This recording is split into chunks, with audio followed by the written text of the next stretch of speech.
this morning. Matter of State of Georgia versus Cleve Adams et al. In 22 SC 183572.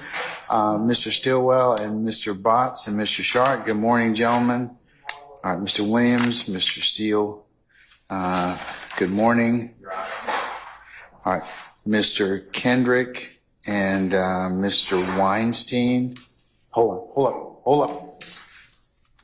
You can't film him. Good morning, Your Honor. Good morning. Hold on, just hold up, Brown. Hold up. All right, Mr. Huey, Mr. Matthews, Senior, good morning. All right, Mr. Nichols, Mr. Harvey, good morning. All right, Mr. Ryan and Misty Williams, good morning. All right. Mr. Smith and Mr. Atkins, good morning. Good morning. All right.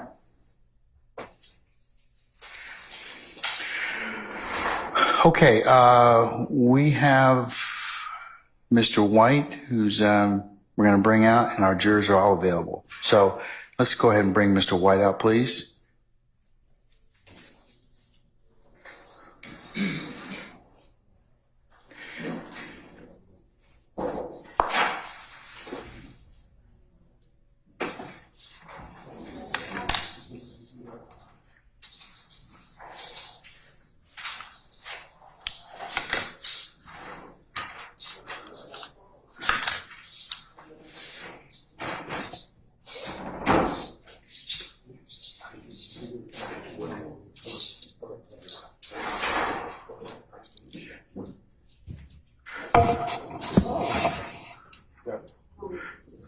All right, good morning, Mr. White.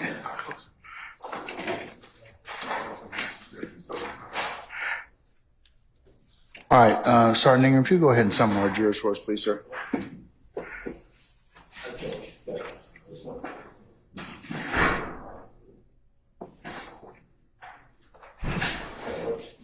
You may.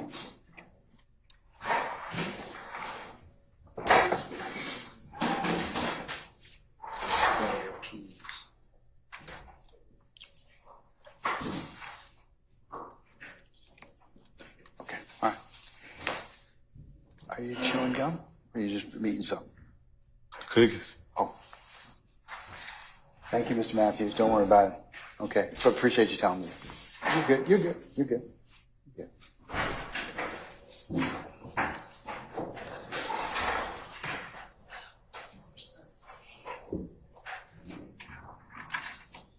Just when the jury comes out, okay?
All right, ladies and gentlemen, please be seated.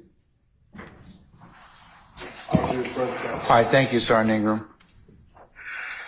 All right, good morning, ladies and gentlemen, of the jury. Good morning. All right, we're going to continue with our examination of our last witness, Mr. White. Go ahead, sir. Good morning, Mr. White.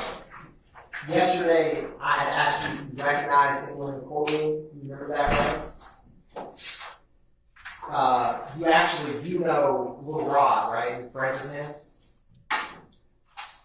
You remember when Lieutenant Oliphant and I met you on March 26th of this year at Fulton County Jail? You said that you knew him before you went to prison. You have to answer No. yes or no, sir. I don't know nobody in the courtroom right now. So you're not tight with Little Rod, no one from growing up in Cleveland Avenue? I don't know it, man. You also know who shot who, don't you? You trying to make me know who shot who? You didn't, you don't know Walter Murphy? Sometimes known as DK? I mean, you told me him. You didn't tell Detective Dennis and Detective Gaither on July 13th, 2015 that Walter Murphy, the guy who walks around with the D and a K tattoo between his eyebrows, was the person you saw at the Citgo gas station? If you talking about the dude who tried to bribe me, Walter Murphy tried to bribe you? no, I'm talking about your people My people tried to bribe you. How did you try to bribe him, Mr. White? trying to get me to tell him somebody I don't know.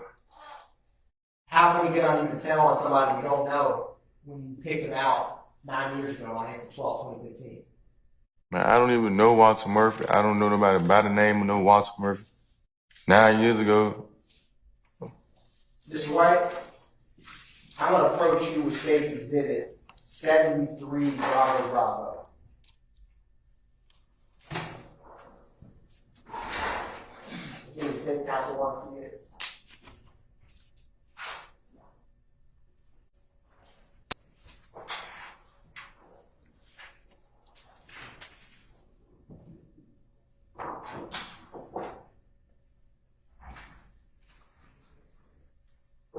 Your Honor, may we approach? Yes.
who don't want to testify get subpoenas to come forward. You understand that? Nah, you holding me to my own will. So I'm approaching you with what's been marked as 73 Bravo Bravo. I'm going to ask you to take a look at it. You all seen 73 Bravo defense counsels? I have. Okay, all right. So, Mr. White, I'm showing you the first page of 73 Bravo Bravo. I'm showing you the second page of 73 Bravo Bravo. And I'm showing you page 3 of Bravo Bravo. Do you see? Is that your signature, Mr. White? Man, I say my first and last name. I mean, but that could have been anybody's signature. So it is your first and last name, but you're saying it's not your signature here on page 3 on the far right, top left photograph. Not my signature. Okay. Now, Mr. White, I also want to show you the last page, which is page 6. You see this photograph, the bottom left, that circle. Is that the same initials that we just saw a second ago, Mr. White? Them look like two different signatures. Is that the same initials as your name, DW? Of course, because my name is DW, but it don't mean I did that.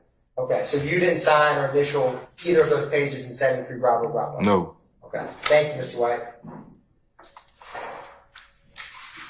Now, do you know many people or anyone else that has a D and a K tattoo between their eyebrows other than Walter Murphy? Well, I don't even know Walter Murphy. Why you keep trying to make me know somebody? Mr. White, would you agree that someone who is that tattoo unique? 2 letters between their eyebrows? Is that unique? I mean, there's a million people in the world. Have you ever seen anyone that has D and a K between their eyebrows, Mr. White? No.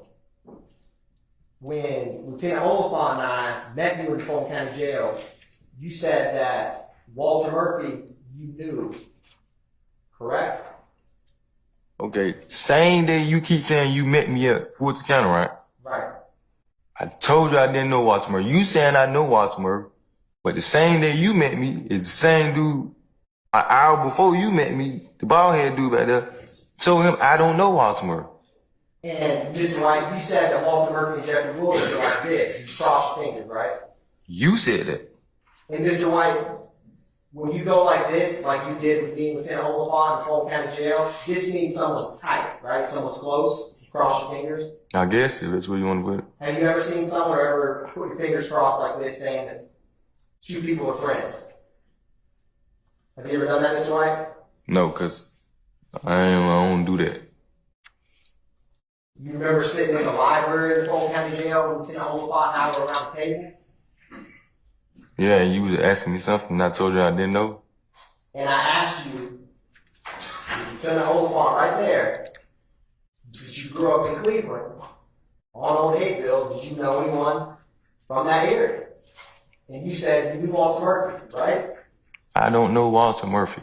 And Mr. White, you also said that you don't think that Walter Murphy realized you were in the car the day that the shooting happened because you and him are actually cool with one another, right? I don't even know him. Walter Murphy sounds like a white person name. And you also said that you ran into Walter Murphy, you may know him as DK, in the Fulton County Jail after this shooting, and there was no problems between the 2 of y'all, right? How much these folk paying you to try to make it seem like I know these people? Mr. White, you did not say that you saw Walter Murphy in the Fulton County Jail after the April 12, 2015 shooting. Is that your testimony here today? I done been to prison. This is my second time in prison, so I run into a lot of people. So I ain't tell you I know Walter Murphy. So, Mr. White, you remember yesterday I asked you, do you remember a phone conversation you had on July 13, 2015 with the Atlanta Police Department Detective Anthony? You remember that, right? No. Now, on that call, you explained to him what happened to Pooh that night, didn't you? I was in prison July. Man, I did 2 years in prison, man. I was probation violation. I got out 10/17/17. Mr. White, when you talked to Detective Dennis on the phone, you told him what happened that night to Pooh, didn't you?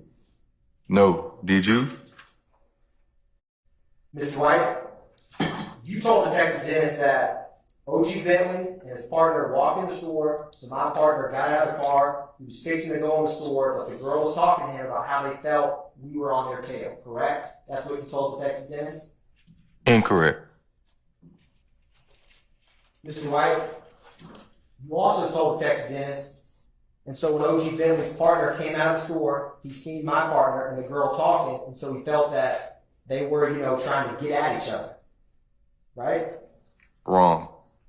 Mr. White, Detective Dennis asked you if your partner and the female from the other car were arguing or exchanging words. And you told him the girl and my partner were not arguing, it was normal talk. She was like, dang, y'all pushing up. It was just like y'all were on our tail. And so he was like, he felt like we was on his tail. When O.G. Bentley's partner came out of the store, he went back in the store and told O.G. Bentley that was like such and such out here. You didn't tell Detective Dennis that over the phone? No. Detective Dennis asked you to clarify about what you meant when you told him such and such, and told you to give him words, right? And this is your response. I don't understand. I was not in their face, so I was not at O.G. Bentley's face or his partner's face. O.G. Bentley's partner came out of the store and looked, boom, and he seen my partner and the girl who was driving talking. And so I guess he thought they was exchanging numbers or trying to get at his girl, right? Wrong. Mr. White went on to explain to Detective Dennis. So he went back in the store, told O.G. Bentley what was going on. O.G. Bentley stayed in the store for like a good 10 to 15 minutes. He did not come out. Then after that, about 5 to 10 minutes later, a white Dodge Nitro Jeep 4x4 pulled up to the gas station, right? Wrong. You told Detective Dennis that the white Dodge Nitro would pull up on the side of O.G. Bentley and their car, right? No. And Mr. White, you then told Detective Dennis that the people in the white Dodge Nitro got out of the car with AKs and sticks and 40s and shit, and came to our car like they was like what's popping and all that. Why would I be telling you something if it's not even my case? This ain't got nothing to do with me. I ain't involved in nothing. I ain't shoot nobody. I didn't rob nobody. This don't have nothing to do with me. So why would I be giving you some information about something? This ain't got nothing to do with me. Mr. White, I'm talking about the conversation you had with Detective Dennis. Bro, you lying like fuck, man. This is not, man. Come on, man. So, Mr. White, do you know what an AK, sticks, and 40s are? You do too? I'm asking you, Mr. White. I'm asking you questions. Nah, I don't. Did any of the convictions you talked about the day before involve firearms, like the armed robbery? I'm convicted for my own robbery. Yeah, 2 on. Did any of your crimes you talked about involve an AK, a stick, or a 40? You talking about in my case? Yeah. No. You've never heard of an AK or a 40, Mr. White? Yeah, I played with it on Call of Duty. Yeah, if that's what you're talking about. You're familiar with video games. Mr. White, you also said, so my partner was like, man, there ain't nothing like that going on. There's nothing about nothing going on. When they came up to the car with AK, sticks, and 40s, right? Why would I be saying that? This don't have nothing to do with me. It's not making no sense at all. Mr. White? This is not my case. I didn't shoot nobody. I didn't rob nobody. So why would I be telling you anything or telling your group of people anything? Mr. White? Why? That bullet could have struck you in the car on April 12, 2015, couldn't it? Struck who? I'll overrule the objection. Hey, Ms. White? Use the microphone, counsel. Yes, Your Honor. Thank you. Is it on?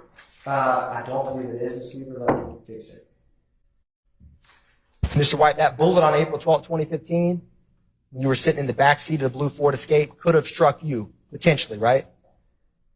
Wrong. What are you, like, what are you getting out of this? Mr. White, you ducked when you saw that bullet come through the windshield because you were scared, right? I was at a gas station.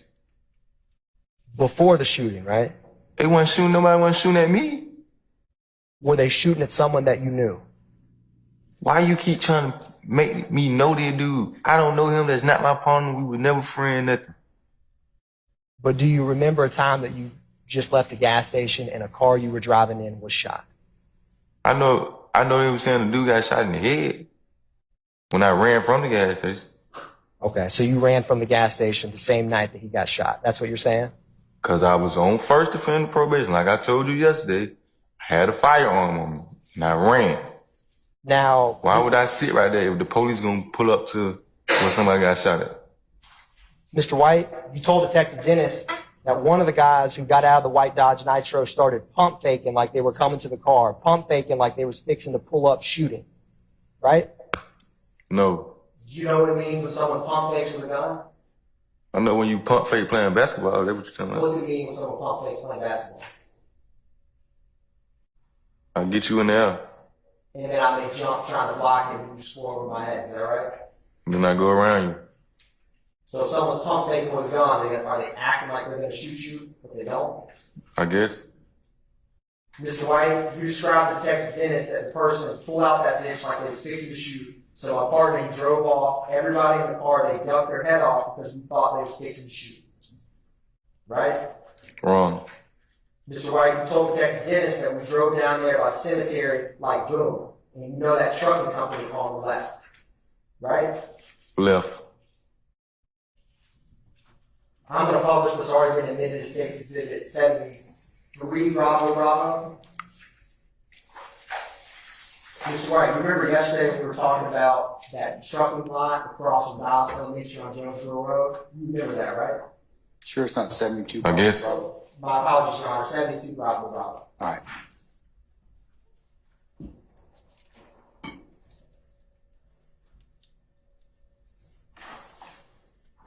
Mr. White, on that screen to your left, it's going to come up here in just a second.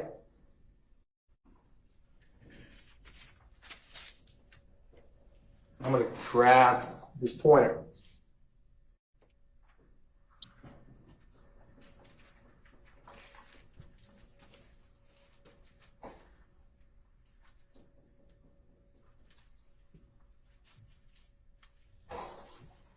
Mr. White, if you don't mind swirling around real quick, I'm going to ask you a question. When you were talking about the trucking lot with Detective Dennis, is this what you were talking about right here? I never told you about no trucking. I never even talked to y'all about that. This don't even have nothing to do with me. Like, you keep trying to place me something. Like, you trying to, like, put me on the case or something. Like, what you trying to do? This ain't got nothing to do with me. Mr. White, are you scared to testify here today? Why would I be scared to testify something if it ain't got nothing to do with me?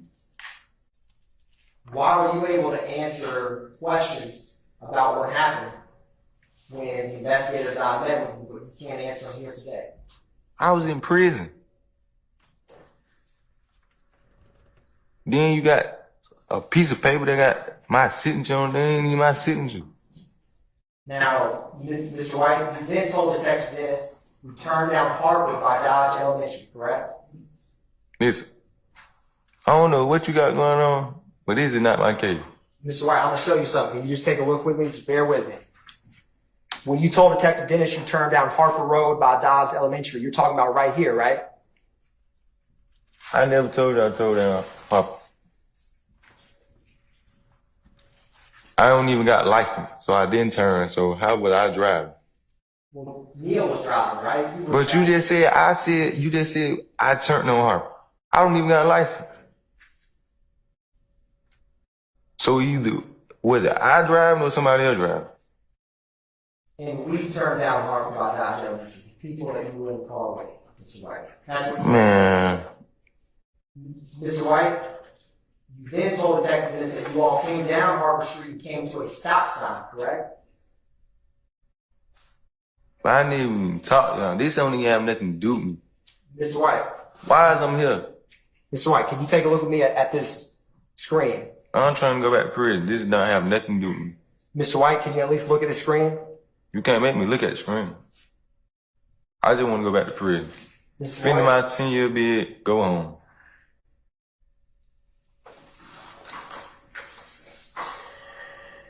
You disturbed me from when I was at prison doing my time. Talking about something that had 10 years ago that I don't know. Mr. White, when you said y'all went down Harper Road and stopped at a stop sign, there is a stop sign on Harper Road, right? I never told you I was on Harper Road. So you never told Detective Dennis you were on Harper Road? Counsel, what exhibit are you showing him? Just 72 Bravo Bravo, Your Honor. okay. All right.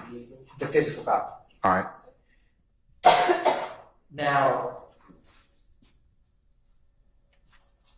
you told Detective Dennis, Mr. White, that we had to stop at the stop sign because there was a stop sign. The way that they was coming was back down the street the other way, right?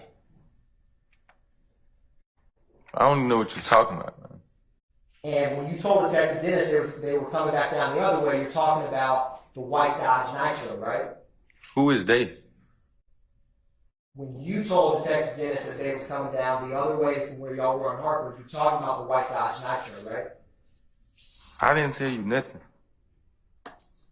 And that white Dodge Nitro was coming down Browns Mill Road, right? If that's what you said, That's not what you told Detective Dennis? that's what you told the detective, didn't you? So I'm on it was me and not you that talked to Man, I was in prison. How you gonna put me in something, man? me. Mr. White, I keep telling you, but they don't have, like, this is not my case.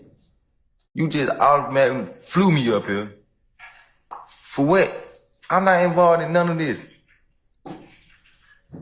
Mr. White, you told Detective Dennis that I guess that they seen us, that it was us, and they fired shots. Boom, boom.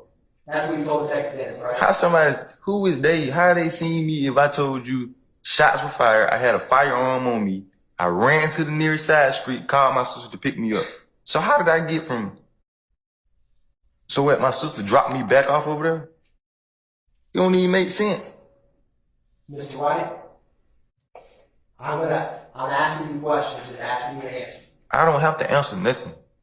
You can answer it however you seem fit, but I'm going to keep asking you questions. We can be here as long as short as you want. You understand that, right? It don't matter to me. I got 3 years left till I'm outside, so my time's still running.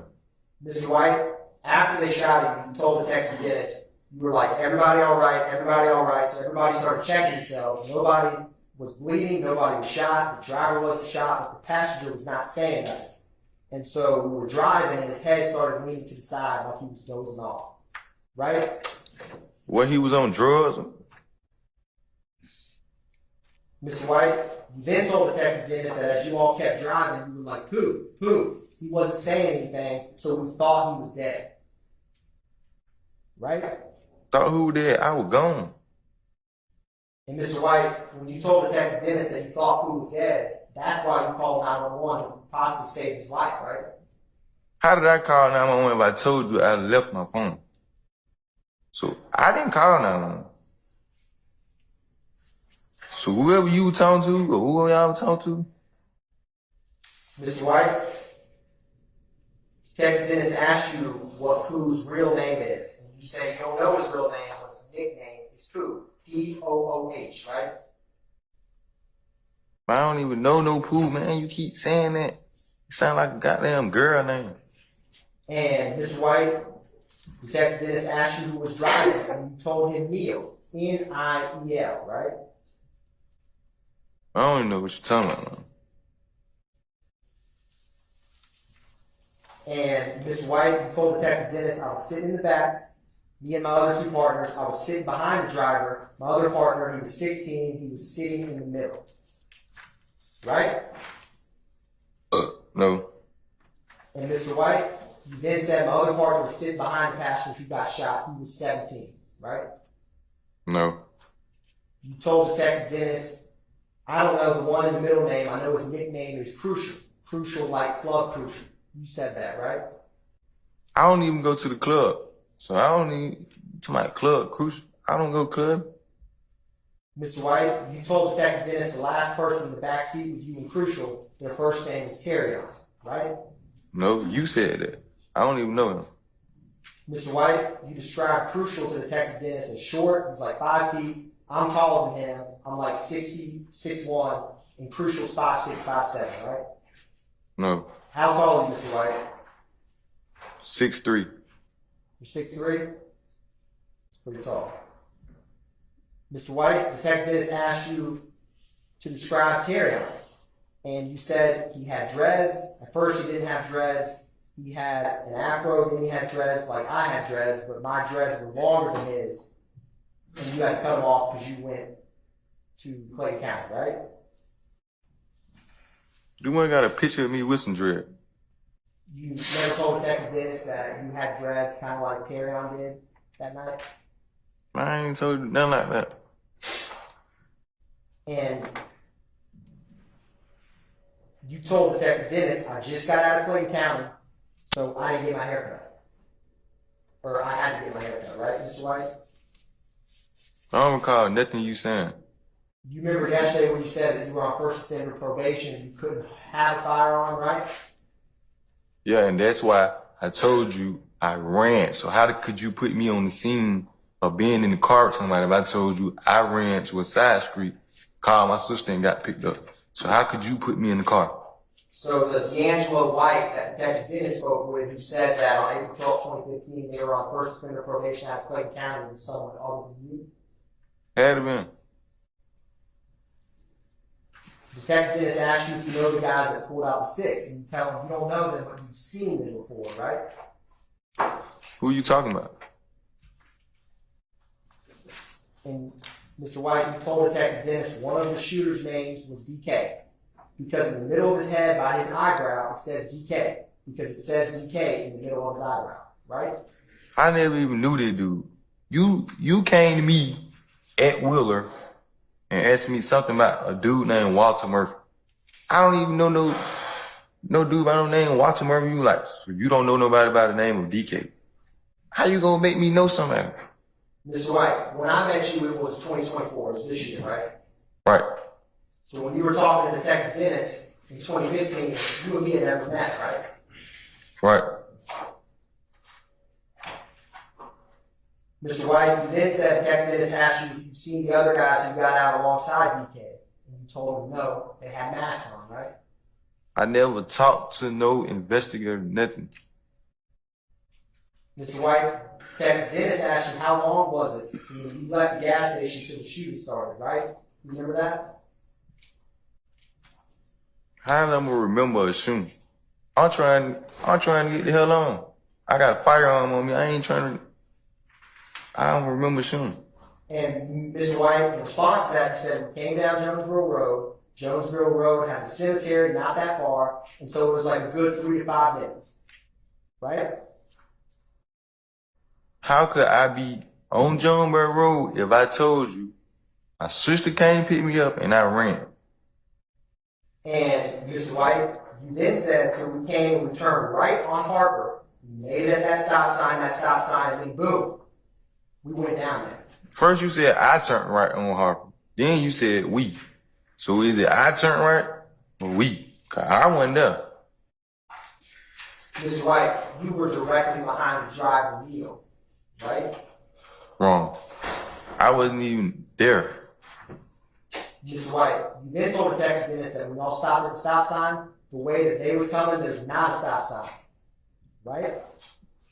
No, you probably told him that. Because in 2015, there was no stop sign at Brownsville Road, but there was one on Harper, right? I have been in prison 7 years. This case that you keep talking about, whatever going on in 2015, that down there 10 years ago. I haven't been on the streets in a long time. Shit changed, so I don't know what are you talking about. That wasn't me. Mr. White, Harper Road and Brownsville are on that map that I showed you yesterday, 72 Bravo, right? Yeah, it say Harper on that map. And you were familiar with that map when I showed it to you yesterday, right? Because you grew up in Lakewood. My auntie stayed in Lakewood. And Mr. White, you told Detective Dennis that they recognized the car because we was the only 2 people at the gas station. So when they seen us, they shot like 2 times, right? I'm gonna tell you again, why would I be telling you or anybody else, if this is not my case? I wouldn't even tell on myself. So why would I? Mr. White, you told Detective Dennis it was not a regular bullet. It wasn't a 40, it wasn't a 4.5, it wasn't a 9, it was a chopper bullet that shot 2 times. Those were your words, right? No. One of them missed, and one went through the windshield and hit my partner Pooh in the head, right? Why you keep trying to pin Pooh as my opponent if I keep telling you I do not know the dude? I'm asking you about your own words to Detective Dennis of the Atlanta Police Department. Them were not my words. Mr. White, Detective Dennis asked you if you stopped, and you told him we never stopped. After we left the gas station, we skated past. Boom, we went another way so they wouldn't follow us. You remember that, Mr. White? How could I stop if I keep telling you I got picked up? So you must be was talking to somebody else, or you had to be, man, because if I keep telling you I had a firearm and I ran, got to the nearest side street and paid my sister to come pick me up right then ASAP, how could I still be on Harper and Lakewood if I went back home, Cleveland Avenue?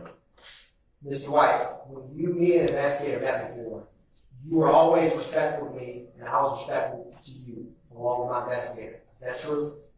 I ain't said nothing disrespectful to you. You were.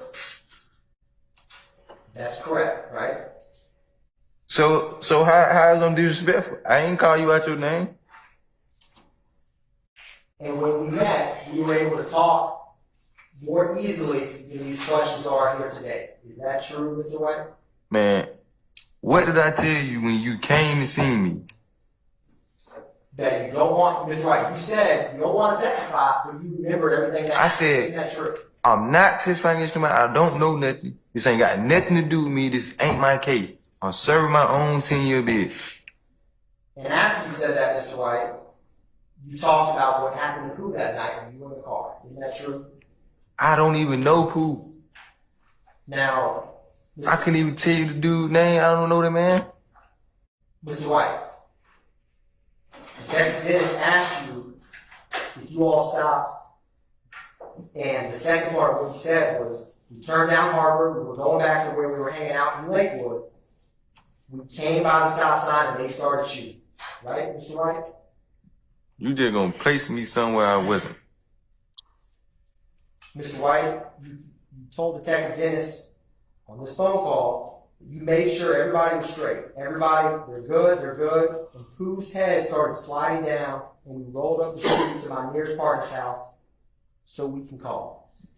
Right? I wasn't there. You keep telling me your head slid down. Well, he was high on something, drunk. And Mr. White, you said we called, we got Pooh out of the car, he was still talking even though there was a bullet in his head. Right, Mr. White? I wasn't there. He was still talking, blood was coming down, he was still talking, right? I wasn't there. Detective Dennis asked you if you saw which side of the car the shots came out. You told him it couldn't be from the passenger side or the back passenger side, right? I don't know nothing about that. And you also told him it couldn't be the driver either, it had to be the person behind the driver, right? I don't know nothing about that. I was gone, long gone. So, Ms. White,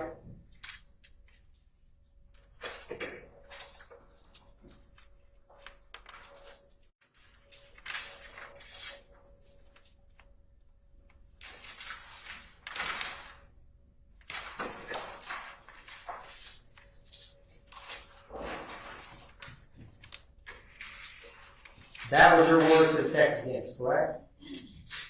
No.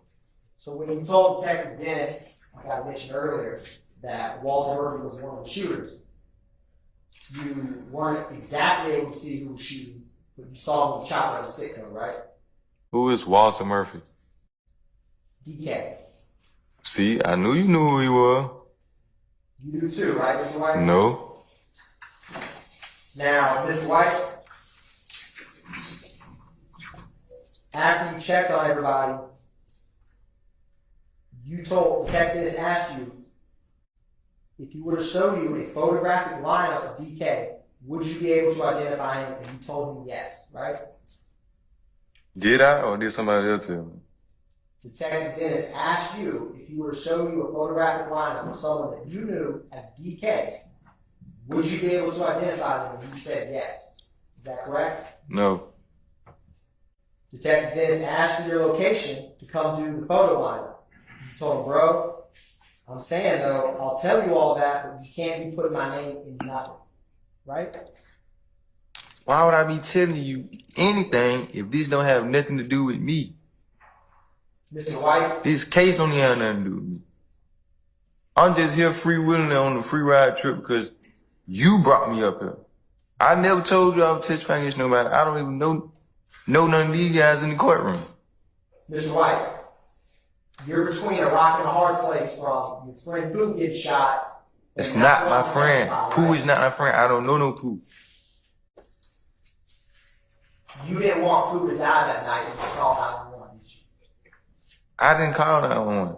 Listen, he could have died. He could have did whatever. It don't got nothing to do with me. My life, I'm still in good health. I didn't get shot. It wouldn't have bothered you regardless of how close or not close you were if someone that you knew was Pooh died after riding a car with you and getting shot Bro, you see before you? a lot of people on the news get shot. You probably don't feel no type of way because you don't know them. I'm asking you, Mr. White, if you're sitting in the car right behind I you. wasn't sitting in the car with nobody. I didn't touch nobody. Mr. White, Detective Dennis asked you if you've seen your partner Pooh since this happened, and you told him, I've not seen him ever since then, because I stayed over there. I stopped coming over there for like 2 months. After all those shootings were going on, I stopped staying over there. Right?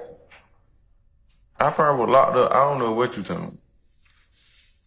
Mr. White, you asked Detective Dennis, when you're talking, when is he coming to pull up on you? And he tells you it's going to be about a half hour to do the photo lineup, right? Wrong.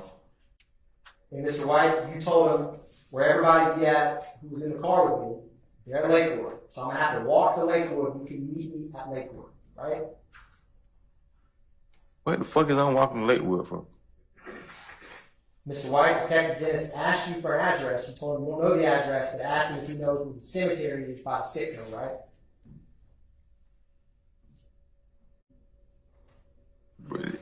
I don't know what you talking about, man. I don't even supposed to be here, man.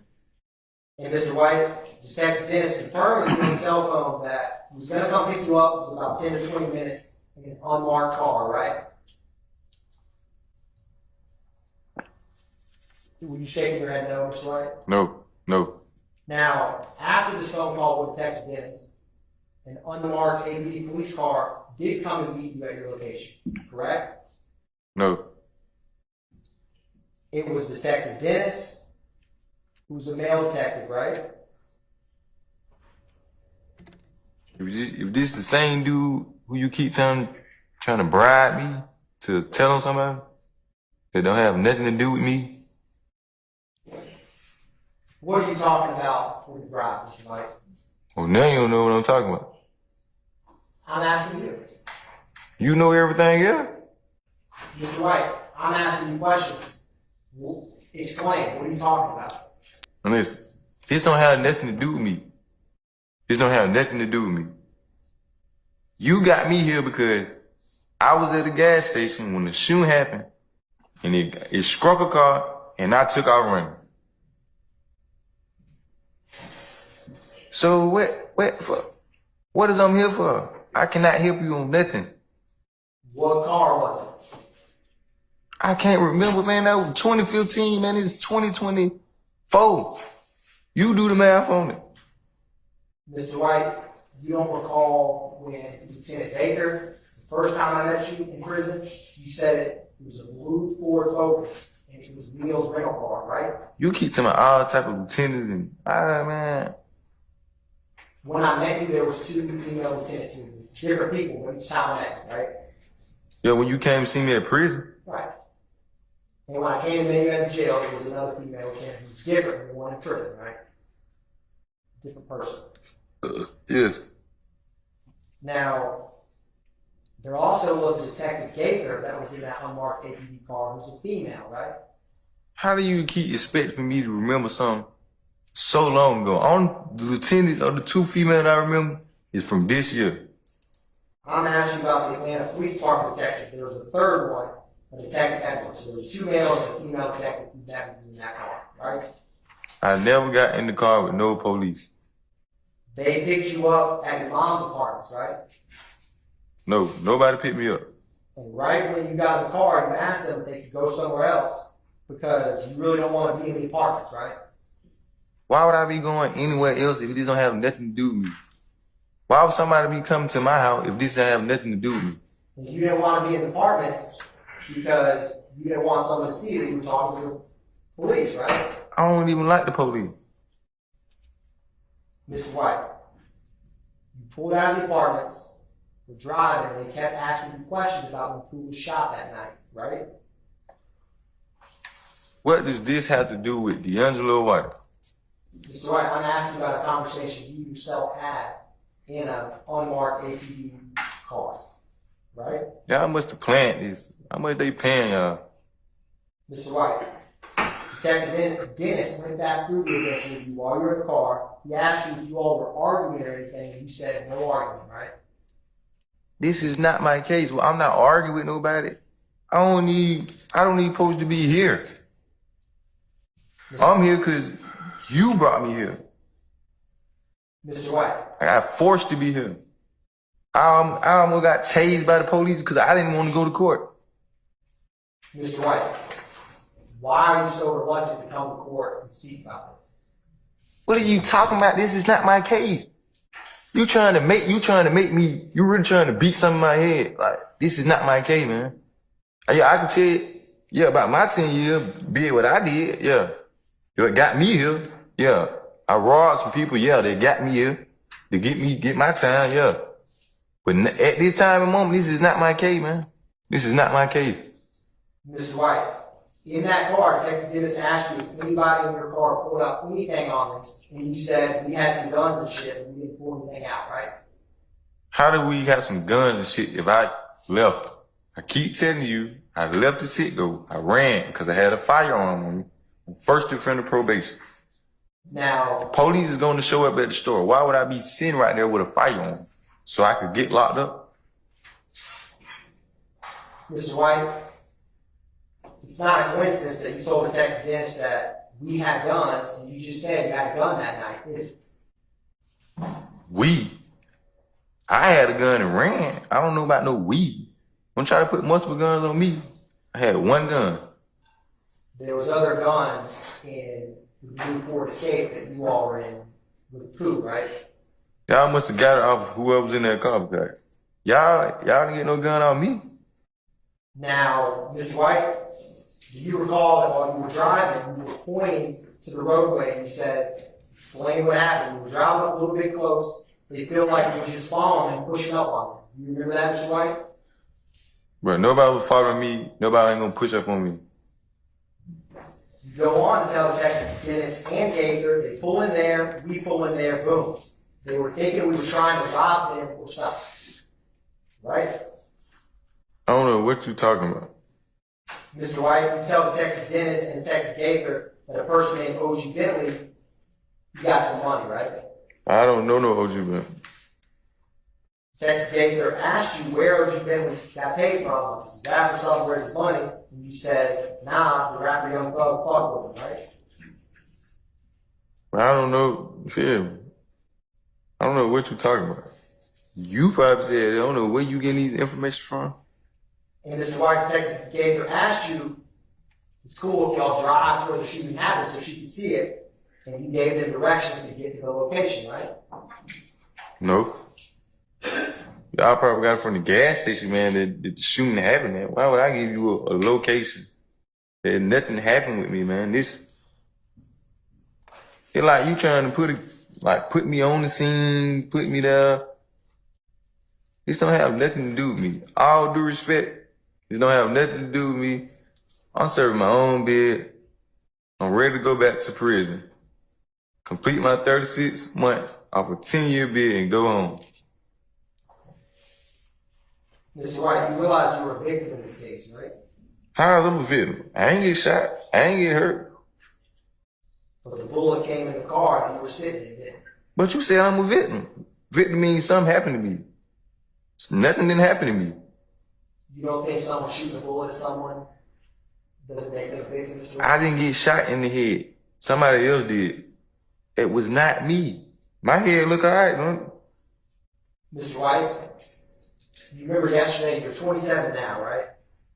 In 2015, you would have been 18, right? You told Detective Dennis, when you spoke with him in the car, he asked you how old you are, and you said you were 18 years old, right?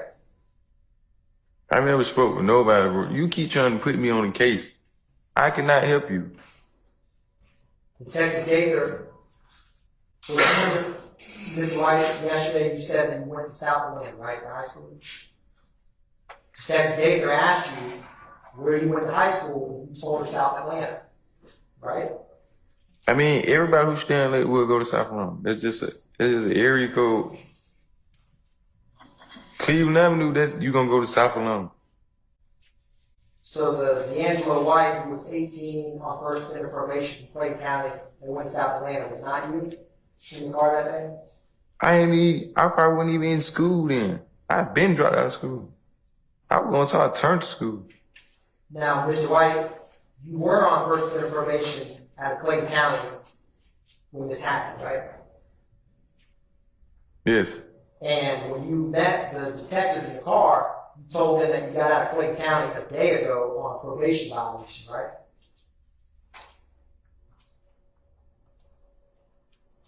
You all kept driving, and then you asked the detectives to throw you something in for telling them shit, right?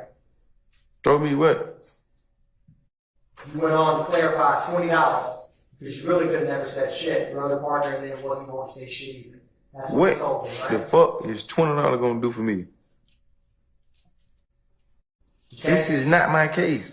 Detective Dennis asked you how you know that your friend didn't already say something. And you said you know they wasn't going to say nothing because you know them personally, right? How did you come get me from prison? What, like, if it was 4 other people or whoever was in the car with them folk, why is I'm here and the people who witnessed this is not here? Mr. White, I'm asking you about the conversation. Nah, you need to ask them that. You need to ask them that. You can't ask me shit. I was not there. Now, Mr. White, you recall Detective Dennis asking you what you would have wanted the police to do if you caught that bullet in the head and seen your partner and told him do you remember him asking you that? What would happen if you caught that bullet?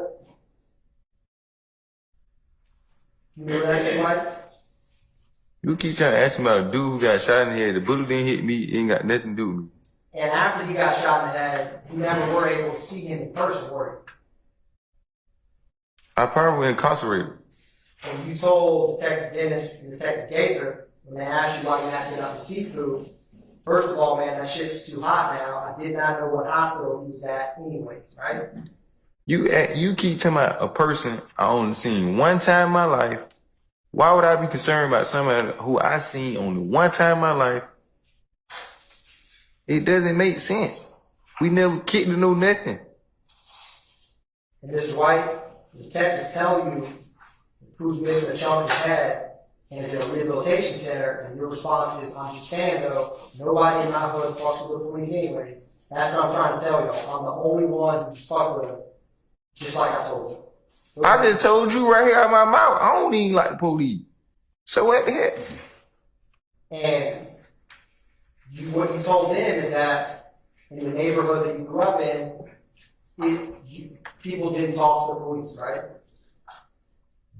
I don't even talk to the police. I don't even supposed to be here. You brought me here. And Detective Dennis explains to you after he just shot your partner with a chopper for no reason, that's what makes his job hard. Because when a fuck blank kept walking the street, that's why. Because if nobody doesn't say anything, he's going to do it again. And it could have been any of y'all. And you're just going to let that ride, not me. And you told him that shit probably already been taken care of. Shit's probably been already taken care of. You remember that, Mr. White? Taking care of what? And when you told Detective Dennis that it's probably already taken care of, you're talking about being handled in the streets, right? That have nothing to do with me. What is all this what you saying about a dude who getting shot? About a dude who I only seen one time in my life? Why would I be trying to handle anything with him? It don't have nothing to do with me. This is not my case. I didn't get shot. You keep trying to say I'm the victim. How I'm the victim if I didn't get shot in the head? So you have the wrong person. Mr. White, when someone shoots at you, how are you supposed to respond to that if you don't go to the police? What? I'm asking you, how would you respond if someone were to shoot at you? How are you, Mr. White, how are you going to handle that? Objection, Your Honor. That's also speculation. I sustain the objection. Mr. White, you are a human being who has choices, right? If somebody shoot at you, what you gonna do? I'm asking you, Mr. White, what you yourself will do. They're like, That calls you for trying to make me... hold on. That calls for speculation. Don't answer What the that. fuck?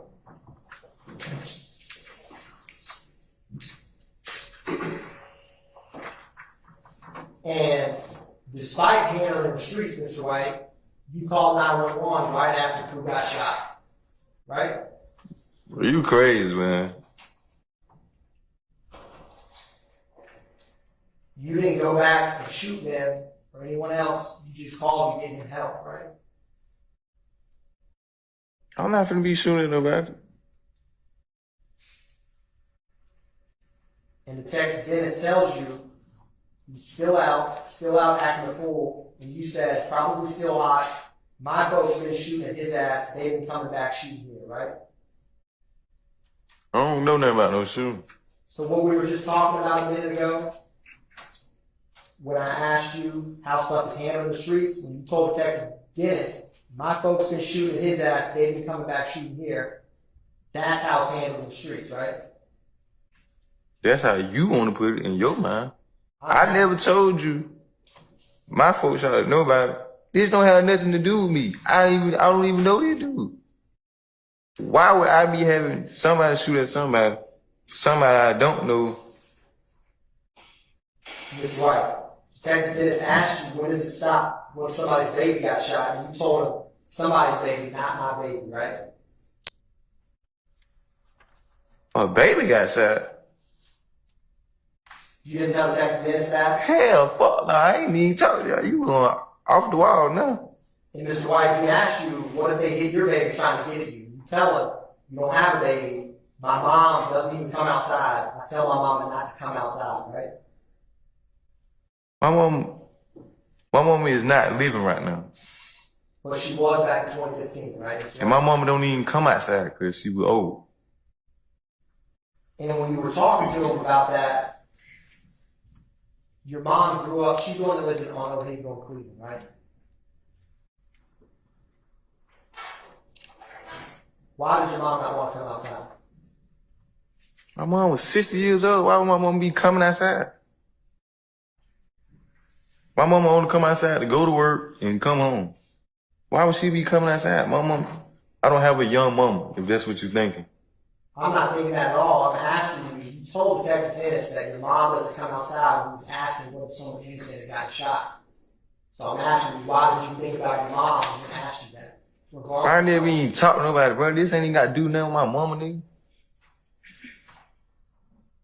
And when you brought that up, it's because people like your mom who live in Cleveland, they should be able to walk outside without getting shot, right? My mama was gonna walk the street anyway. You ain't got nothing to do with my mama. Do you agree that people should be able to, no matter how old they are, walk outside without getting shot? Where is you going with this? I sustain the objection. Jurors disregard the last question and any answer. Now, Mr. White, they did give you a photographic lineup, told you to circle and initial it, and you responded again, y'all gotta throw me something in, right? What? I never signed nothing. And You want to be like what you bought this? You feel me? Like you can't get a conviction out of me, man. I can't help you. Mr. White? This don't have nothing to do with me. I'm gonna keep telling you. I'm just ready to go to prison, do my time, rest of my 3 years, and go home. Mr. White, after I ask you some questions, maybe some defense counsel asks you questions, you realize you'll get to go back to prison, right? When?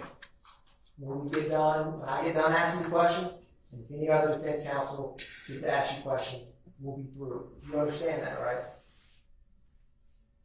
It's been 2 days worth of asking me a question. I keep telling you, I don't know. This don't have nothing to do with me. This is not my case. Mr. White, you realize that if you... I can hear you all chat, so please don't talk. Mr. White, do you want to get this process done with quickly or slowly? I'm asking you. Listen, however you want to take it, however you want to go about it. 36 months, I'm going to be there and I'm going to make it home. You can't stop me from going home. And Mr. White, like I talked about with you, you talked about what you're going to do when you get out, right? When you do get home, because that day's coming, right? Get me a job and work. So nobody's trying to keep you from going home, right? Who trying to keep me? Nobody can keep me from going home. That's what I'm saying. That's true, right? No one's trying to keep you from going home. My case is over with. I don't need supposed to be here. Like right now, I'm ready to go right now. Now, after you ask for the $20, Detective Gaither proceeds to cuss you out for asking money to do the right thing for your friend Pooh. You remember that? For one, Pooh is not my friend. I don't even know him. What the fuck is $20 gonna do for me? For one, I don't even like the police. Two, why would I be telling y'all anything about something that don't have nothing to do with me? I keep telling you, whenever happened at that gas station, when a shot fired, I ran. Because I had a fire on, I was on first friend purpose. I got out of there, my sister came and got me. I was at home. Where you at after the shooting? Did you go to your aunt's in Lakewood or your mom on Cleveland? My mom's house. On Cleveland. Or Old Acre. Same thing, Cleveland. I sustain the objection. On the night of the shooting, when someone you know got shot in the head, where did you go after the shooting, Mr. White? Objection, Your Honor, relevance. Overruled.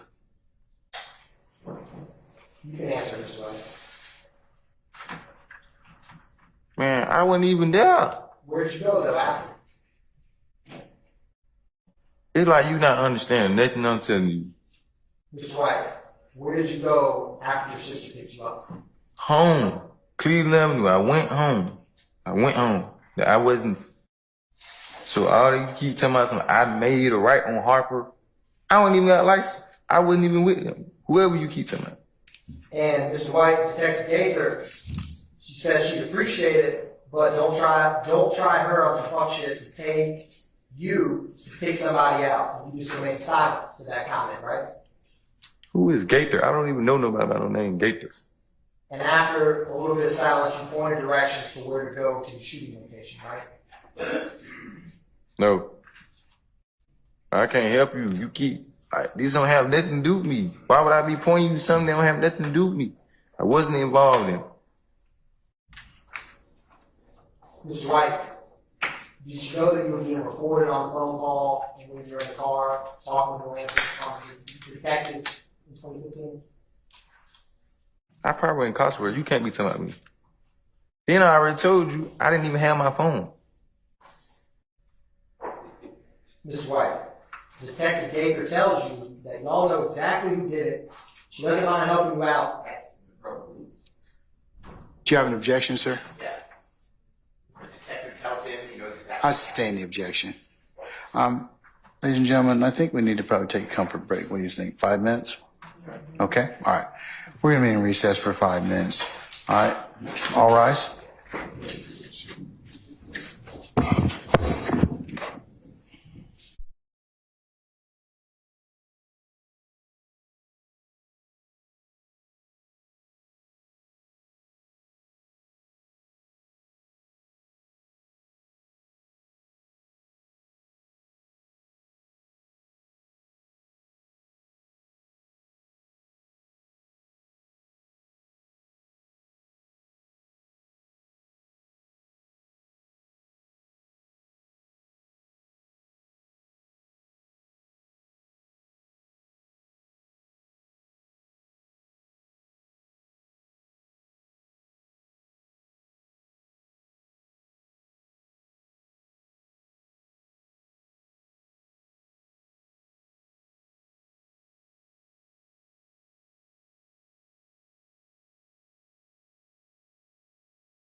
take your seats, please? Sergeant, do I have everybody, sir? Yes, sir. Okay. All right, thank you. I think you got a question. If I may, I'm going to absent myself for a couple hours. I checked my finances. I'll go to court. No, it's not. You know, no, it's not. And you know why. Look to your left.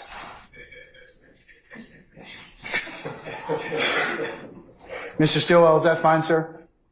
Okay, all right. All right, thank you. All right, summon our jurors, please, sir. Sir.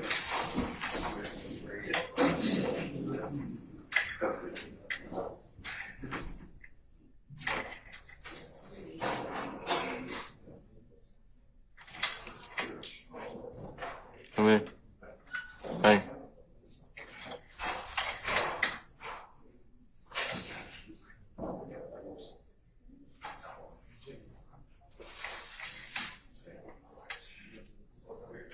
I turned it on. You turn it on? This morning, yeah. I turned it on this morning, yeah.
All right, ladies and gentlemen, please be seated. All right, thank you, Sergeant Ingram. All right, you may continue, counsel. Thank you, Your Honor. All right. Ms. Wright, Detective Gaither told you, don't play it the way you're playing. And you told her, or asked her, you saying, well, help me out, man. That's what you said, Detective Gaither, right, Mr. White? I didn't even talk to no Gaither. And Mr. White, you eventually directed the detective to the intersection of Browns Mill Road and Harper Road, right? How did I do that if I ain't meet with nobody? And the reason that you took them to that intersection was because that was where the car you were riding in was at when the coup was shot, right? If that's what you want to say. And while you were in the car with Mr. White, you used as a reference point two people who were outside, and you say, you see those two people standing? They was right there. We stopped at the stop sign. They came from all the way down this long-ass street where there's no stop sign at all, and they shot right here. Boom, boom, boom. That's what you said, right? I don't even know who you talking about. And Mr. White, you told the detectives that you all stopped at a stop sign. The shooters were coming a long way down Brownsville Road, right? What shooters? What are you talking about? In the white Dodge Nitro that you had talked about with the detectives, right? I was gone. And Mr. White, Detective Dennis asked you if they cut you all off, and if they knew where you all were from, and you told them yes, that they cut you off, right? Who cut me off? The white Dodge Nitro to the blue Ford Escape that you were in, right? You might be crazy or something. And Detective Gaither asked you again if you're going to do the right thing, and you say yes, right? Left. And by doing the right thing, she means telling them who was involved with who being shot, right? This don't have nothing to do with me. Why would I be telling anybody anything? Do I look like I'm the police? Ms. White, I'm asking you questions, just asking you your answers. All right? And Mr. White, you ask again if she's still going to throw you something in there. And she says, I can't do it like that. And you say, I ain't talking about that. That's what you said, right? I don't know what you talking about. And the detectives say, you have to just circle the person who you saw that night and pull out a gun. Circle it and sign it. And you ask, sign my name, right? So who signed my name? You? One of them signed my name? Mr. White, I can't testify. You understand you're testifying, right? I'm not testifying either. This ain't got shit to do with me, bro. I keep telling you that, bro. I'm dead for real. And Mr. White, the detective tells you to put your name or initials, and you ask, why do you have to sign my name? I'll circle it, but I won't initial nothing, right? How much you getting paid for this? And Mr. White, you go on to say that that's just like you circling this. You all take the paperwork, boom, go back to the discovery packet, and I said it, right? That's what you said to them. And they asked you to sign that photographic line, right? You lying, they lying. I ain't got nothing to do with it. And Detective Gaither asked you if you know what unit she works in, and you asked her what department. You remember saying that, Mr. White? Only department I'm trying to go back to is corrections down the road. Feel me? If you understand what I'm telling you. Mr. White, she tells you she's in the gang unit. And they asked you, do you remember them telling you that they should have taken a picture of your homeboy, Pooh? And you respond, took a picture of Pooh's homeboy. Do you remember that, Mr. White? That's not my homeboy. I don't even know who the fuck is you talking about. And Detective Dennis tells you he's talking about showing you a picture of Pooh, who was in the car when he was shot, right? So what all this got to do with me? What the gang unit and all they got to do with me? Did I tell you I was in the gang? Are you in a gang, Mr. White? No. Do you ever have any friends or people you go out who were in gangs? No. Do you have any knowledge about any gangs in Iran? No. Is there gangs that exist in prison? Of course. You know that. Everybody know that. The world know that.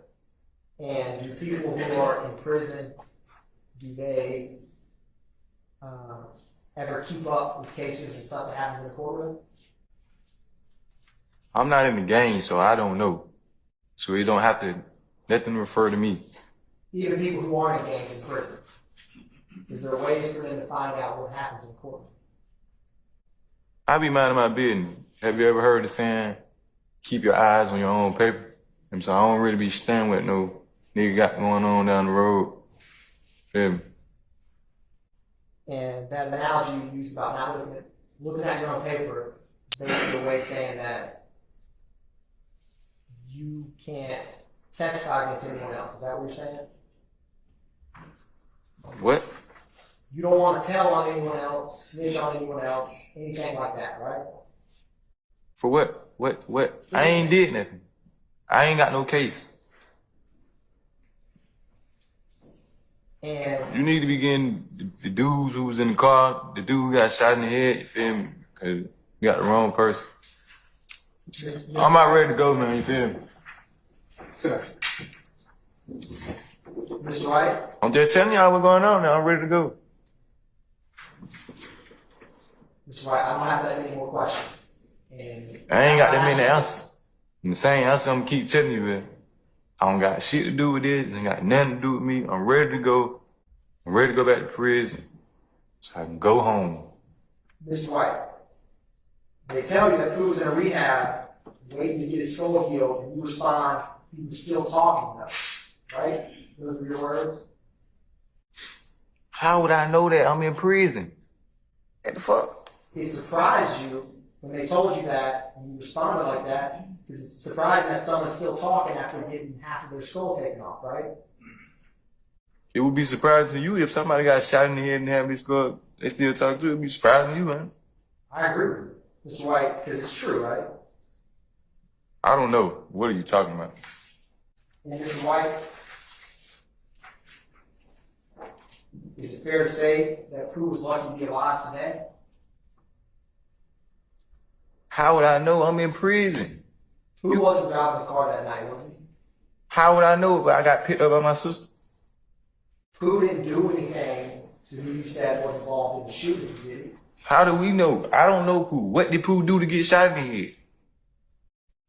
You never told who didn't do anything to justify getting shot in the head. Not whoever it is, some did. How do I know? You know more than me. And they asked you how cool you were with Pooh. And you told them he's your partner, your real partner, your Lakewood partner. You a goddamn lie. I ain't tell that man my nigga my partner, man. And they asked you how long you know him, and you said 3 to 4 years, right? But you putting words in my mouth, bro. And That scared me. That scared me. The dude right here lying, man.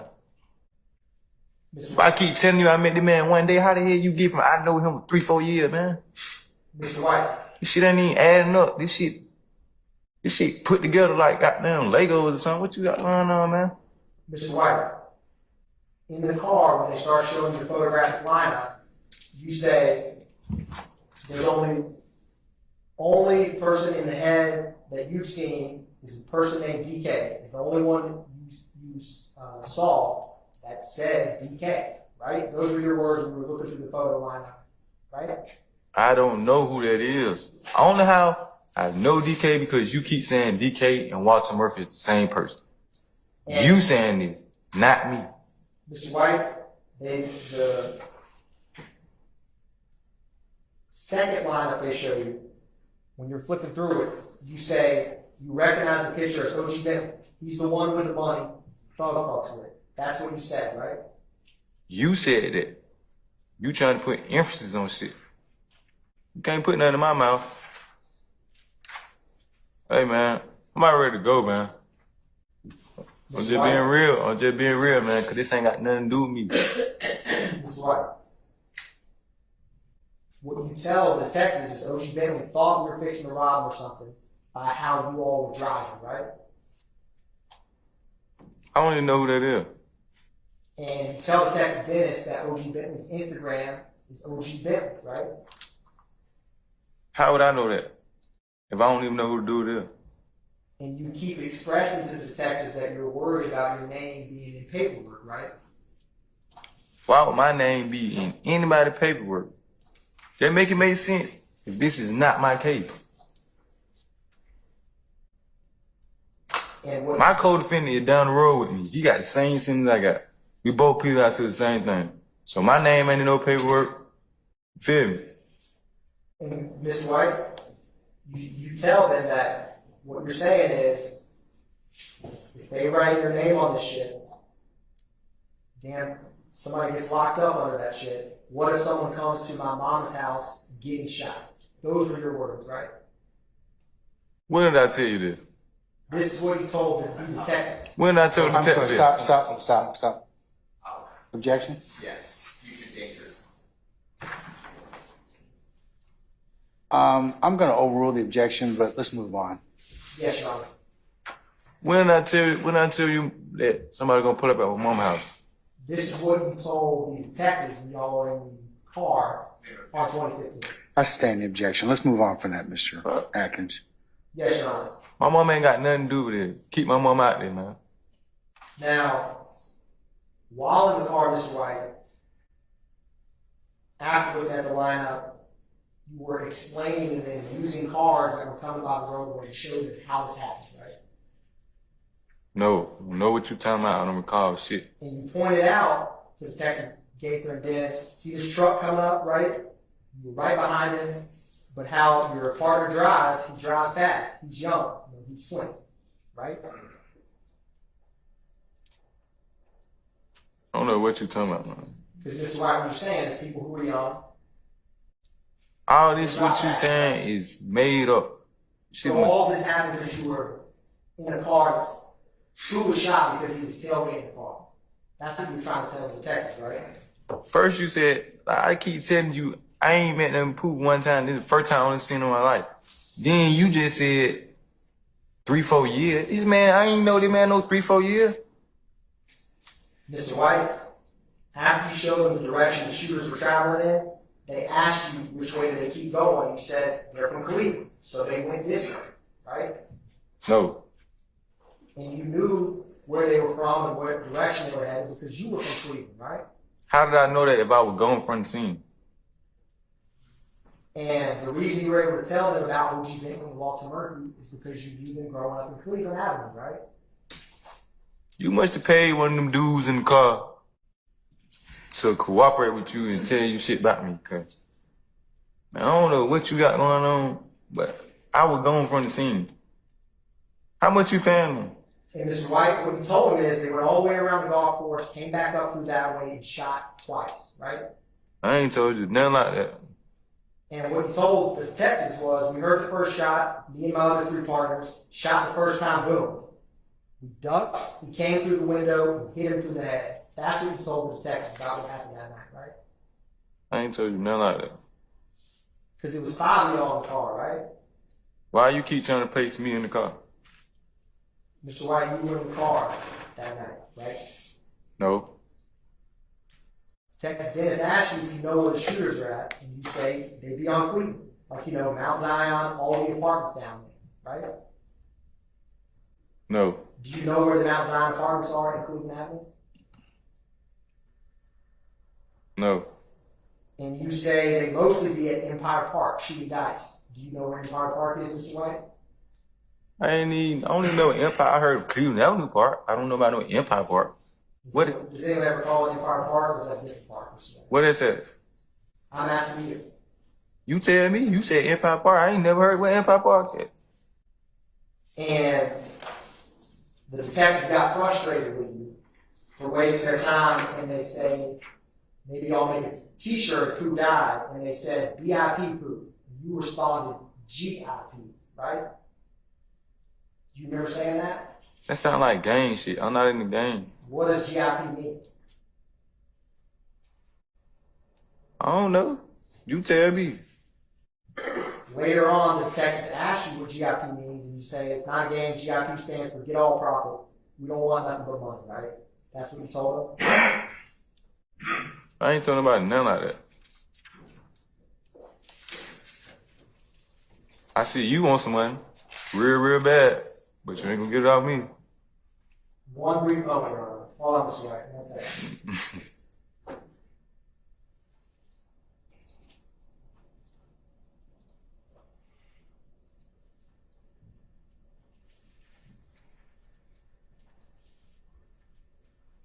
Thank you, Mr. White. No further questions from the state.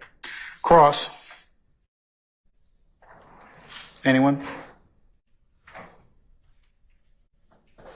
We have 1 second. All right.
You discussed several times that you're a convicted felon.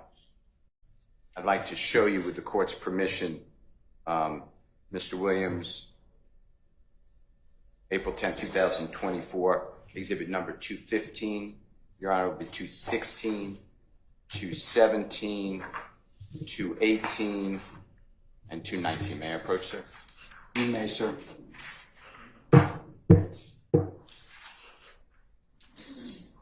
One second, Your Honor. You may.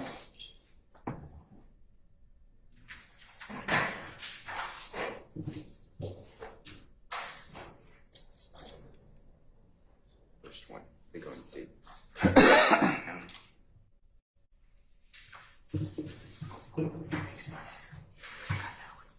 That's two.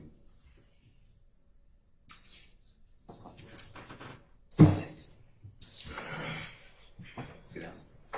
You know, that's two.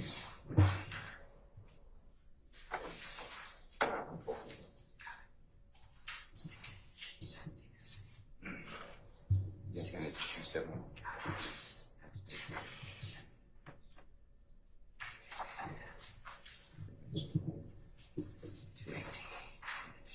Maybe 307. 218, 307.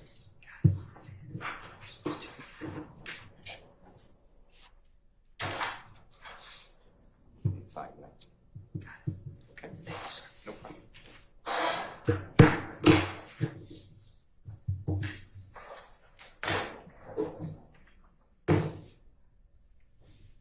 May I approach you, sir? Yes, sir. I'm showing you, and they're individual. And I know you're handcuffed, so I'm not trying to make you flip them, but I'm going to show you with the. May I flip them? John? You may. This is what I'm reading. Mr. Williams, number 215. Okay. Who's Mr. Williams? You know, performer known as Young Thug. Oh, yeah. Okay. This is just an exhibit number. This is the. You have to speak up, Mr. Steele, yeah, if you wouldn't mind. This is the document I'm showing you, and it's Mr. Williams, number 215. Okay. And do you see here? It's in the Superior Court, Clayton County. Remember discussing Clayton County? Yes, sir. And remember, this is State of Georgia versus you, right, Mr. White? Yes, sir. True. And do you recognize these charges, theft by receiving stolen property under the First Offender Act? You remember that? Yes, sir. And you received 5 years. Remember? Yes, sir. And then that was on probation, but that probation was revoked. Fair to say? Yes, sir. And then at the back of this, the last page, Your Honor, of this exhibit is the revocation for your violation, so you're no longer a first offender. True? Yes, sir. And this is certified. These are all certified copies, Your Honor. All right. Your Honor, I move for the admission of Mr. Williams, number 215. Any objection? No, Your Honor. All right, Mr. Williams, 215 is admitted. Then we're looking at Mr. Williams, number 216. It's just at the bottom, same thing, the exhibit. Okay? Yes? Yes, sir. You have to answer for the court reporter and the jury. Yes, sir. And then up here, you see where it says Fulton County Superior Court? Do you see that? Yes, sir. Okay. And then I'm turning the page. You see this indictment, State of Georgia in Fulton County, case number 16 SC 145806. You see that? Yes, sir. And then you see it says State of Georgia versus you, Mr. White, right? Yes, sir. And then it gives all the charges in the indictment, multiple counts of entering auto, theft by receiving stolen property, willful obstruction of an officer, and criminal trespass. Fair to say? Yes, sir. And then over here it says that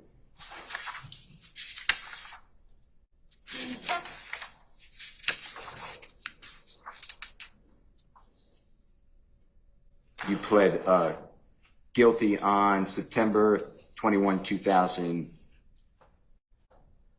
Is that 18? 16. 16. Thank you. I'm not wearing my glasses. Thank you very much. Okay, and then you received 5 years to serve 1 year in prison. You see that? Yes, sir. All right. Your Honor, this is also a certified copy. I move for the admission. Any objection to Jeffrey Williams, 216? Your Honor, the state does not object. Okay, all right. 216 is Jeffrey Williams, 216 is admitted. This one is also another exhibit sticker. It says Mr. Williams, number 217. You see that, sir? Yes, sir. And this again is the front page, Fulton County Superior Court Clerk, official document. You see where that says that, document certification? Yes, sir. And if I'm going too fast, just say going too fast. And this is an indictment, and it's indictment number 17 SC 156271. You see that? Yes, sir. And this is the state of Georgia versus you. You see that? Yes, sir. Hold on one second.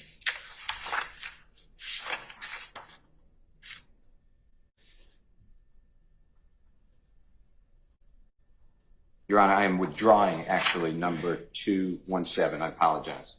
Okay. 218. You see that one? Yes, sir. Okay, and this again is the official clerk of Fulton County, correct? See that? Fulton County. Yes, sir. And this is again electronic document certification by the clerk of Fulton County Superior Court. Correct? Yes, sir. And this is indictment number 17 SC 156307. Is that fair to say? Yes, sir. And then this one, and I made a mistake before, I apologize, is indictment number 17 SC 156307, State of Georgia versus two people, a Mr. Elliott as well as you. It's fair to say? Yes, sir. And this one has you charged in counts 1, 3, 4, 6, 7, 9, and 11. Is that correct? Yes, sir. And count 1 is hijacking a motor vehicle, right?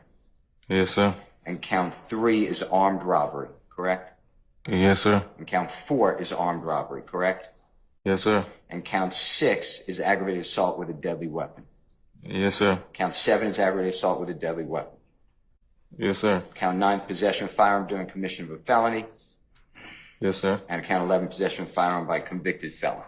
Yes, sir. And then that is you.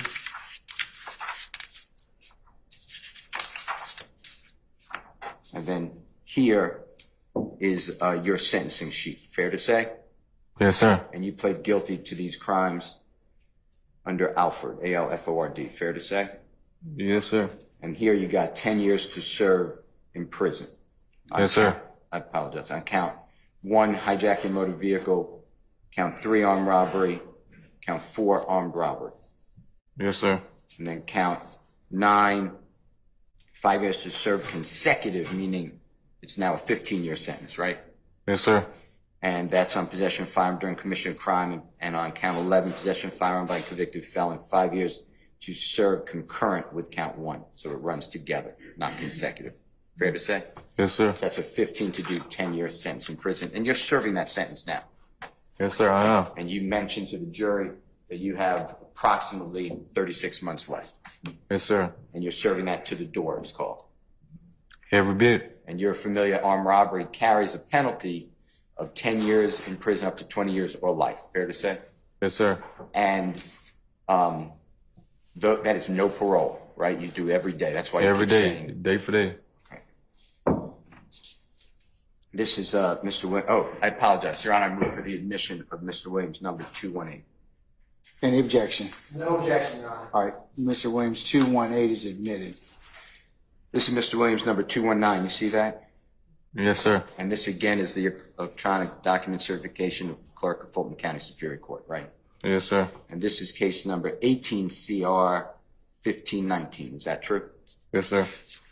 And this one is again in DeKalb County. If I said Fulton, I made this is DeKalb County, correct? No, that's wrong. No, I've never been incarcerated in DeKalb County. Okay. Is this your name, D'Angelo Demond White? My name is D'Angelo White, but Demond is not my middle name. That's fine. If you're saying it's not you, let me just see if there's a.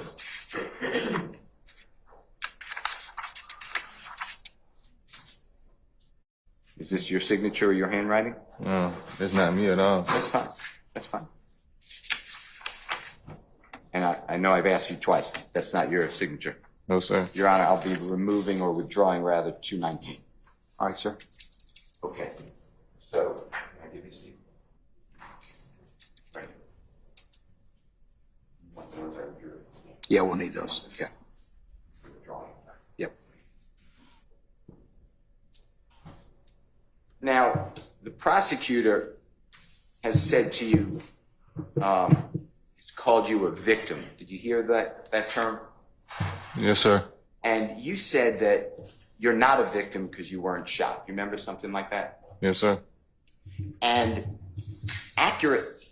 to be accurate, on April 12th of 2015, do you remember that's the date that the prosecutor was asking you about? Do you remember that date at all? No, sir. Okay. At that time, you were with 4 other people in a car. True? No, sir. All right. And at that time, you were doing what you and your friends do. You were looking, you had guns in the car, right? You said that earlier. I wasn't in no car with no gun. Okay. And you were doing what you do. You were trying to find somebody with money or a nice car or a car and arm rob them. Objection, Is Your that Honor. true? Basis. It's improper character, Your Honor. I sustain the objection. That's what was going on. I sustain the objection. Just rephrase it. Okay.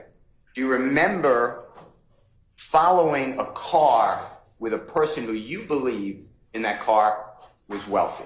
You remember saying that? I wasn't following nobody. You remember being in a car that was following another car that you believed in the car that was being followed, so the front car had a gentleman named O.G. Bentley or Bentley. Do you remember that? I don't even know who OG Bentley is. You remember telling the detectives that the car that you were in was following closely another car, and that car had O.G. Bentley in the car. Do you remember that? State again, I don't know who OG Bentley is. Do you remember explaining that you believed O.G. Bentley is wealthy because he had worked for a very well-known and accomplished artist, Young Thug? You remember saying something like that? No, sir. How would I know he wealthy if I don't even know him? Did you know that in April 12, 2015, did you know Young Thug, the rapper, to be extremely popular? Of course, everybody do. Okay. And did you know at that time, if you can lock in 2015 April, that Young Thug was in the midst of a approximately 20-state tour with Objection, Travis Your Honor. Scott? Basis. Oh, Assume facts, not evidence. I'm I asking the sustain the question. objection. Did you know that Jeffrey Williams was on tour in April 2015? Objection, Your Honor. Basis. I don't know, sir, but I know he be. Stop. When there's objection, Mr. White, just let me finish ruling the objection, and I'll let you know if you can answer it, okay? Yes, sir. All right, okay. Assume facts, not evidence, Your Honor. I'm gonna overrule the objection. Let me just see where this goes. Were you aware that Jeffrey Williams was touring throughout the United States, the southern part of the United States, in April 2015? Objection, Your Honor. Basis. Touring on the southern parts of the United States, assuming facts, not evidence. I'm asking the question. I'm gonna overrule the objection. You can answer the question. Did you know he was touring? I mean, I don't know his tour date, but I mean, I know he's a celebrity, so he probably was touring. Do you know whether at that time, if you remember, if you don't remember, just say, I don't know, that Jeffrey Williams at that time, or Young Thug at that time, was touring with another artist known as Travis Scott? Objection, Your Honor. Lack of foundation based on the witness's previous answer. I'm gonna overrule the objection. You can answer it. I think so. I don't know what city they was in. Or... That's fine. Now, you never told detective and whomever the detectives are, or anybody, that Jeffrey Williams was in any way involved in this April 12th, 2015 incident. Is that true? I never absolutely told nothing like that. You never saw Jeffrey Williams on or around April 12th, 2015 during this incident that you're talking about when you called your sister, correct? And when I say Jeffrey Williams, that's what I'm Young not, Thug. I know what you're talking about. All right. I connected it for you? Yes, sir. Okay. You never said that to anybody, right? I never ever said that. Have you seen the video footage from the Citgo gas station? Doesn't have Jeffrey Williams there, correct? I seen the footage, but he was not there. Right. This had nothing to do with Jeffrey Williams, correct? Correct. Now, you're in a car, if you were in a car, I'm talking about that same night, following people, and you told you told somebody that, yeah, O.G. Bentley probably thought we were going to arm rob. You remember saying something like that? I don't even know what you been. You remember saying that your car was driving, not you driving, but the car was driving very close and fast behind the car that it was following. Do you remember saying something like that? And if you don't? I don't. All right. Do you remember then a car pulling into the Citgo gas station we talked about after the car with O.G. Bentley in it? Do you remember that? No, sir. Can you tell the jurors why, if you know, on that video you saw, why the car that was following the other car pulled into the Citgo gas station if it didn't get gas? I mean, I can't recall, sir. You feel me? That's fine. And in that car, you knew that people got out of the car that was being followed and wouldn't come out of the convenience store. You remember telling the detectives that? I never told him that. And then a young lady was talking with a person who you may have known, and there was no yelling or anything. Do you remember telling that? No, sir. All right. And when there were guns in the car that you're in, can you tell the ladies and gentlemen jury why there were guns in that car? I wasn't even in the car with no guns. Then, I had my own weapon, so I wasn't in no car with no gun. I was standing outside the store. Then at the Citgo gas station, other people came up in another car and they displayed guns. Do you remember that? No, sir. Do you remember a man who you're referring to as DK, or the state referred to him DK or Walter Murphy, came up with a long gun, came up to the car? Do you remember that? I don't know how I know how Walter Murphy and DK is the same person because he mentioned it to me. Okay. And then DK didn't shoot anybody in that parking lot. No one got shot in the parking lot, true?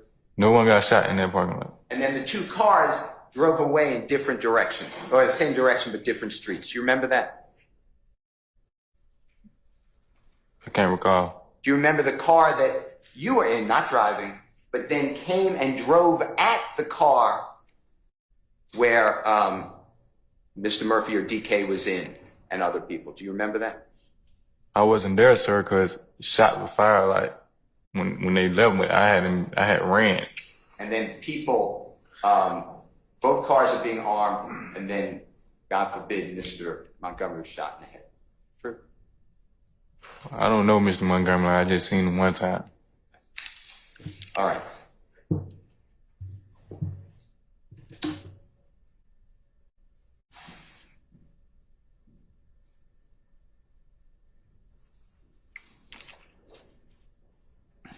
Now, you discuss at times, and I know you don't know the person, but you knew that Bentley or O.G. Bentley was somehow either related to or did lawful touring business, music business with Jeffrey Williams. Is that true? I don't even know who O.G. Bentley is. You told the detectives that you assumed that O.G. Bentley or Bentley had money only because he was somehow connected with the wildly popular and wealthy artist Jeffrey Williams. I never told him that. Remember thinking that, though? Saying that you thought he had money? No, sir. He was connected with Young Thug? No, sir. And I wasn't saying that's a bad thing. You're saying through the music, right? I don't even know him, period. All right. Your Honor, may I have 1 second? Sure. This is yours. May I approach, Your Honor? You may. All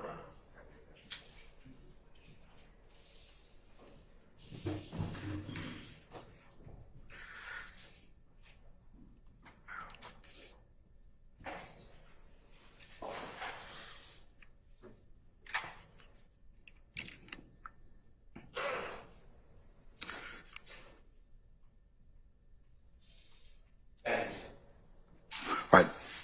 Any other examination on behalf of any other counsel? All right. Any redirect from the state? Briefly, Your Honor. Mr. White? You didn't cuss one time when you were just speaking with Mr. Shield, did you? No. Your demeanor's a lot calmer now than you and I spoke, right? Cause stuff you was saying, it didn't add up. You saying I know a dude 3-4 years and all that. I don't. When you spoke, Mr. White, you never answered. You answered every question, Mr. Steele, yes sir, no sir, right? Yes, sir. And that yes sir that you just said now was the first time you answered one of my questions like that. Is that fair to say? Cause you asking something, you feel me? But whatever you was saying the first time, you was off the wall chart saying stuff that I never said, trying to make me remember somebody or I was there. No further questions, Mr. White. Thank you, sir. Anything further, counsels from the defense? All right, hearing none.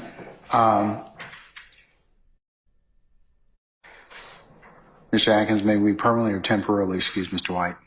Permanently, Your Honor. All right. Mr. White, I'm going to permanently excuse you as a witness. Thank you for your patience with us, and just give us a second. Ladies and gentlemen, we're going to go ahead and take lunch, and I'd like to have you all back for 1:30 and we'll start back up at that point in time with the state's case, okay? All right, so ladies and gentlemen, all rise.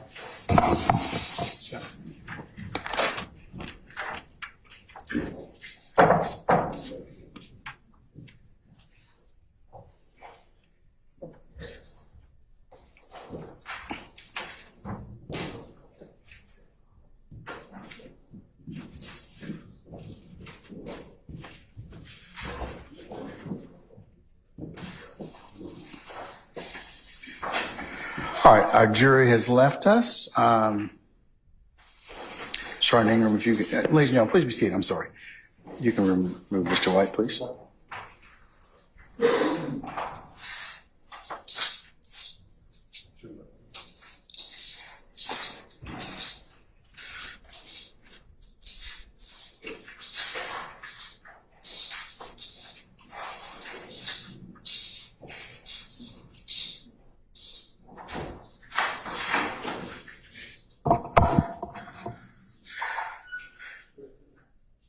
All right, councils, we're going to go ahead and recess for lunch. Before we do that, Mr. Steele and Mr. Adams, can I see you along with Ms. Love, please? Thank you. All right, we're in recess.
All right, Sergeant, do we have everybody, sir? Yes, sir, Madam President. Okay.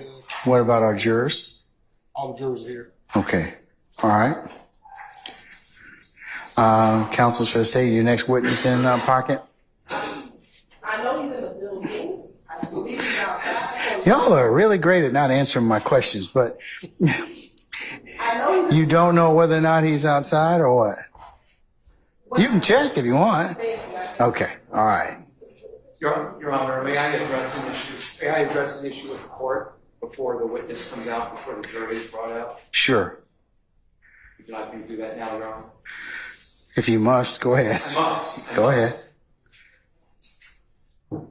So, Your Honor, I just learned of this because I'd been inadvertently left off of a lot of email correspondence from the state this week. But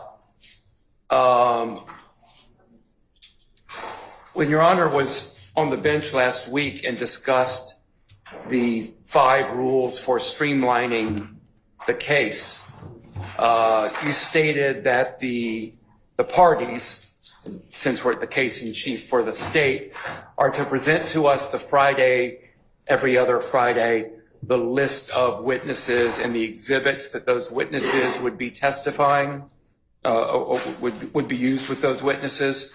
And I believe that Mr. Murphy is next, and we did not receive last week the list of exhibits that would be used with Mr. Murphy. In fact, I personally... You didn't, or? No, we, I believe I can say we, did not. I did not, and I do not believe any of the other defendants received the list of exhibits for Mr. Murphy last week.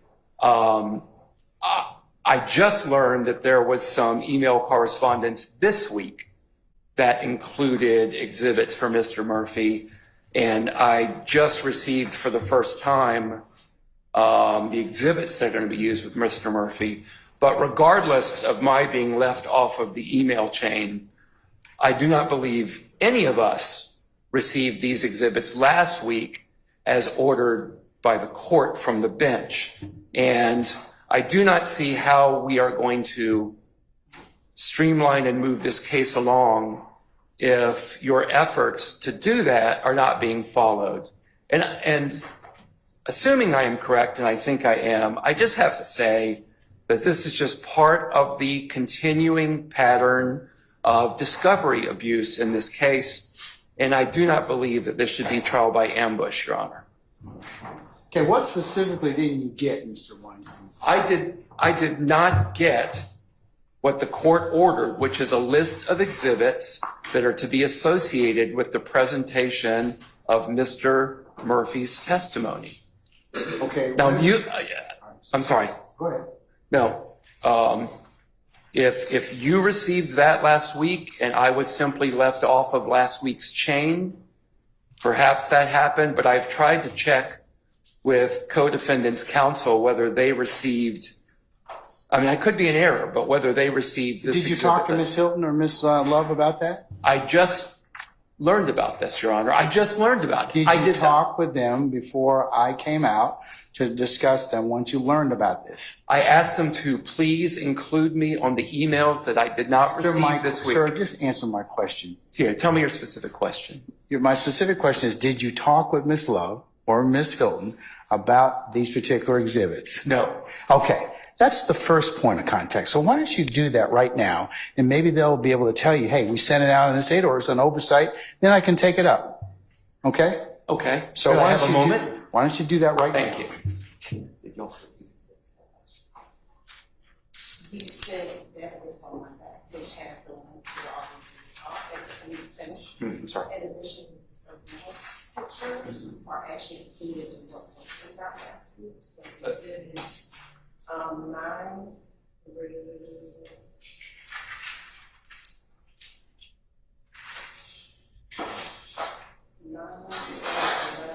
12, 13, 14, 15, 16 were all sent last week. As associated. Was that on Tuesday, Ms. Hilton? So, Your Honor, briefly, on last week, Miss Love sent, Love sent out that was on pow- Monday, the 8th of April. Correct. So on Monday, I do see that, Mr. Weinstein. That was sent out, and there's an exhibit list. and Your Honor, on Monday, that exhibit list, while it did not have the actual pictures, it has a link to where all the pictures were in the reorganized discovery, so they can know exactly which pictures we were referencing. And I believe in that email. No, I don't think it was in that email. At some later communication, I myself told defense counsel that I would send a PowerPoint as soon as the PowerPoint was ready with all of the exhibits, but they did have the links to where all of the exhibits were. Last week, Your Honor, Miss Love, when she sent out the PowerPoint with the exhibits for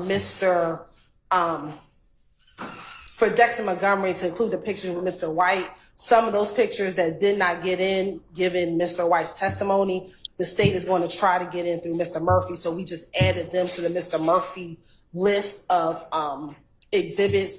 But the majority of these exhibits that we sent on Monday are on here. The state did update this witness list multiple times this week, and every time we updated it, I sent the updated copy, and I highlighted what were the additional. I see another email on the 9th of April.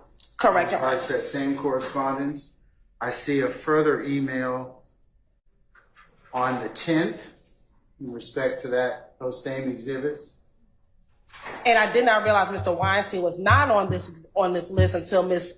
D. Williams, literally, I think a few minutes before we were about to come into court, advised that Mr. Weinstein, Ms. Apt, and Ms. Hingerty were not on that email chain. I told her that we would make sure that's corrected moving forward. But what the state did try to do, Your Honor, in all candor, is as the state is continuing to work up questions, more pictures may come to the thought, but these are all pictures, all evidence that have been turned over in discovery, and that's why I provided a specific link where they can be found, so it's no surprise of where they're coming from. But this isn't any new discovery, Your Honor. These are all things that have been served, and what the state has tried to do is, as I've been continuing prepping my questions and updating any type of evidence, is providing that exhibit list. And we appreciate the update, Your Honor, but whether they came in Monday, Tuesday, or this morning, neither of those days are last week, which is what this court ordered from the bench. All right. Well, I'm noting your objection, Mr. Weinstein. I'm going to include those three emails from the state, Ms. Weaver, as the next court's exhibits in order, and I'll deny your motion. Call for our jury, please. But Mr. Weinstein has been updated on, and any other counsel have been updated accordingly. Make sure that the next set of emails. Let's do that and not make sure that doesn't occur again.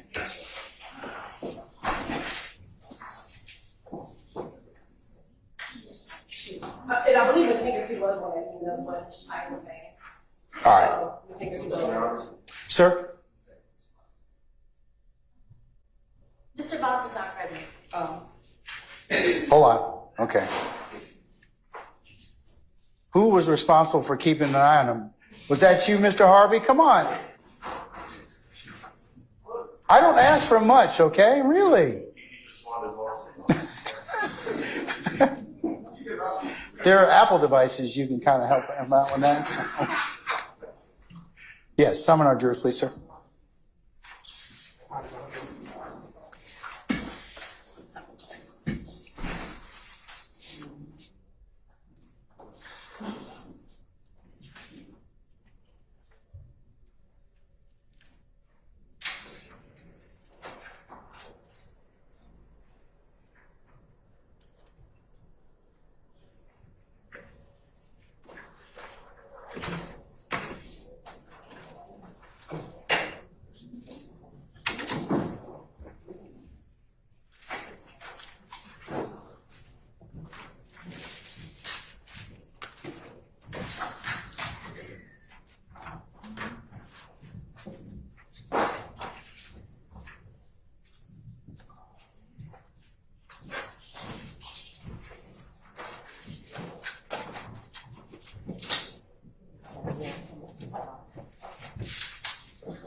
Georgia, President County. All right, thank you, Sergeant Ingram. Ladies and gentlemen, please be seated.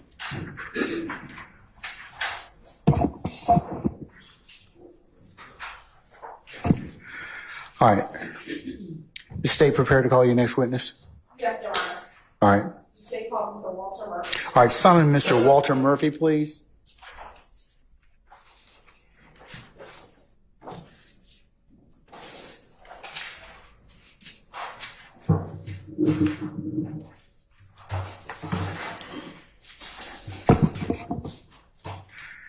Mr. Murphy, good afternoon, sir. Sir, if you would please approach your witness stand. Once you get there, if you'd be so kind to turn and face Sergeant Ingram, be sworn as a witness, please, sir. Raise your right hand. It's my first testimony. You're going to treat the truth. That's it.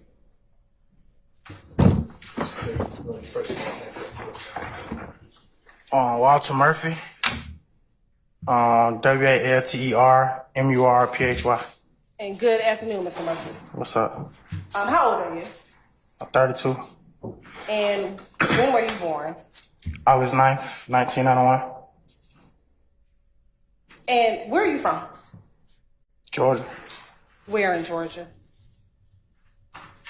Forest Park. Jonesboro Road. Is that within the city of Atlanta? Yeah. Mr. Murphy, do me a favor. Can you pull yourself a little closer to the microphone, speak directly into it, so we can all hear you, sir? Appreciate it. When you were younger, did you grow up off of Jonesboro Road? Yeah. Did you live in a particular apartment complex? Or where did you live? Did you live in a house or apartment complex? Projects. Okay. And where were those projects located? Jonesboro Road. What were the name of those projects? Gilwood Gardens. You said Gilwood? Gilbert Gardens. And about how long did you live at Gilbert Gardens? Bless you. Since I can remember till I was about till 2005. Since However old I was then. And if you were born in 1991, would it say you were 14 in 2005? If the math, and then that's it. Okay. When you lived in Gilbert Gardens up until 2005, who did you live with? My mom and my siblings. How many siblings do you have? 4. And within your line of siblings, where do you fall? You're the oldest, the youngest, or in the middle? I'm the oldest son, second youngest kid.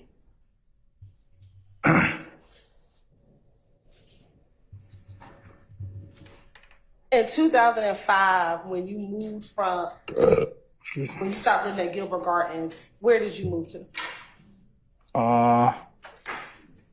After Gilbert Gardens, we moved to off of Browns Mill Road and Cleveland Avenue.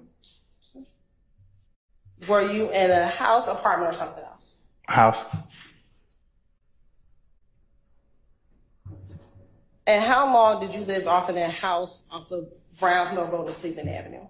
I think we stayed in like 3 houses in the same neighborhood. Kept getting put out.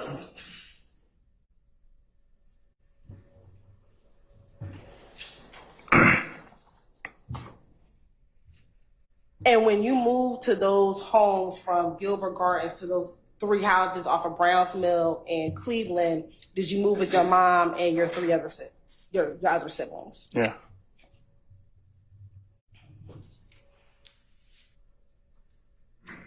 Where did you go to school when you were younger?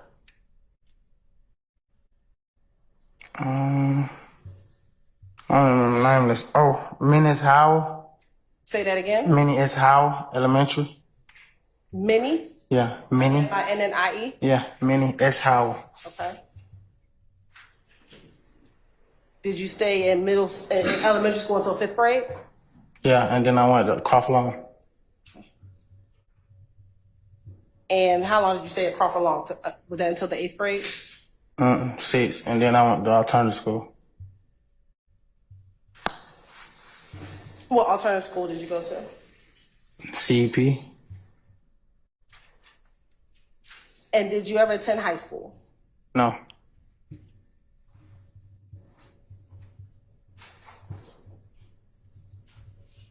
Have you gotten your GED?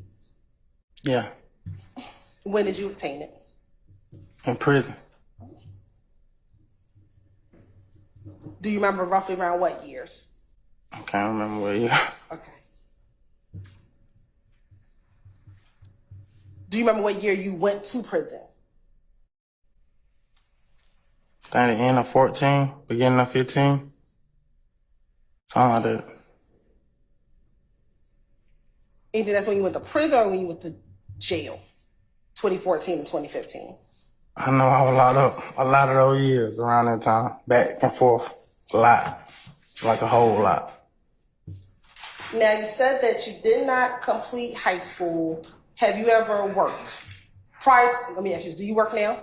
Yeah, Okay. Prior to you working now, when you were younger, so between that 2005 and 2012 or 13, did you ever work? yeah. What type of work did you do? I worked at Turnerfield. What did you do at Turner Field? I worked at concession stand.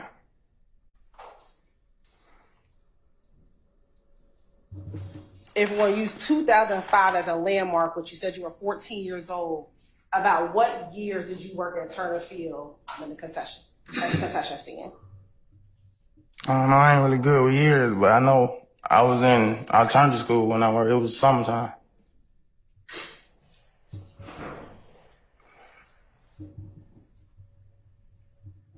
Outside of working at the concession stand at Turner Field, did you have any other jobs while you were younger? No.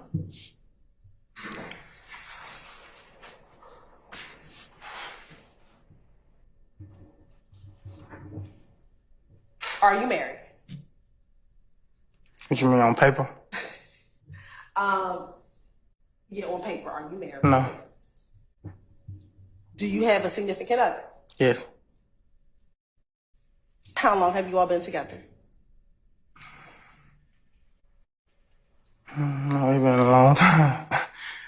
Probably about, at least about 11, 10 years, something like that. 10, 11 years. Do you have children? Yeah, 4. And do you have boys and girls, all boys, all girls? 2 girls, 2 boys. And what's the age range of your children? Objection, Your Honor. Relevance? Overruled. What's the age range of your children? Sure. What is the age range of your children? 16, 15, 8, and then I got a 4-month-old baby boy. And are you currently working? Yes. What type of work do you do? I'm manufacturing windows and doors at a company. How long have you been working for this company, manufacturing doors? I can't remember the years, man. I'm terrible with years, but So if we're in 2024. I started in the halfway house. Whenever I went to the halfway house, that's when I got the job I'm at now.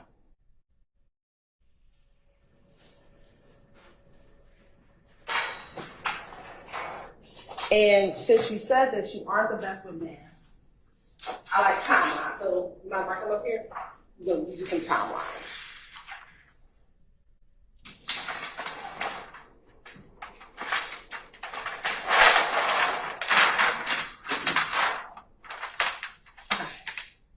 Ms. Mercer, you were born in 1991?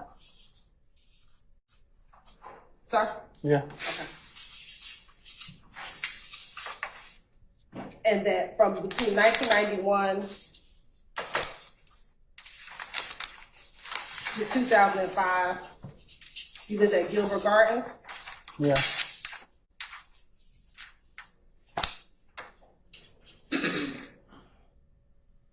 And in 2005, you moved off of Cleveland and O'Hapeville?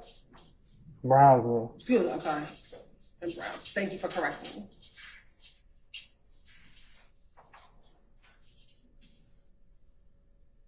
Now, you think you may have went to prison, you believe sometime in 2014 or 2015?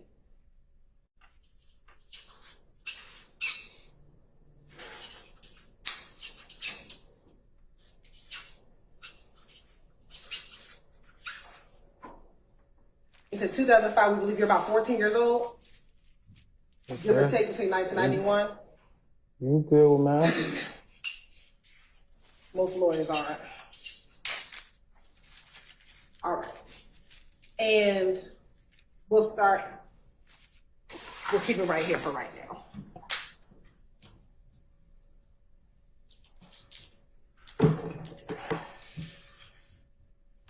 And I'm sorry, one more thing. You said that you were working at your current job since you got put in the halfway house, correct? Yeah. Only time I'm working when I went back to prison for this.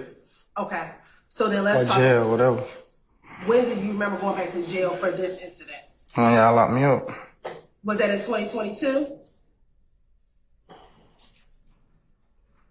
I turned myself in June. Whatever year. 2022? I think that was the year. Okay.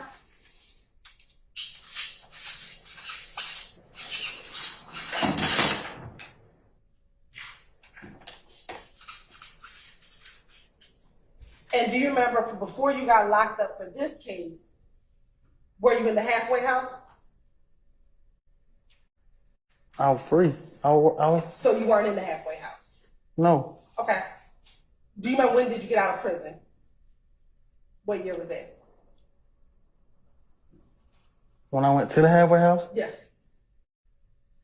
I don't know. It was COVID though. Everything was shut down for COVID. So we can say around 2020? Do you remember COVID being in 2020? I don't know. I was in prison. Okay. If I say it was in 2020, would you agree with me? I don't know. I can't agree with you if I wasn't here. Okay. But it was around COVID. All right. And you started working at the job during this time? When you were at the halfway house? Yeah.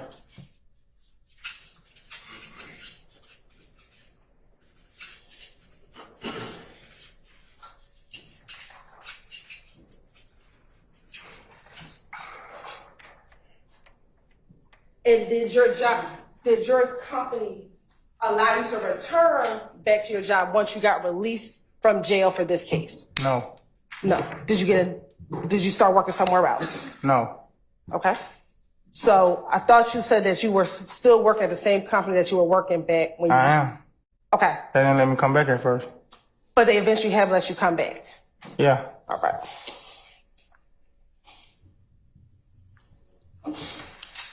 And when did you start working back at the manufacturing firm? I don't know, man. Let me ask a better question. How long have you been working there since you could return? Has it been a month, 5 months, a year? How long have you been working back at the manufacturing firm?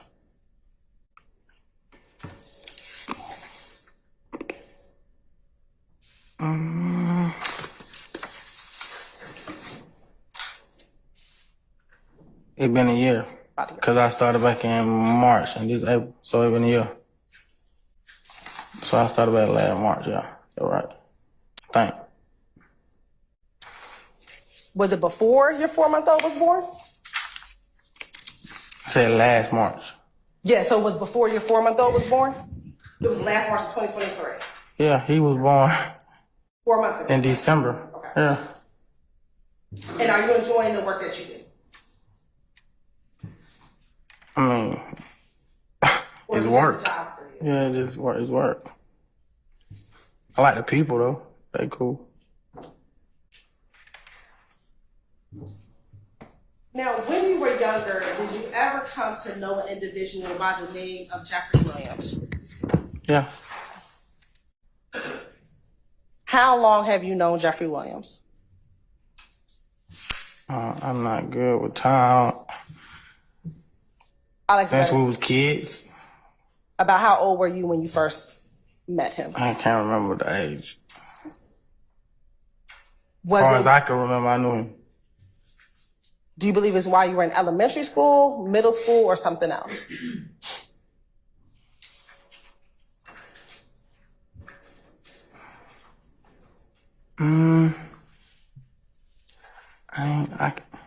I've been knew him. I can't. How did y'all Before I knew him, I knew of him. Put it like that. I knew his family members before I knew him. which family members did you know before you knew him? His mom, his dad, his sisters. How did you know his mom, his dad, and his sisters? I can't remember which one of them, but they stayed in my apartments. I don't know if it was his mom or his dad, but they stayed in my apartment. I just never seen him. I always seen his brothers and sisters. And did they stay in your apartments at Gilbert Gardens? Yeah.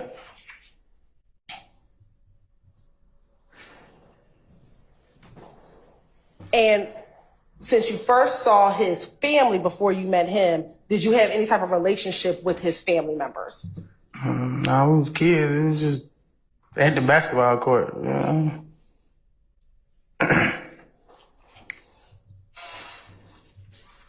Now, do you call him Jeffrey Williams? Huh? Do you call him Jeffrey Williams? When you refer to him, do you I don't call nobody by their whole name. Okay. What did you call him? Lil Jeff. Anything else? Call him a lot of names, a lot of nicknames. Okay. What are some of the other nicknames? Prune. It's a family nickname. Okay. I heard his family call him that. I called him, start calling him that too. Going to joking, playing with him. Anything else? That's all I can remember. Uh-huh. And do you see Jeffrey Williams in the courtroom today? Yeah. Okay. Can you identify him by article of clothing he is wearing?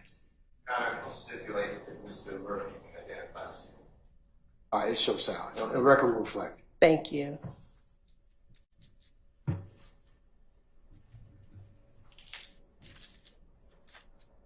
Now, you said that you had met his family first and then you met him. Do you remember the circumstances of how you met Mr. Williams?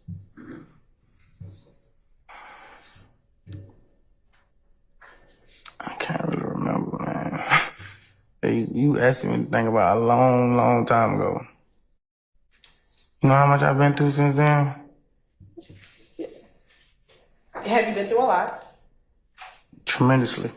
And we're going to talk about some of those things over the course of this time together. Yeah, I don't remember my first encounter. Okay.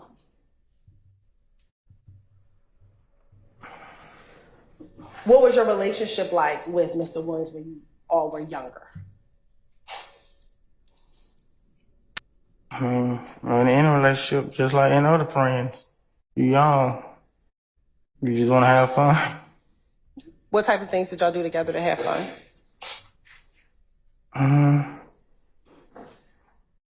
One of our biggest things was listen to music. The dissect music. What kind of music would y'all listen to?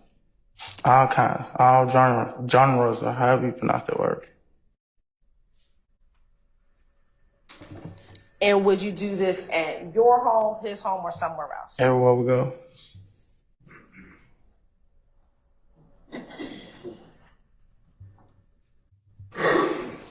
As your relationship developed with Mr. Williams, did your relationship with any of his family members develop?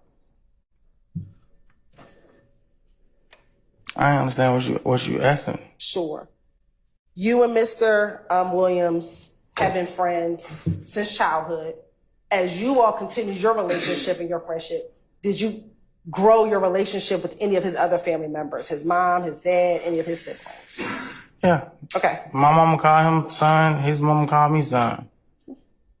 What about his dad? Did you have a relationship with his father? We were cool. I ain't never had my dad, so you feel me? I ain't really good with authority.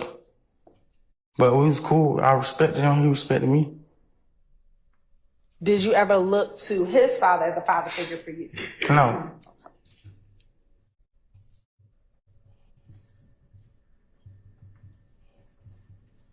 And then what about his siblings? Did you ever develop a relationship with any of his siblings?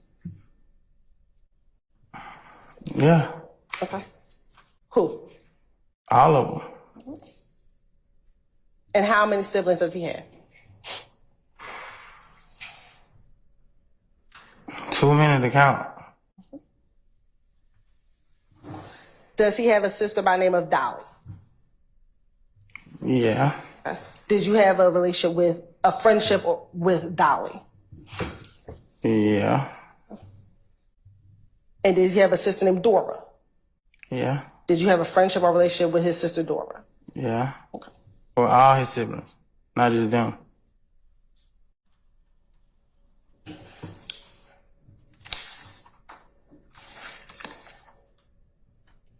Did you and Mr. Williams ever go to school together?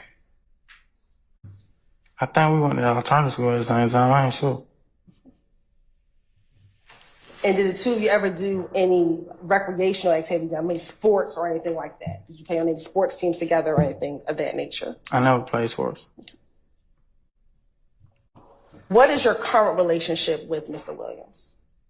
I don't have a relationship with him. When did that relationship cease? It never ceased. It's just I went to prison. And while you were in prison, you did not maintain your relationship or friendship? When you're in prison, you don't retain no relationship. All that in. And since you got out of prison, did you not rekindle your friendship when you got out of prison? I had more important relationships to worry about than friends. Like my kids.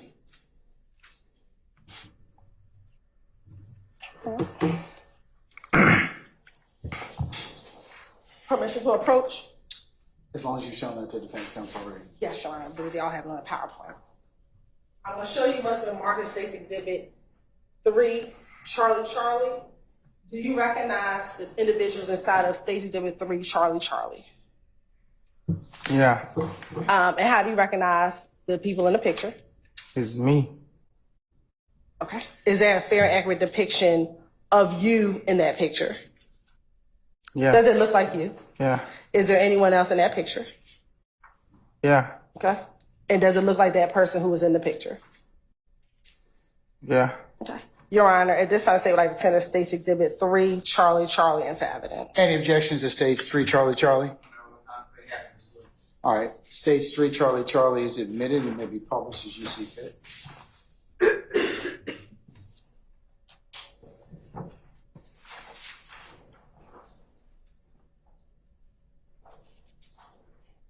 Now, looking at State's Exhibit 3, Charlie, who's in the picture? Me. And who else?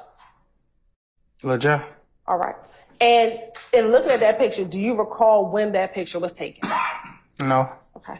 Is it before you went to prison, either in 2014 or 2015? Yeah.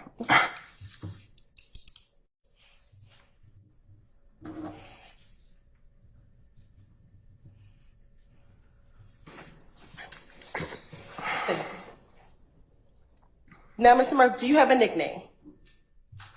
I got a couple nicknames. Okay. What are your nicknames? DK, Dewey.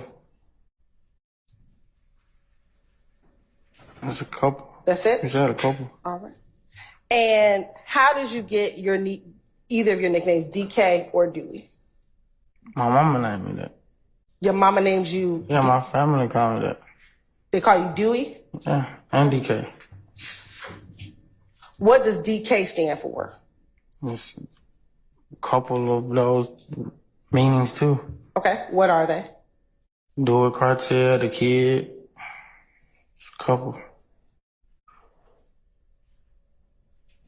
What is Dewey Cartel? What does the cartel signify, if anything? It's just a name. You don't like Dewey don't mean name cartel. It's just a name. How did you come up with that name, cartel? I didn't come up with it. My family, it was given to me. Were you ever associated with a group, Red Cartel? A music group, yeah. Is it only a music group? I don't know what it is today. I know what it was when I was with them.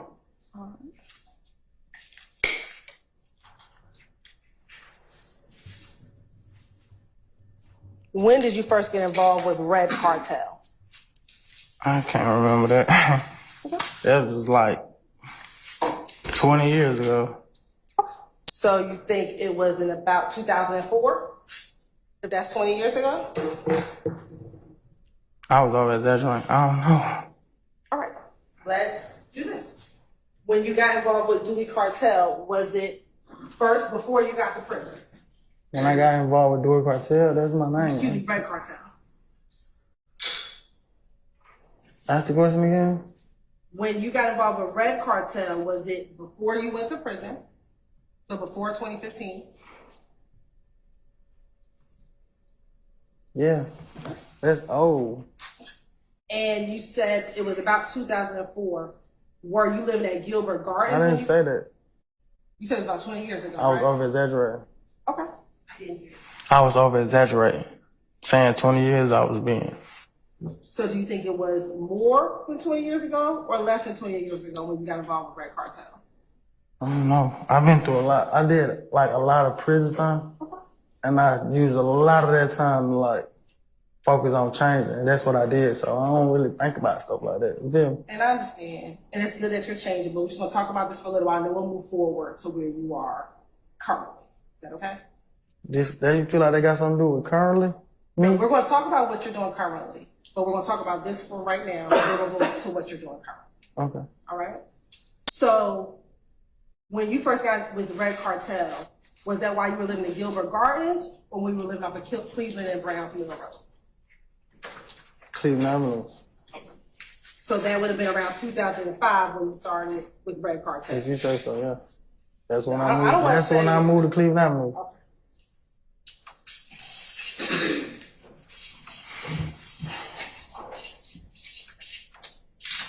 How did you get involved with Red Cartel? It was a music group who was rapping or trying to rap.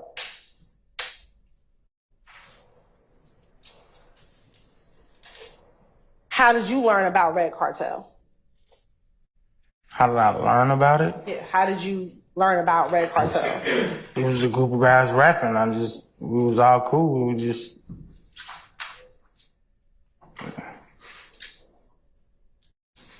Do you know when Red Cartel formed? No. When you got involved with Red Cartel, you said it was a group of guys. About how many guys are part of this rap group, Red Cartel? I don't know. Okay. Was it more than 2? I can't remember. All right. Were you the only person rapping in the group? No, they wanted to be a group. It was just me. All right. So then how many more people besides you was in Red Cartel? I can't say. I don't want to lie. Okay. Was it more than 10? Yes. All right. Was it more than 20? I can't remember. I don't want to lie. Okay. I know it was more than 10 though. More than 10. And the members of Red Cartel, did they live in that Cleveland Browns Mill Road area or somewhere else? Kind of all over the place. We was all from Gilbert Gardens, so they tore down the projects and everybody just scattered. Now, you said they were all from Gilbert Gardens. When you were living at Gilbert Gardens, did you know some of these individuals who now form this group, Red Cartel, in 2005? Yeah.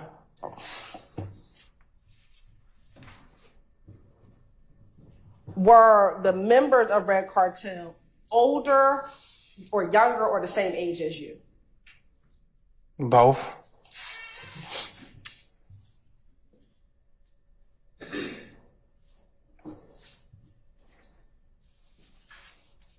Outside of music, was Red Cartel known for anything else? Not to my knowledge. Did you have to do anything to join this music group, Red Cartel? No. Did you have to rap so they can determine if you knew how to rap or do whatever other type of music? Yeah, I mean, yeah, if that's what you're talking about, do something. Yeah, so how did you get involved? How would you become a part of Red Cartel? I mean, dude, so they would have to like your music, I guess.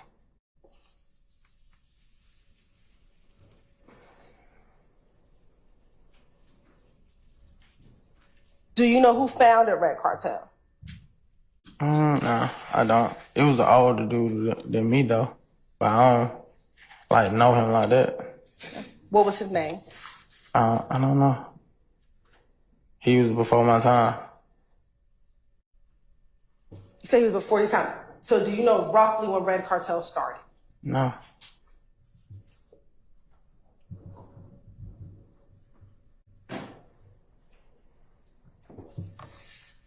Do you know how they came up with the name Red Cartel?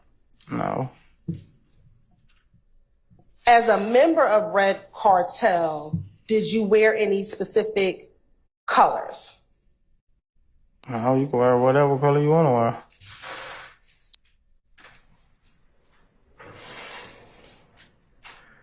Did you all have any particular clothing that you wore?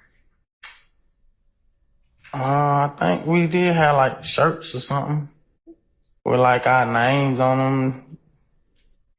So something like that. I can't really remember, but I think we had like some shirts.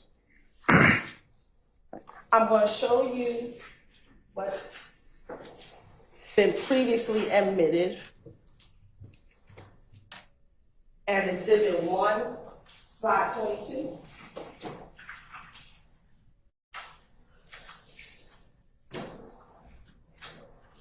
Exhibit 1. Just one.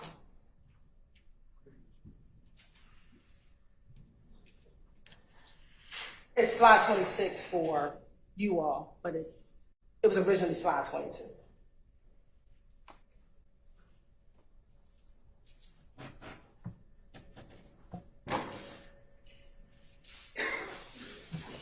So looking at what's on the screen, which is State's Exhibit 1, which was Slide 22, then Sir, We, do you all want to take a look at it?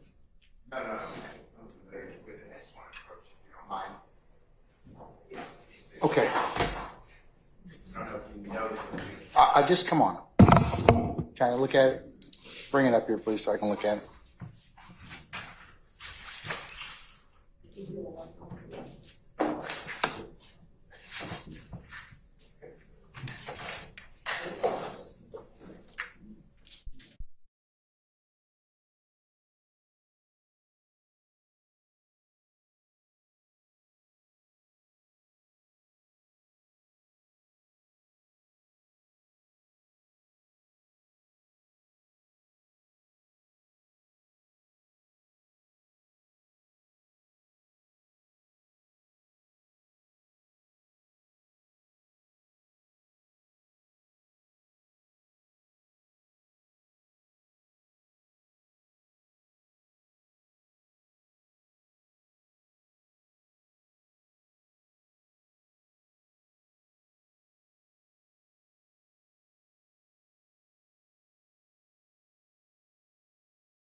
I'm gonna show you again, State's Exhibit 1, slide 22. When you talked about the red cartel clothing, is that some of the clothes that you were referencing a few moments ago? I don't remember that. The ones I'm talking about, we had our name on it, like individually had our name on it. And looking at that, do you see the back of it on the right-hand side? Which part is the back? So let's go to the one on the left-hand side. Do you see the individual with a chain around their neck? Yeah. Okay. I see that. And does that appear to be the front of someone? I guess. All right. And what does that shirt say? Can you read it? Your Honor, it's not in evidence. He said he does not recognize it. Your Honor, it is in evidence. Yep. We need to approach Stacey. It is in evidence, Mr. Steele, but, so I don't want to, I'll overrule an objection now. Right now, you can ask him. That's enough. Then if he says other objections. Looking at State's Exhibit number 1, the front of that shirt, what does it say?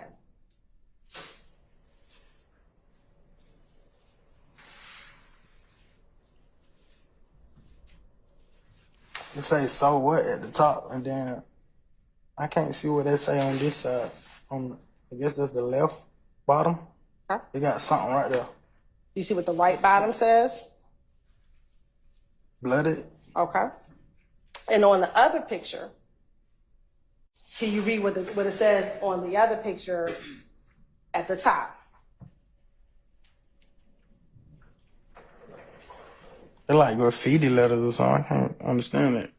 So you can't read what it says at the top?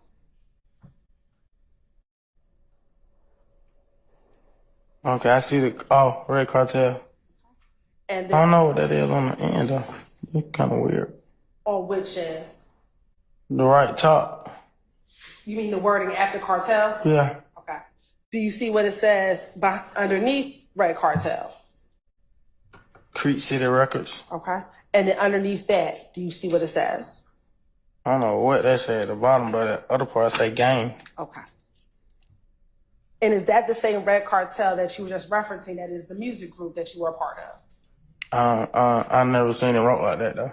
Okay. But is that the red cartel that you were referencing, the music group that you were a part of? I don't know. Okay. How would I know? All right. Thank you. Did Red Cartel have any alliances with anyone? No. Not that I know of.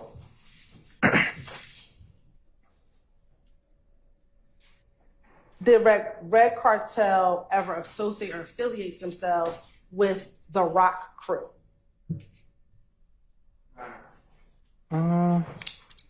Jack. Basis. On his testimony, he said it was a record group. He's 14 years of age. Okay, all right. So what's your relevancy? I'll overrule the objection. Did Red Cartel have any alliances with a group, the Rock Crew? I think they had like music together. That's about as far as I remember. I don't really know if they alliance. What that mean? That's a big word. Okay. Did anyone from Red Cartel associate with anyone from Rock Crew? We all stayed right by each other. Okay. Went to the same school. Like, you feel me? All right. And Rock Crew, was that a gang of of members who were from the Cleveland Avenue area? Objection. A gang? I stand objection. Okay. What is your understanding of Rock Crew? Rock Crew was Cleveland Avenue. And we say it was Cleveland Avenue. What do you mean? Like the people from Cleveland Avenue. And did Rock Crew have a founder who gathered the individuals who were off of Cleveland Avenue? I don't know. You don't know. Now, you said that we all stayed off of Cleveland Avenue. Do you know any individuals who associated themselves with Rock Crew? When you say associate, like what you mean by that? That they were a part of, they considered themselves Rock Crew, they called themselves Rock Crew. Do you know anyone like that? All the kids from Cleveland Avenue when I was younger, it was kids. Yeah, appreciate that. No problem. Who were some of the people that you knew who were from Cleveland Avenue that associated themselves or called themselves Rock Crew? I can't remember their name. We was in middle school, kids. Tell me some of the people that you may remember. I can't really remember nobody's name like that. I try to forget about Cleveland Avenue. I ain't been on Cleveland Avenue in 10 years. Let me ask you this. Do you know an individual by the name of Trontavia Stevens? Yeah. Okay. Was Trontavia Stevens a part of Rock Crew? A part of it? I can't really say he was a part of it. I mean, I guess you would have to be Rock Crew to say he's a part of it. I don't really know that. Jeffrey Williams, was he a part of Rock Crew? I don't know. He's not even from Cleveland Avenue. Did he ever hang around Cleveland Avenue? We both did, yeah. Quindarius Zachary, do you know who that is? Never heard that name. Do you know who Little D is? I know a couple little D's.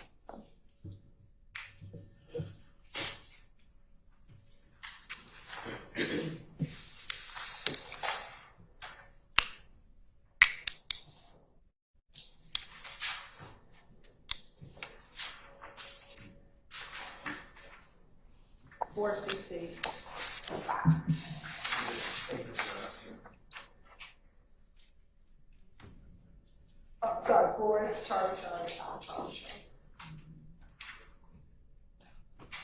You're welcome. Permission to approach? Yes. I'm going to first show you what's been marked as 6 Exhibit 4 Charlie, and 5 Charlie. Tell me if you recognize or see yourself in 4 Charlie, or 5 Charlie. Yeah. Okay. And do you know some of the other individuals inside of 4 Charlie, and 5 Charlie?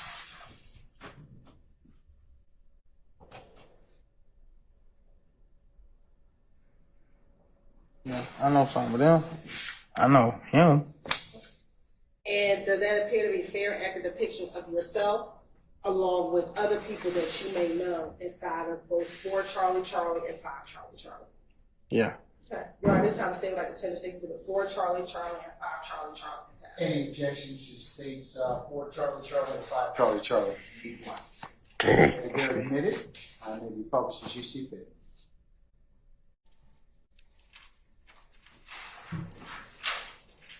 No, that's a picture though, there's writing on it as well. Can I see it please, first? Take it down. Let me see it.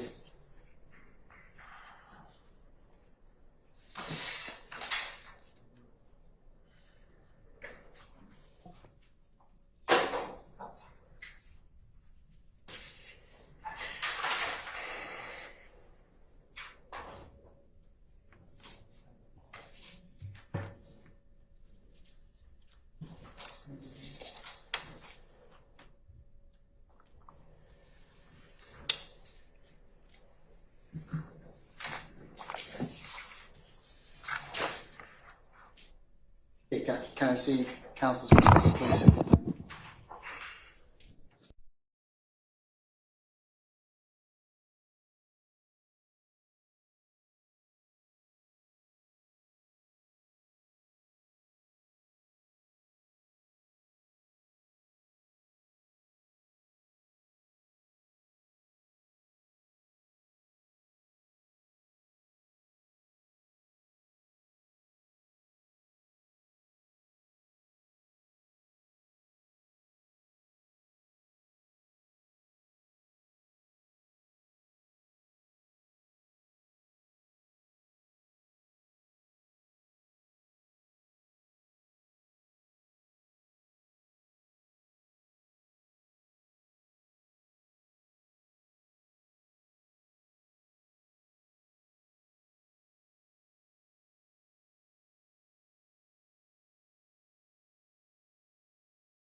With me that those pictures are not taken on the same day.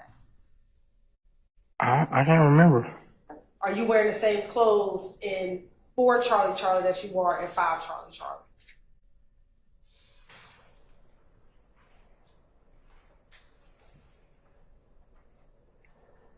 Because I ain't got the hat on. Okay. And it's your testimony say you don't know who that is? I do not know who that is. All right. Do you know an individual by the name of Quentin Porter or Big Boo? Boo. Yeah, I know Boo. Do you know him to be a part of Rock Crew? I mean, a part of it. He from Cleveland Avenue, if that's what you asked. Do you know him to be the founder of Rock Crew? I don't know who the founder of I don't even know when they were found.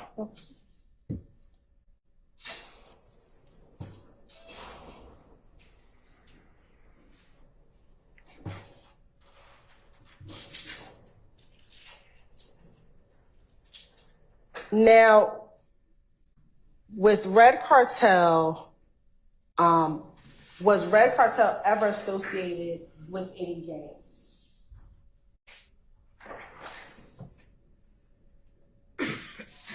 I don't remember. We were just wearing red. You said you don't remember? I don't recall. Okay. But you were just wearing red. Yeah. Do you know why you all were just wearing red? It was just a color. Why red versus any other color? I don't know. Did you ever I can't ask answer why we that. wear red and not purple, blue, green, orange? I like the red. You like the red? Yeah. I think it's a nice color.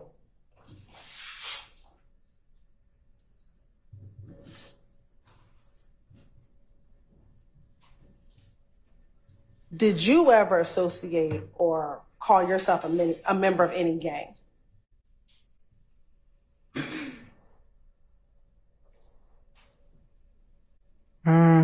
I might have did. You might have did? Okay. Yeah. What gang might you have did call yourself a member of?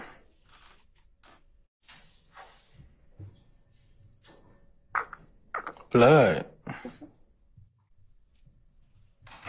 When did you start calling yourself a member of the Blood? I can't remember what year. It was just. Let's go back to our time. So trying to orient you. Was it when you were living in Gilbert Garden or Cleveland Avenue and Browns Mill Road? I think.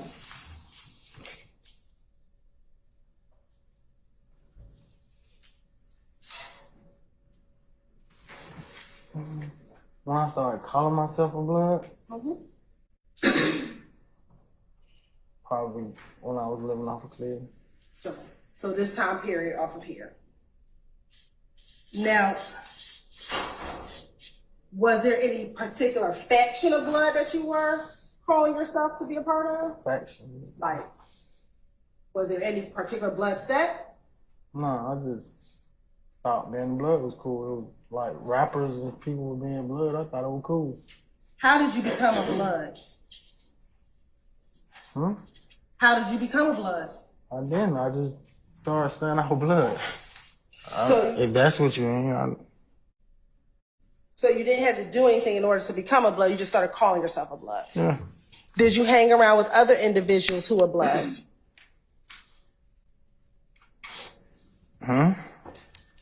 Did you hang around any other individuals that called themselves Bloods?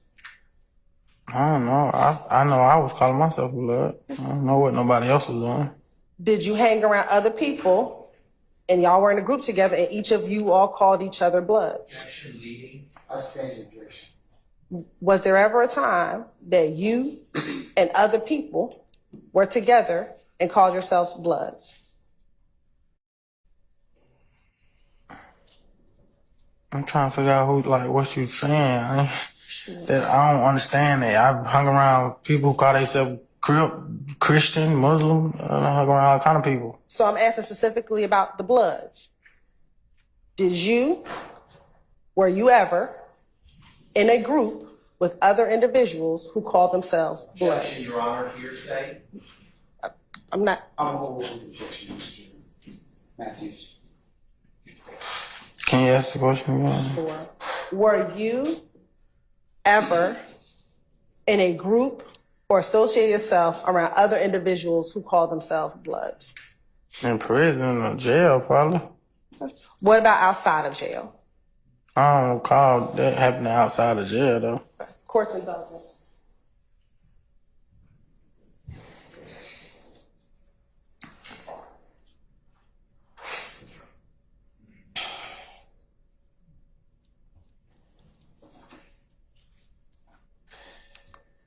Now,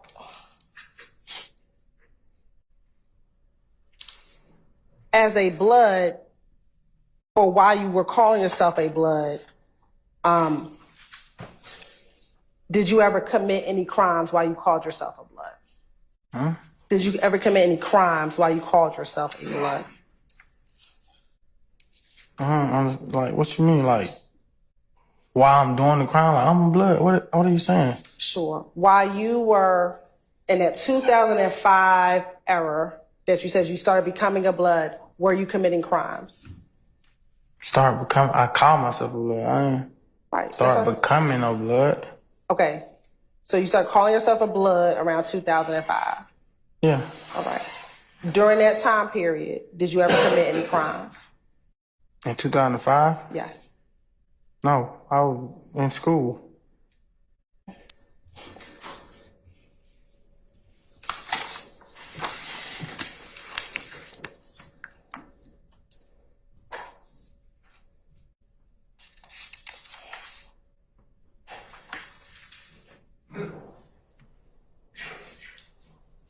Are you familiar with the Blood Set sex money murder? Yeah, I heard of it. How have you heard of sex money murder? Jail, prison, in songs. I heard about it a lot of places.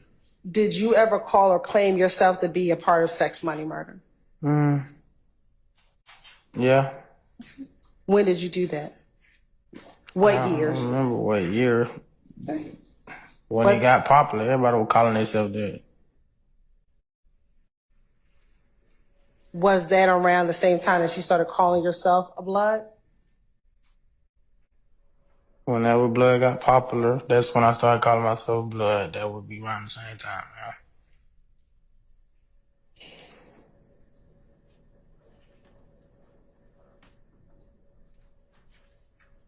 And did you have to do anything in order to call yourself a part of sex money murder? What you mean, do anything? I don't understand it. Were you just able to wake up one morning and start calling yourself a part of sex money murder? Yeah.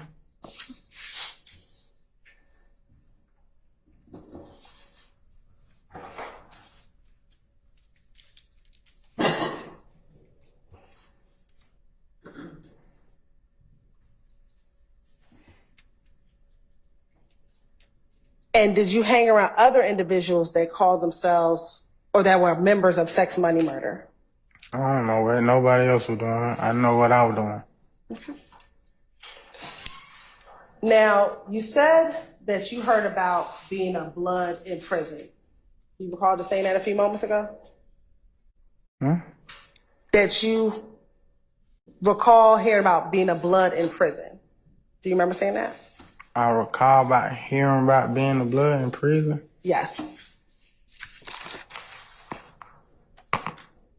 We should put Cleveland Avenue right there. I went in prison in 2005. Right. While you were in prison, did you still claim to be a member of the Bloods? You asked me about being around a group of people who call themselves a Blood. I said that would have had to be in prison or in jail. Okay.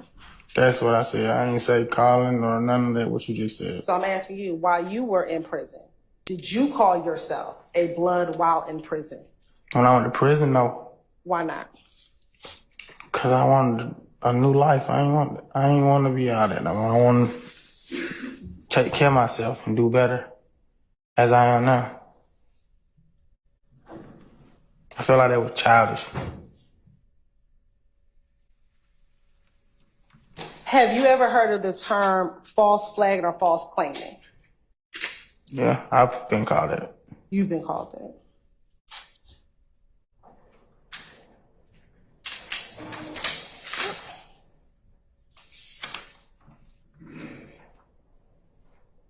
To your knowledge, did any of the individuals that we talked about, Trontavious Stevens, do you know if he associated himself with sex, money, murder? I don't know what nobody else was doing. I know what I was doing. What about Jeffrey Williams? To your knowledge, did he claim himself to be a part of sex, money, murder? I don't know what nobody else was doing. I know what DK was doing.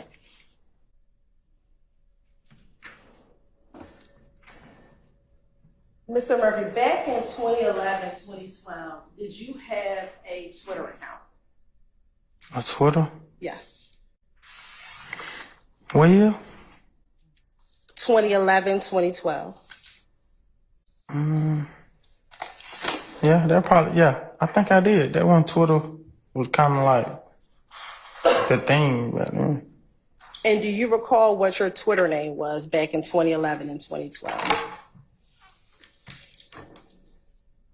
I don't remember the name. I had one though.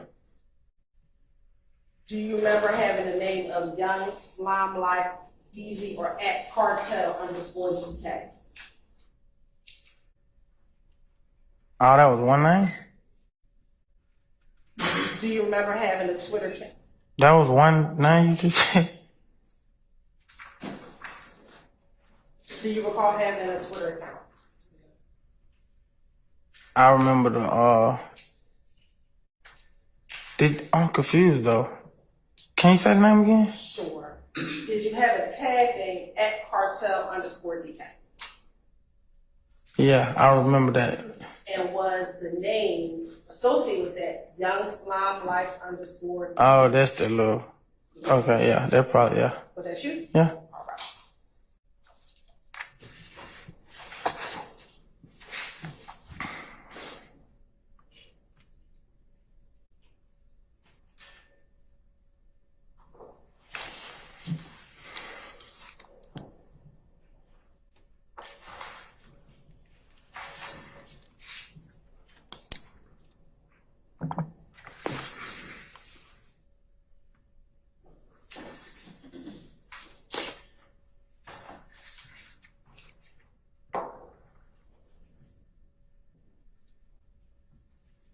I think he does mention Mr. Williams in there. I think he was doing like some of the promotion and stuff. Like I think here, girl.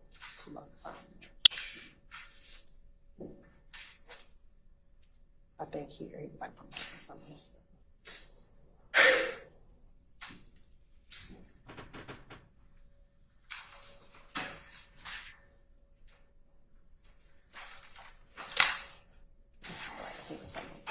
Part of what you talked about, some of the promotion stuff. Going off the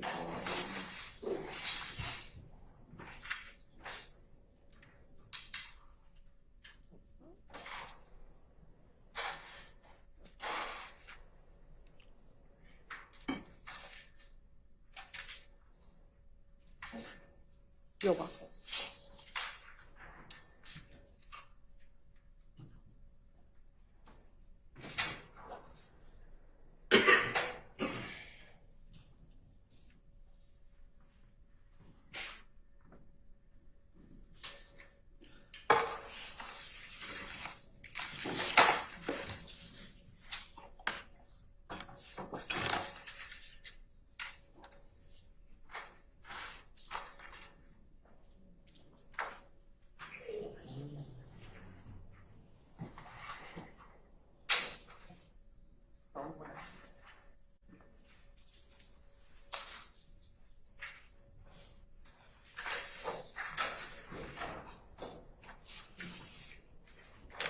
I'm going to show you what's been marked as State's Exhibit 8CC.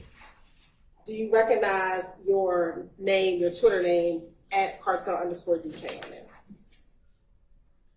At the top. Yeah. Okay. And matter of fact, do you see an image of yourself on the front page of State's Exhibit 8, Charlie? Yeah. And was that the Twitter handle that you had back in 2011 and 2012? Mm-hmm. And I want you to flip through it, take your time, look at some of these tweets, and you see that at Cartel DK making some tweets within that packet. Yeah, I wasn't the only person with that password though. You was the only person with it. I wasn't the only person with it. That's fine. But flip through, do you see some tweets with the from @cartel_?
What the question was again? Sure. Do you see tweets from that Twitter account @cartel_DK?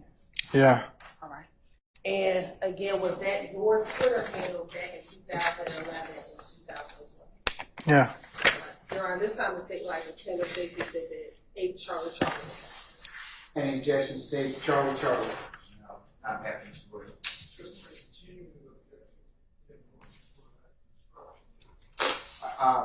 Okay, I noted that, Mr. Harvey, so deny that. I'll give you continued objection. Mr. Steele, no objection, no further objection, this states Charlie. Right. Okay, all right. States Charlie is admitted and may be published as you see fit. Okay.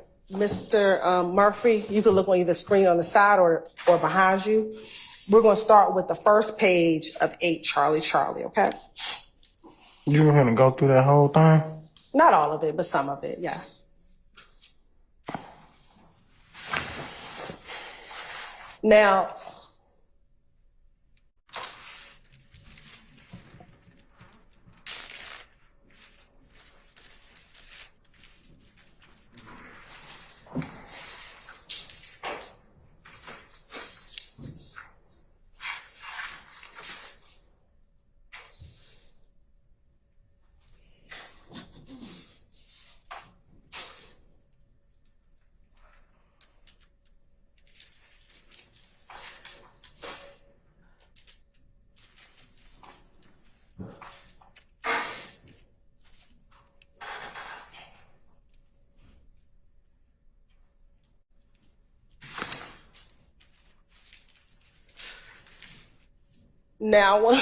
excuse me. Look at this first tweet from January 29th, 2012. Is that you? Yeah. And underneath the tweet, is there a caption? I can't see that. Above the picture and underneath @cartel_DK, is there a caption? Yeah. What does it say? Just say what's right there. Okay, so what does it say? Sex, money, murder. All right. And is that you in this picture? I would answer that. Okay. What are you doing with your hands? You know what crazy? I don't even know what that means. Okay. So you were just taking a picture and you don't know what the hand symbol means? Yeah, I don't know what that means. It looked fire though, back then. All right. Now we're going to scroll down a little bit to September 4th, January 10th, 2012. Do you see that tweet with the different hashtags? Yeah. Okay, what does that say?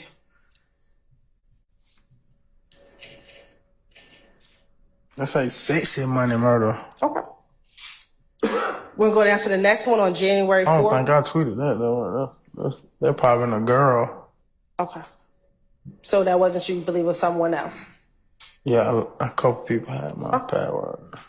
Who all had your password to your? I ain't trying to put them folk in there, but they had it though. Okay. It's How many okay. people had your A password? couple, When you say a couple, what does that mean? 2? about 3. When you have here on January 4th, 2012, what does that say? On what day? January 4th, 2012.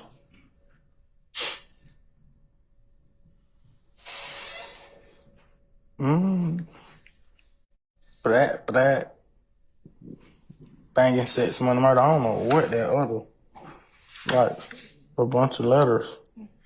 What is black? I don't know. I just seen it. I thought it was cool. Everybody else was doing it. So you were just typing and you had no idea what black meant? Mm-hmm. Are you sure about that? Yeah. Ms. Murphy, did you take a plea in this case? Did I take a plea? Yes. Yeah. And as a part of this plea, did you fill out a plea agreement in this case? Did I fill it out? Did you sign an initial on a plea agreement? I initially, yeah. All right. And did you have an opportunity to go over this plea agreement with your attorney, Mr. Jacoby Hudson? When you say go over, what you mean? Did Go you? over, like, thoroughly? I'm going to ask you, we can talk about thoroughly, but I'm going to first ask you, did you have the opportunity to look at this document prior to you signing it to take a plea in this case? Prior, what that mean? What you mean by that? Sure. Before you signed it, did you and your attorney go over it? Yeah, we went over it. Okay. And did you talk about all the contents that was inside of it when you went over it? Yeah, but it was, yeah. Okay. And did you essentially end up signing and initialing certain acknowledgments inside of this plea agreement? Did I initially? Yes. Okay. And did you understand what you initialed? That's a good question. Oh, did you? I did, but I didn't though. Okay, what does that It's mean? kind of confusing because I understood it, but I didn't understand like this part of it. When you say this part of it, what do Like you mean? testifying part, I didn't understand that part. Okay, but did you understand what you read and initial the acknowledgments? We're going to talk about the acknowledgments right now. And do you need to look at it to see what I'm talking about? Yeah. All right. Y'all are permission to approach? All right, so I'm going to show you what's been marked as Stacy Exhibit 1, Charlie. And I want to specifically direct your attention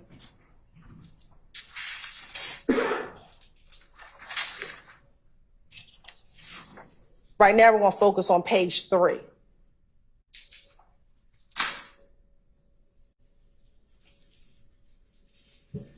Are you on page 3? Oh yeah. Okay, and I'm going to look at number 9 on page 3. Okay. All right. When you went over that with your attorney, did you understand what you were going over?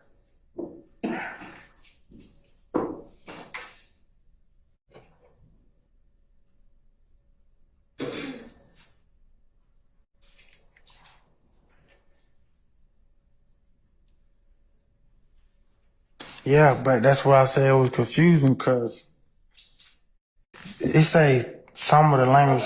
Don't read anything on there yet.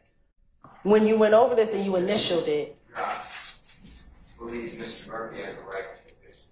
He does. So let him finish that. but it's not admitted, so I didn't want him to read from the document. He was responding to a question, so let's go ahead and see what he has to say, okay? Did you have something else you want to say, Mr. Murphy? Yeah, it say some of the language that YSL members use. That's what I was trying to, like, I don't know the word I'm trying to say, but that's what I was trying to say. Like, people was using these words way before, some of these words way before YSL even was a label or we start a group or anything like that. But let me ask you this here. What I'm asking you right now, very specifically, when you went over this document, did you understand what you were reading on the document itself?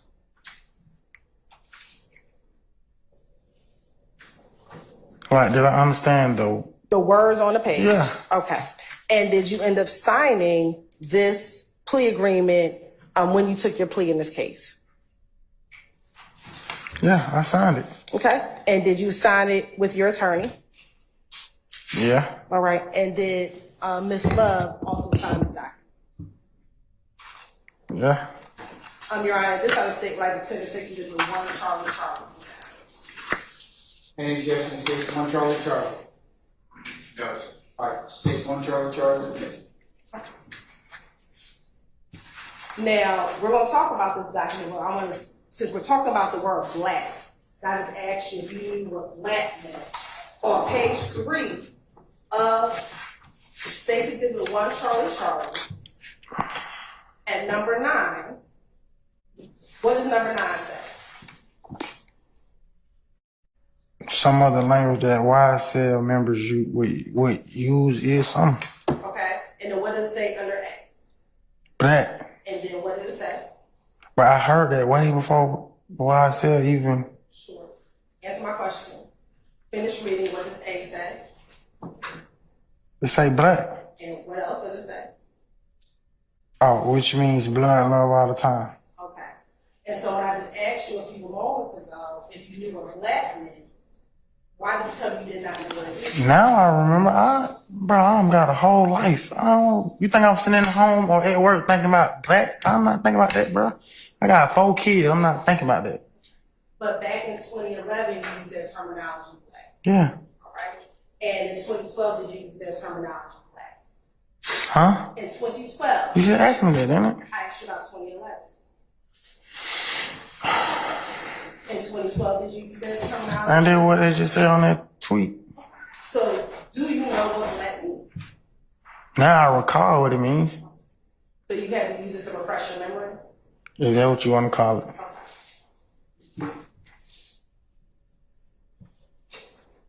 All right.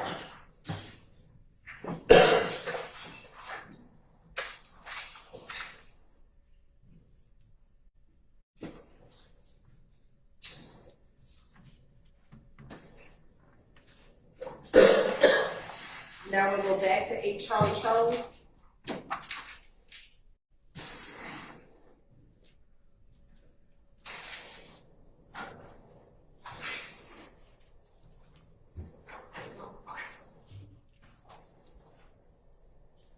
And I want to go down to August 25th, 2012. Can you read that tweet on August 25th, 2012?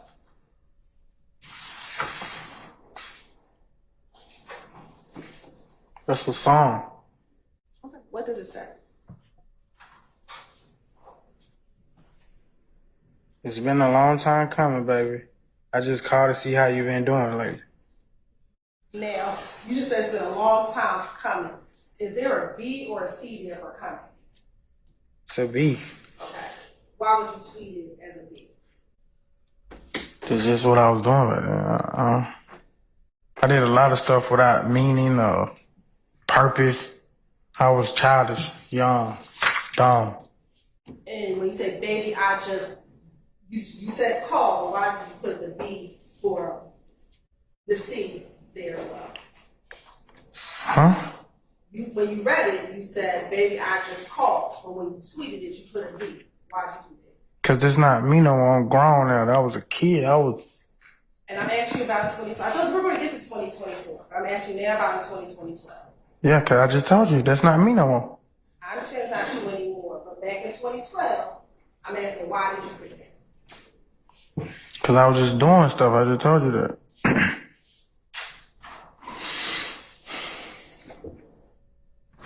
Now, looking at the next tweet on November 9th, 2012, what were you tweeting out on November 9th, 2012? I was promoting music. Okay. And whose music? Lil Jeff. All right. And what did you write in order to tweet his music? Huh? What does the tweet say?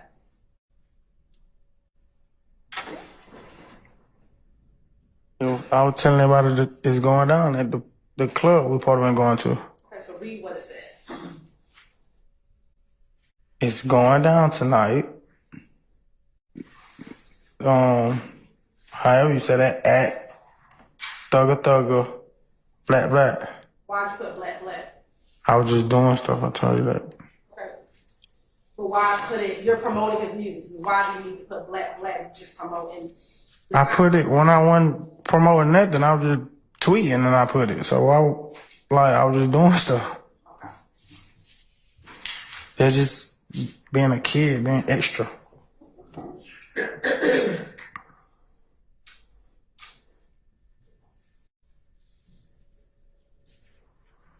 We're gonna flip.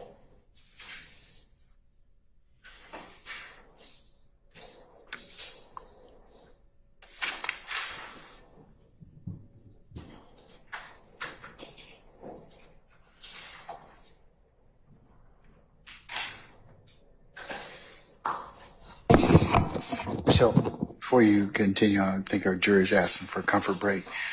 Ladies and gentlemen, we're going to take 10 minutes for that comfort break, and we'll reconvene at that point in time. All rise.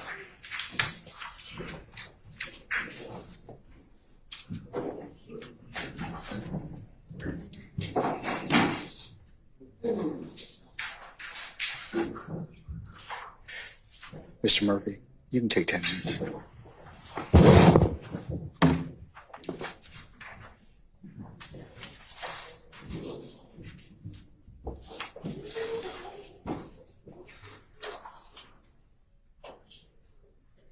All right, ladies and gentlemen, we're in recess.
Murphy. Could you get him, please? Thanks, Christina. Hey,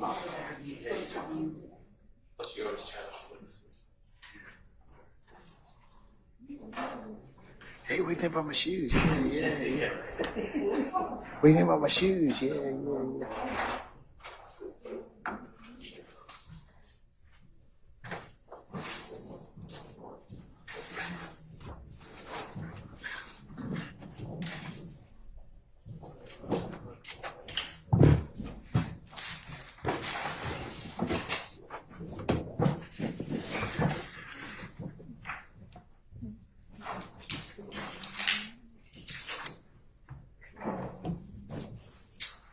All right, ladies and gentlemen, please be seated. All right, thank you, Sergeant Ingram. All right, Ms. Hilton, you may continue, madam. Now, before we go, we're talking about this week, okay? We'll go back.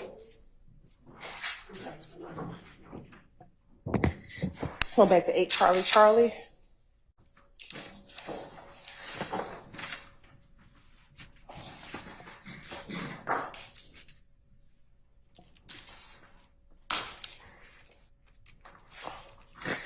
All right. Do you see that tweet from November 28th, 2011, Mr. Murphy? At the top of the page? Yeah.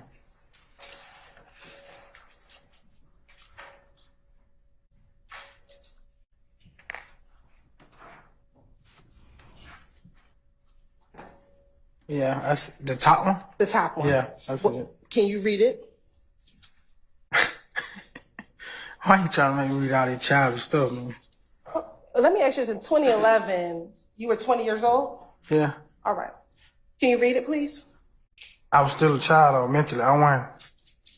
Okay. Cause that's what you were getting at, right? My age. But you were 20 years old? Yeah, I was 20 years old. I was physically grown, but mentally I was not in my right mind. I understand. Okay. Can you read it? Don't let these niggas trick y'all. They not with this red cartel shit. Great. See what I'm saying? They don't even make sense. Okay. And I'm on bleeding with it, pull up, whatever that supposed to mean, guns and hate it on hood. And that was a tweet that came from your account, whether it's child or not, you tweeted that from your account. I don't remember tweeting it. Okay. But it's... That's my account though. All right. Next.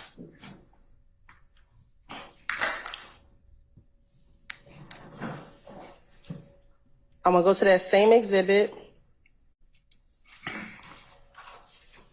And we're going to look at August 17th. Well, let me back up. This tweet on October 7th, 2012 at the top of the page. The blurry side of that, is that you? Oh, it might be. Okay. Who's the person next to you? That Buck. That's Buck? Yeah. Do they call him Buck? Buck. Okay. I call him Buck. All right.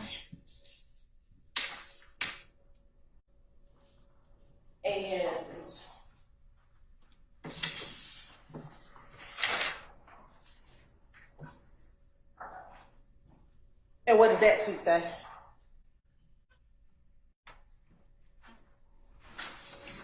I am my brother's keeper. I love you, little Brody. And what are the hashtags?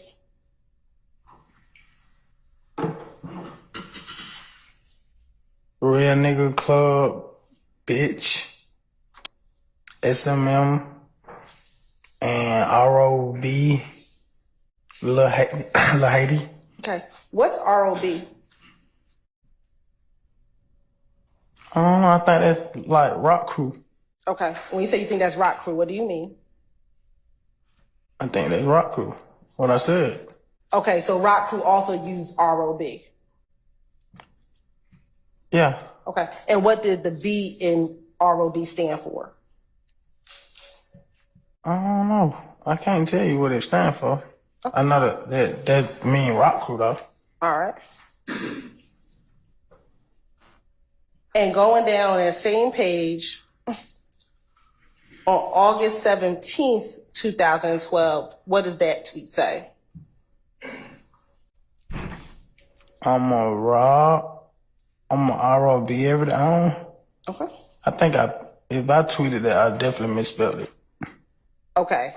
And why do you believe you would have definitely misspelled it if you would have tweeted it? Cause I probably would have said, like, I'm on Cleveland every day. Okay.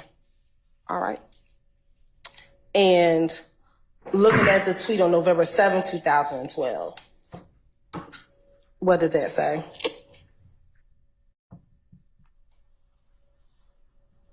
On what day? November 7th, 2012. ROB bath. Black. I don't even know what none of that means. All right. But that's a tweet from your Twitter account. Yeah. All right. We're going to All right. We're going to go to the next tweet, which will be on September 7th, 2012. When you say the next tweet, that's the next tweet that came off that account? No. I'm sorry. I was talking to you. I'm just talking to Miss Knight.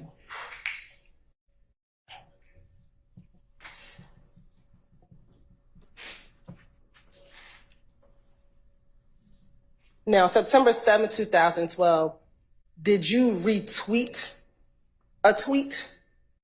I don't know what I did back then. Okay. What is the tweet that's on September 7th, 2012?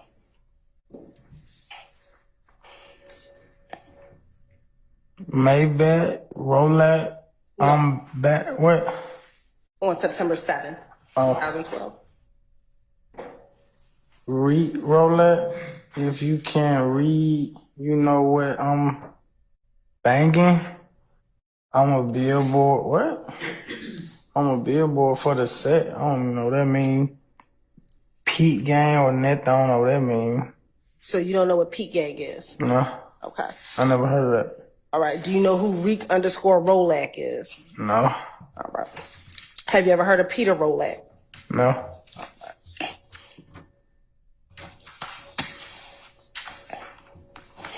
All right. We can move to May 26, 2012. All right. Looking at May 26, 2012, what does that tweet say? Mob SMM. Okay. What does SMM stand for? Sex Money Murder. All right. Now we're going to skip down to May 10th, 2012 on that same page. What did you tweet on that page, on that date? I said I want the only person with this account. Okay. What was tweeted from that account? Okay. Where that you said? May 10th, 2012. Fuck a nigga if he ain't SMM. All right. And what's the tweet on May 7th, 2012? Bloods Fly High SMM. Okay. That's a song. All right. And is SMM, is that for sex, money, murder? Oh, that's a song. But is SMM for sex, money, murder? I already read it. I already said it. Hold on. You got an objection, sir? I stand the objection. Going to May 30th, 2012.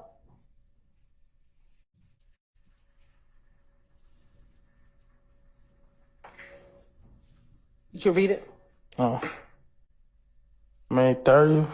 May 30th. Got the whole SMM behind me.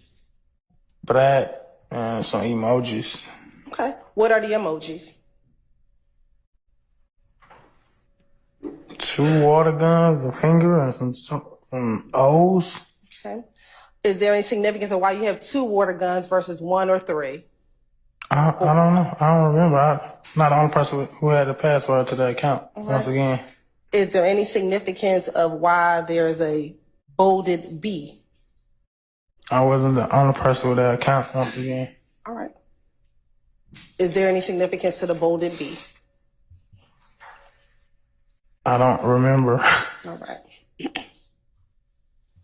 And then going down to August 5th, 2012, what does that say? My SMM family? That's what you talking about?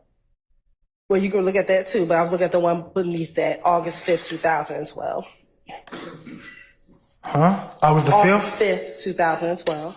I just pray to God I make it to be 21. And then what does it say after all the exclamation points? It's a R05 SMM. What does R05 mean? I don't know. You don't know. I don't know. All right. Now, you said that other people had access to your account. What was your relationship to these other people that had access to your accounts? Girls I was dealing with. Friends. Girls I was dealing with. Friends. So were the girls that you were dealing with or your friends, were they a part of SMM? I don't want to put these people. These people ain't got nothing to do with me being up here or none of that. You don't know who the people are. I'm just asking you, were they a part of SMM? I don't recall. Okay. So why would they be tweeting about SMM? If it's not you. And The same reason everybody was doing it back then. It was the popular thing. Now, I want to go back. I think before we took a break, you said that, I believe you said something to the effect of you never claimed or were ever in a group outside of prison with other blood members. Do you recall saying that? Huh? Do you recall saying before we took a break that you had never been in a group with other bloods You outside? said, was I in a group with people who call themselves Bloods? Correct. I said that would have had to be in prison or jail. Right, and I asked you outside of jail or prison, have you ever been in a group of individuals who were Bloods? And you said no. Yeah. All right. I want to show you what's already been admitted as 60 WA.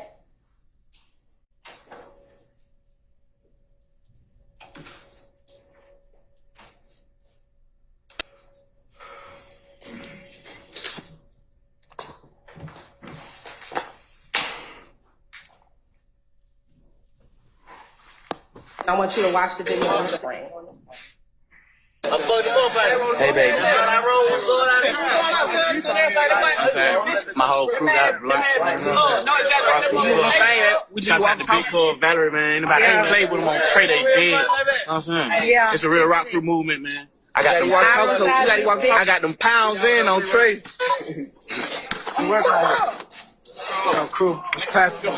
Get out of there. 2 guns up pistol P. 2 guns up pistol P. Oh, come here to smoke. Come here to smoke. Hey man, nigga read up or not? Look at my fan. I'm talking to these little niggas, man. First play the R05, man. These bitches like my equal. We working too. We working.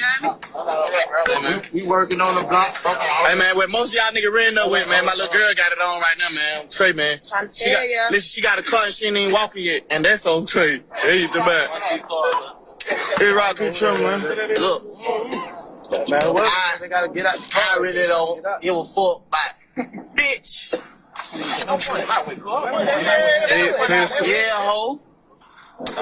Yeah, ho. That 2 guns up, nigga, salute. You understand me? Yeah, ho. 1426 money game, bitch. Okay. I be that bloody trouble banging that sex, money, murder, man. Get peed over, beat up. Shit tatted on me, man. Know what I'm saying? Pee up or get beat up, man. Know what I'm saying? Yeah, ho. Trouble, sex, money, murder, man. Cream, cash, rule, everything. When a bitch get through, ho. You heard he just said, they ain't passing the game. He say give him an ounce roll up. Yeah. Hey, man. He say give him an ounce. He say give him an ounce. We got our apartments on control. Go to the car and get 3-4 ounces. We got our apartments on control. Matter of fact, go to the car and get a pound of. In a minute, ho. Yikes. He talking about in a minute. And I'm riding with the chopstick. Hey, I'm gonna show y'all what I'm riding in. Straight up. Y'all see big girl early shrimp fried rice? Shrimp fried rice a little bit. With a and fruit punch. Man, I'm the only bitch out here in this shit though. They have serious shit. Hello. And yeah, that big called Valerie, man. So anybody play with them. $14.26, man. Louis V everything. Louis V, true. You know what I'm saying? Them Gucci. You know what I'm saying?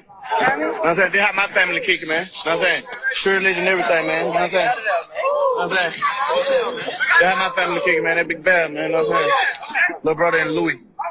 Louis, he said he wants some red bottoms tomorrow. I told him no problem, I got him. You know what I'm saying? All them cars. Anybody who knows somebody who ain't smoking right now, man, tell them come on, believe. You ain't getting this shit away, man. No fun. I'm talking to Maybach right now. I got weed up. I'm talking to Maybach right now. I'm talking to Maybach, man. We got toll on our part, man.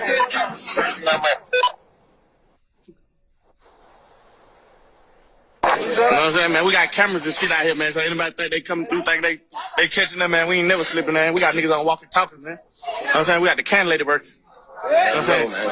Everybody busting for Troy, man. You know what I'm saying? They're my blood brother, you know what I'm saying? Bees up, pee up and get beat up.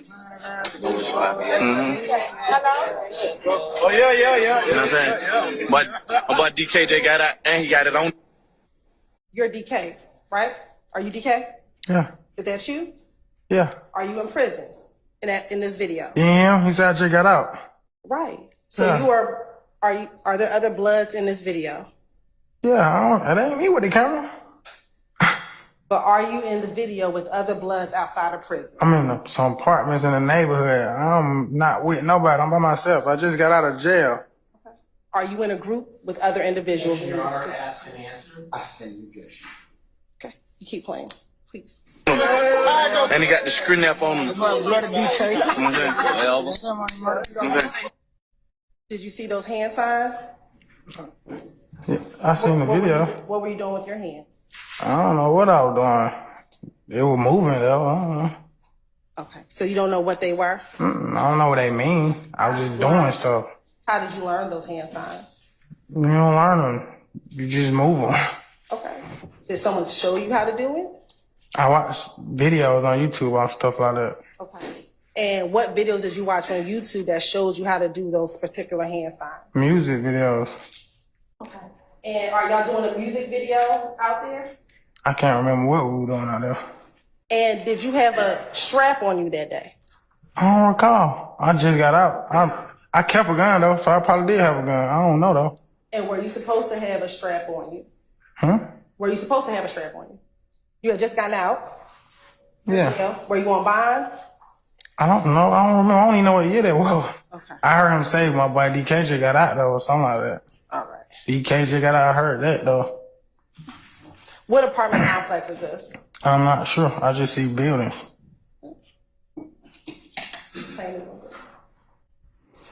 Let me ask you this. Did you see Trontavia Stevens in that video? Yeah. All right. Who else did you recognize in that video? LeJeff? Okay. Anybody else? No.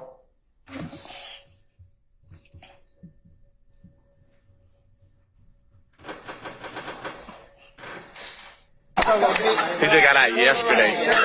He just got out yesterday. This my other blood brother, man. You know what I'm saying? Nah, We kick shit, don't believe it. This is everyday thing. Oh shit! Check out the chucks. This nigga's gonna stop playing like they ain't holding a bit. I got. And so, again, were you out there with other members who claimed blood in this apartment complex? I don't know what they call. I know what I was claiming. Okay. And what were you claiming while you were out there? I was calling myself a blood. I already said that. Okay. And did you hear these other people calling themselves blood as well? Did you hear them call themselves blood as well in the video? I think so. Okay. Do you know an individual by the name of Christian McMiller or McMahon? Yeah. How do you know Mr. McMiller? We were raised up together. My play cousin. When you say your play cousin, what do you mean? Play cousin. Okay, what does that mean to you? A play cousin, like you grew up with nobody and your mom be like, that's your cousin, but that really ain't no blood, no kin to you. Okay, so your families knew each other? We grew up in Gilbert Park together. All right.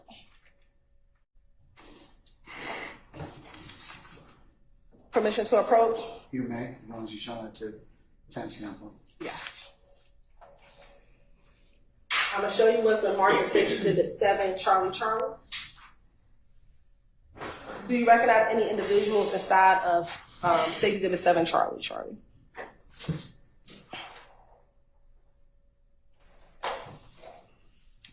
Yeah. Who do you recognize State Exhibit 7, Charlie Charlie? That me, Okay. Anyone else? Matt Lane,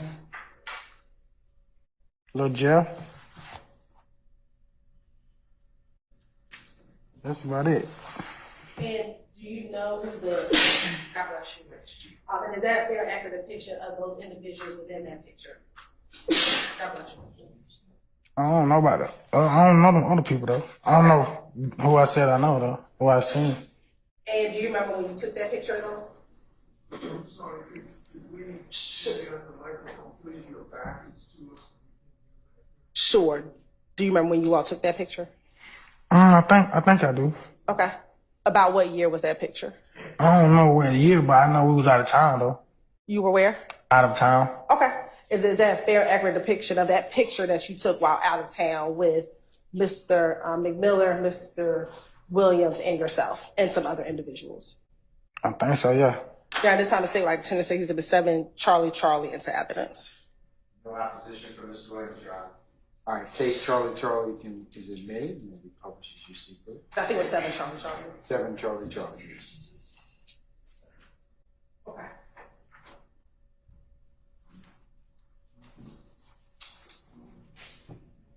Your Honor, the same objection to the writing was not.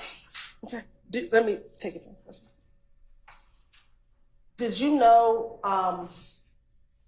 the Instagram account that picture is? Huh? You know whose Instagram that is? It say Thugger 1. No. The 05 E Oh no, I don't know. Robinson. Do you know who's No Instagram man. that's account? No man. Bottom part. You got permission to publish after the bottom redaction. I will redact it and show that or are you gonna just redact it just to show the picture? Yes, Sean. All right, then. I'll authorize to the publish States Charlie Charlie.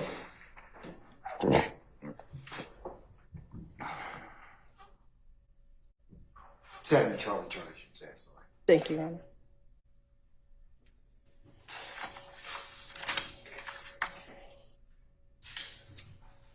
And while we're waiting for this, I know I asked you about Trontavia Stevens. When did you first meet Trontavia Stevens?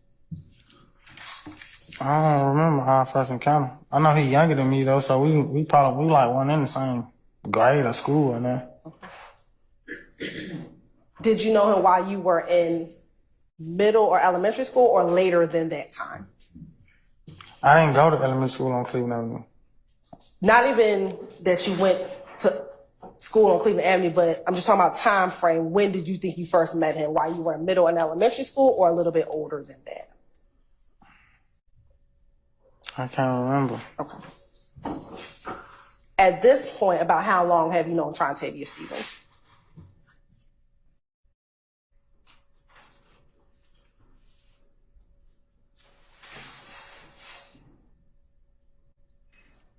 It's been a minute. I can't like put a time on it. All right. And what, if anything, did you call strike that? Did Trontavia Stevens have any nicknames? Little Tick. Little Tick? Huh? Is that the only thing you called him? That's what I call him. That's what you call him? Okay.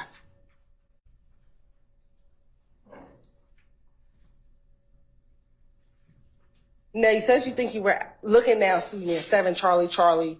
You said you were out of town. Do you recall where you may have been out of town when you took this picture? No, I've been to a lot of different states. Okay, so you don't remember where you were? No. All right.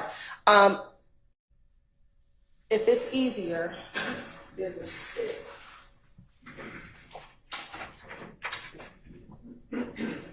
Permission for Mr. Murphy to stand, Your Honor? You may. Mr. Murphy, if you take this stick, What please. am I want to do that? Because I'm asking you to. Like, what if I don't want to? I'm asking you to take a stick, please. Thank you so much. Can you point yourself out in the picture? Yeah, I'm at the bottom left. All right. And you said that Mr. Williams is in that Right picture? beside me to the right. Okay, and where is Mr. McMillan? To the left on the guy on the far right. Can you use your stick that you don't want to use and point him out? To the left of the guy on the far right with the glasses on and the red shirt. Mr. McMillan. Can you stand up, sir, please, and just point on the screen? Thank you. I appreciate it. You got to see. Thank you. What's the significance of 1426? I don't know. Okay, you're in a picture with Mr. Williams holding that flag. Is there a significance of 1426? I don't know. You have to ask him. I don't got that flag. Okay. And what color are you wearing inside of that picture? A red shirt. And are these individuals members of Rock Crew or Red Cartel? Rock Crew or Red Cartel? I don't know. I know I was a member of Red Cartel. I don't know what they mean wrong.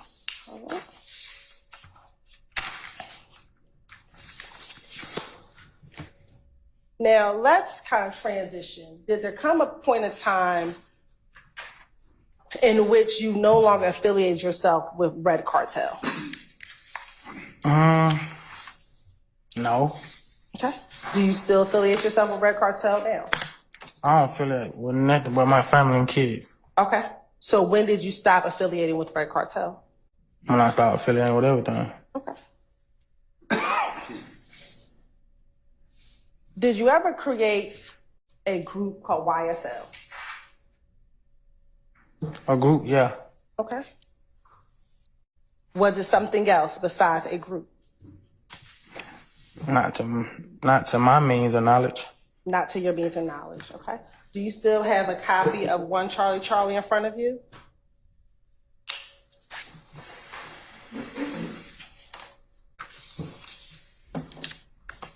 Yeah. Okay. I want to direct your attention to number 1 on page 2. And let me actually go above that. Where it says 4, what does it say on 4? On page 2, are you looking on page 2? Yeah. Okay, do you see the number 4? Yeah. What does it say next to number 4? Defendants acknowledgement. Okay, and then below that, where it says A, what does it say? All statements below are truthful. All right, and what does number 1 say? YSL, otherwise known as Young Slime Life, began as a neighborhood group but evolved into a gang. Okay, and did you initial number 1?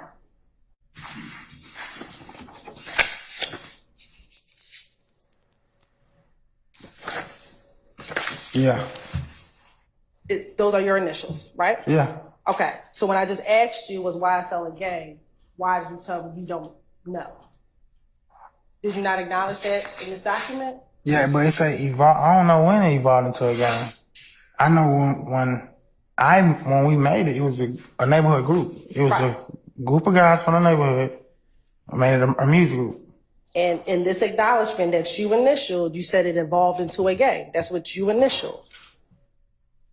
Yeah. Okay. So YSL, I don't know when it evolved into a gang though. I didn't ask you when. I just asked you, did YSL become a gang? Yeah. All right.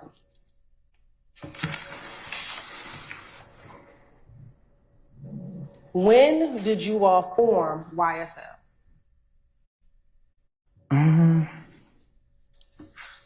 I can't remember the year. Who were the individuals who founded or formed YSL?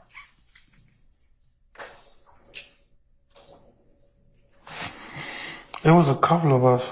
It was probably about. It was a handful of people though. I can't just name them off the bat, but. Name some of the people you can.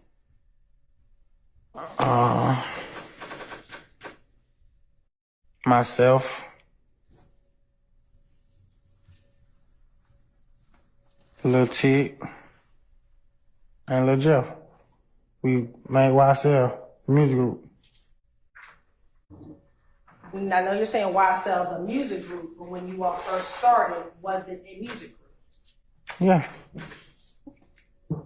And when you say it was a music group, what do you mean? Were you incorporated as a music group? What do you mean by that? When you say incorporated, what you mean by that? You're saying that it was a music group. Tell the jury what you mean by it was a music group when y'all first started. What do you mean? I mean, we was trying to rap. We was trying to make money off rapping. That's what I mean. Why did it then evolve into a gang if you were first trying to do music? I don't know. I don't know. Okay. I don't know why it evolved into a gang. Everybody just wanted to be YSL. We ain't say we finna be the biggest gang in the world. We ain't do that. How did you come with the name YSL? I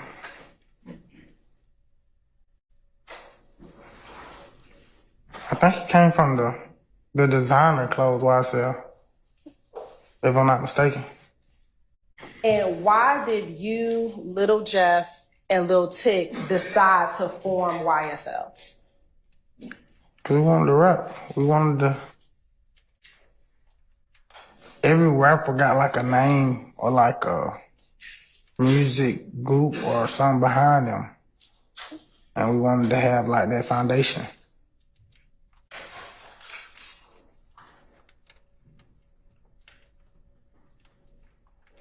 I want to direct your attention back to page 2 of State's Exhibit 1, Charlie. Mm-hmm. What does it say under number 2?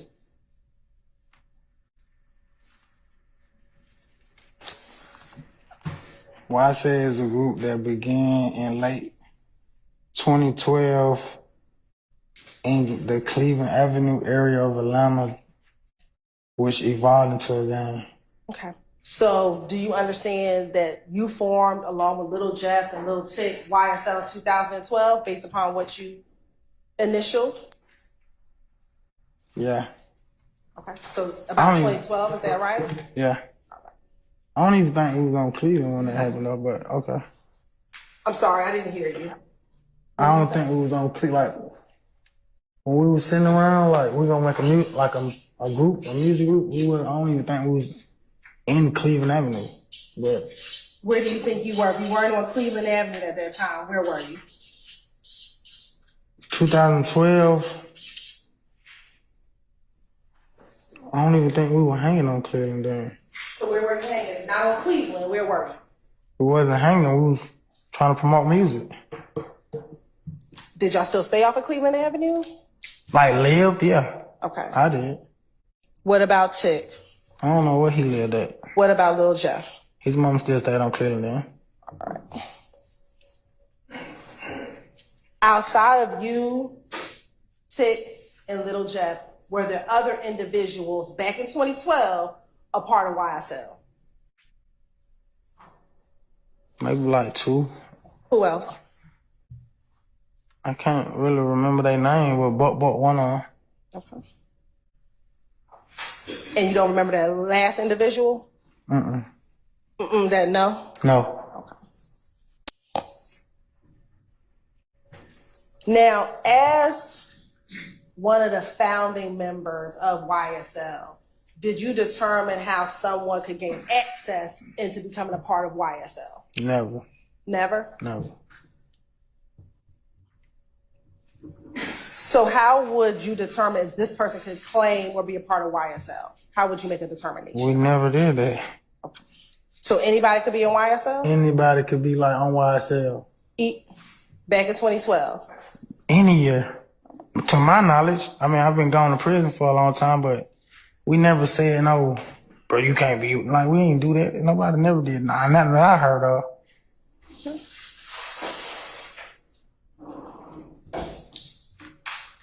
Do you recall back in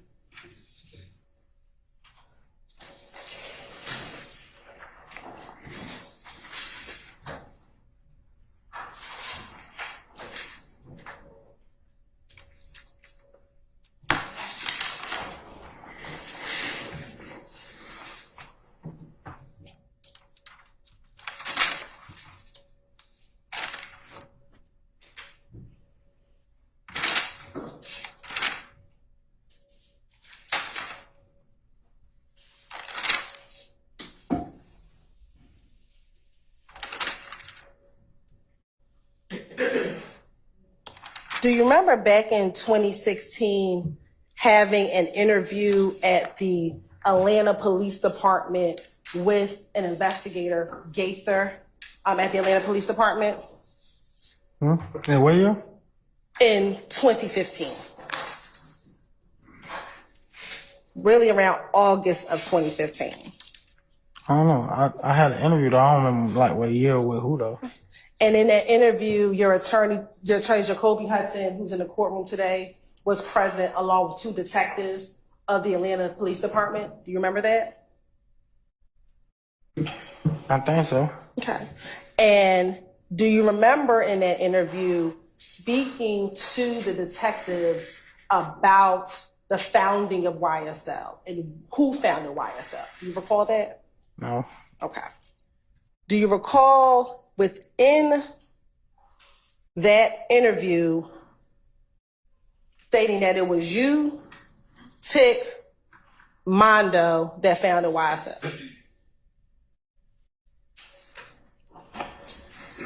I don't recall saying that, but Who is Mondo? a friend. Is Mondo a founder of YSL? I wouldn't say. You would not say? Okay, let me ask you this, Mr. Murphy. Since you got out of jail for this case, have you been on interviews with the person named Mondo when he was claiming to be a founder of YSL? Have I been on an interview with him? Like he interviewed me? Not he interviewed you, but you, him, and Buck being interviewed and him talking about him being a founder of YSL. Do you remember that? Me being interviewed? You, Mondo, and Buck. I think I went with him to an interview. I don't think I was interviewed though. Okay. And in that interview, are you sitting on the couch next to him in the interview? I think I'm sitting next to Buck, but we on the couch. Y'all on the couch. And in that interview, do you remember having conversations about him being a founder as well of YSL? Objection, Your Honor. Hearsay. Confrontation.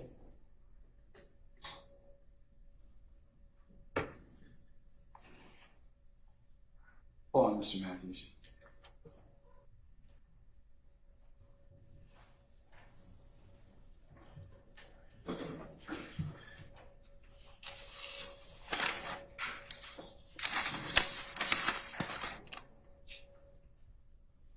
I'll sustain the objection as to form. Maybe you need to rephrase it as to who he was having a conversation with. We'll get back to that interview from 2023. Let's go back to your 2015 August interview. Do you recall in that August 2015 interview telling Detective Gaither and Dennis that when YSL first started, you had to be off of Cleveland Avenue or be from Cleveland Avenue?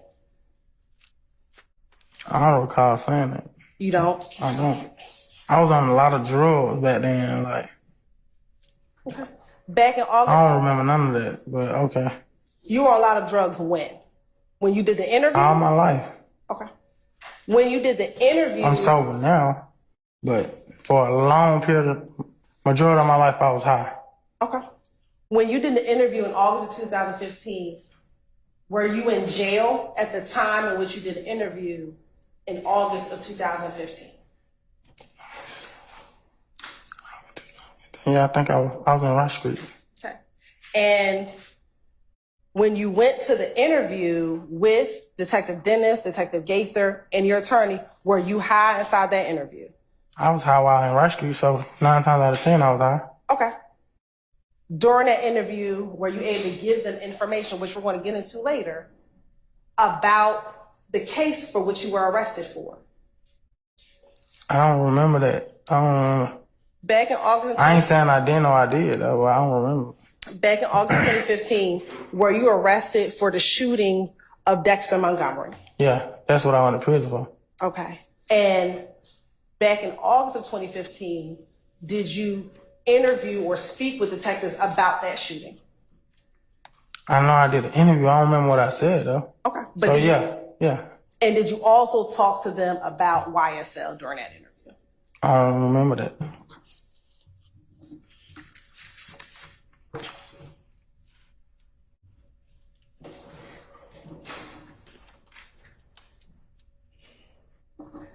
Now, I know you said earlier that anyone could join YSL. Did there come a point in time where there were more members of YSL that were not from Cleveland Avenue? Can you repeat that? Sure.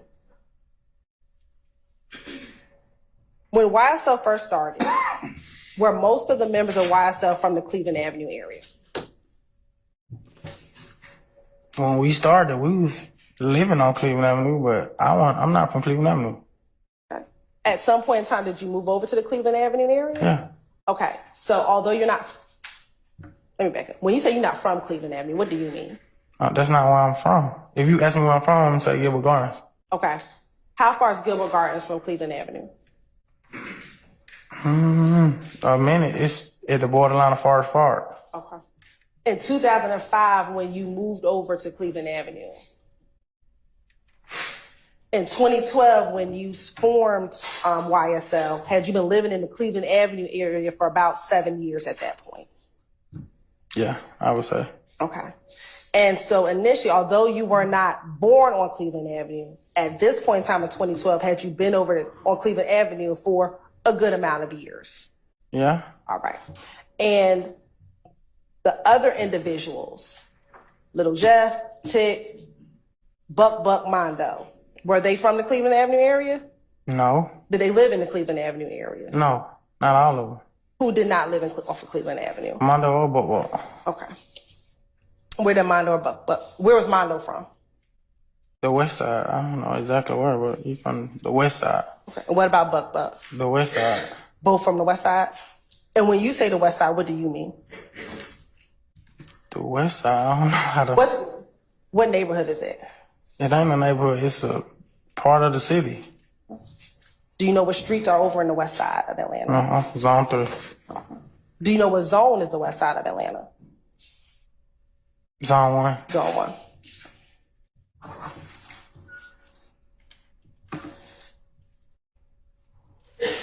Outside of Buck and Mondo, were there other members as YSL grew that were not from the Cleveland Avenue area? I don't recall. I don't really remember where people from or where they lived at, and I don't even think about stuff like that. Okay.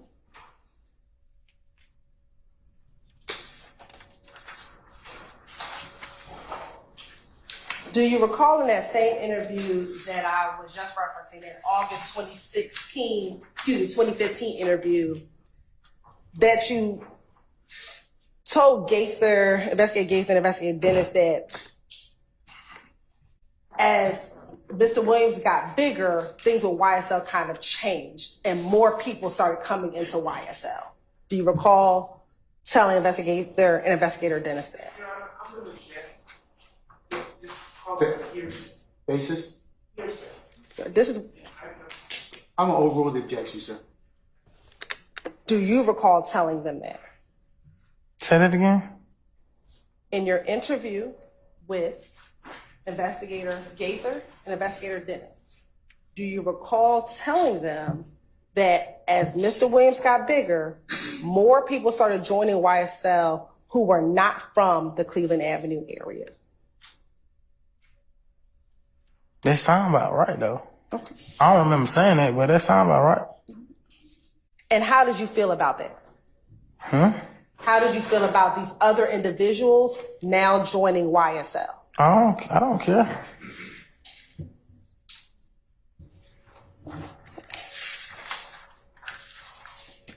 Was YSL affiliated with any national blood gang set? Yeah. Who or what?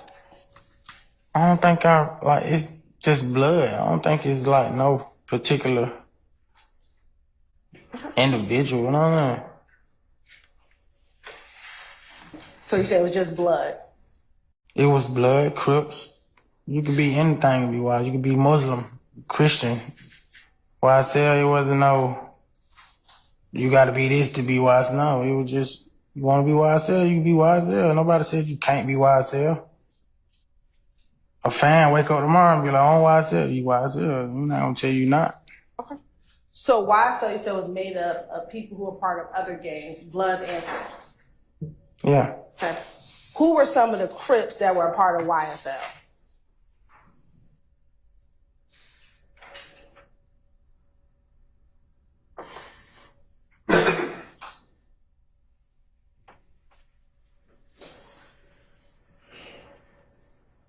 Some of the Crips. I don't know one. I don't know. Which one do you know? Duke. Do you know Duke's real name? Nah, I don't remember his real name. I don't remember his real name. Do you recall in that same August 2015 interview stating that Pee Wee Roscoe was a Crip who was a part of YSL? No, I don't remember saying that, but that's about right, though. I guess. Do you know who Pee Wee Roscoe is? I know who Roscoe is. All right. Is he a Crip? Yeah. And From was my knowledge, I don't know if he a real Crip, but he could just be saying he Crip. I don't know. And was he a part of YSL? Yeah, he worked for Lil Jeff. Prior to him working for Lil Jeff, was he a part of YSL? I ain't never seen him until he started working for Lil Jeff. And what did he do for Lil Jeff? I think he was his manager or something like that. I don't know. What kind of manager? I ain't sure what kind. I just know he answered a lot of calls. When did you first meet Pee Wee Roscoe? I can't really recall when I met him. He always been around though. Like I always seen him out. I knew about him. Say that. Okay. When you say he's always been around, are you talking about from 2005, 2012? When you say he's always been around, give me a time frame. I seen him on TV before I even seen him in person. Yeah. Before seeing him on TV, so talking about in person. When do you first recall encountering Pee Wee Roscoe? At the studio when he worked for Lil Jeff. Okay. And around what year? That's the first time I spoke to him. But I seen him before that, like in person. Okay. What years are we talking about? I can't remember what year it was though. Let's go back to our timeline. I mean, if he was working for Lil Jeff, it had to be like around 2015. Around 2015. Yeah. Right before I went to prison or something.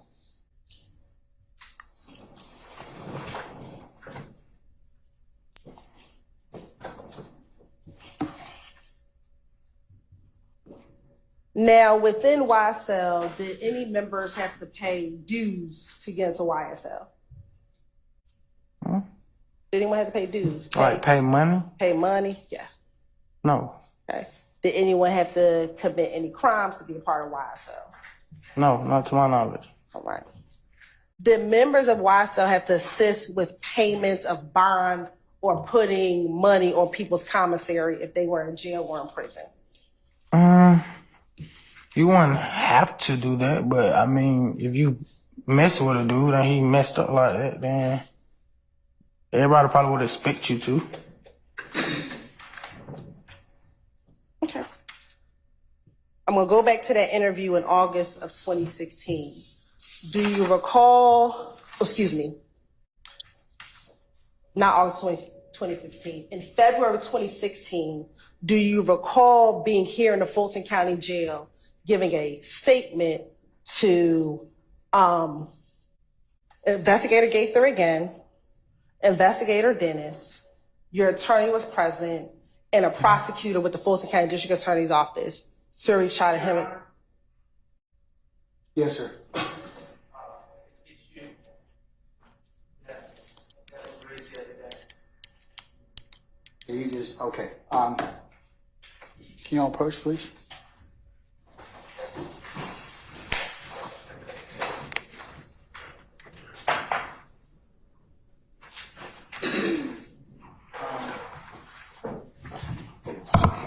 Ladies and gentlemen, can I ask your indulgence to, I'm going to let you recess you for just a little bit, and then we'll see where the rest of the day leads us, okay? All right, thank you.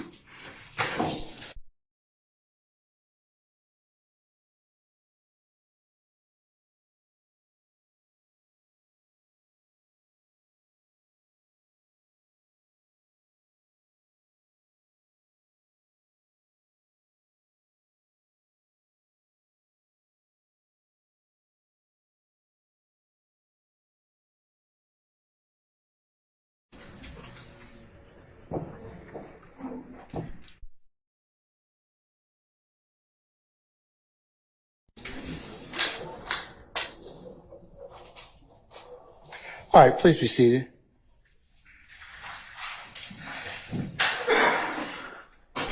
All right.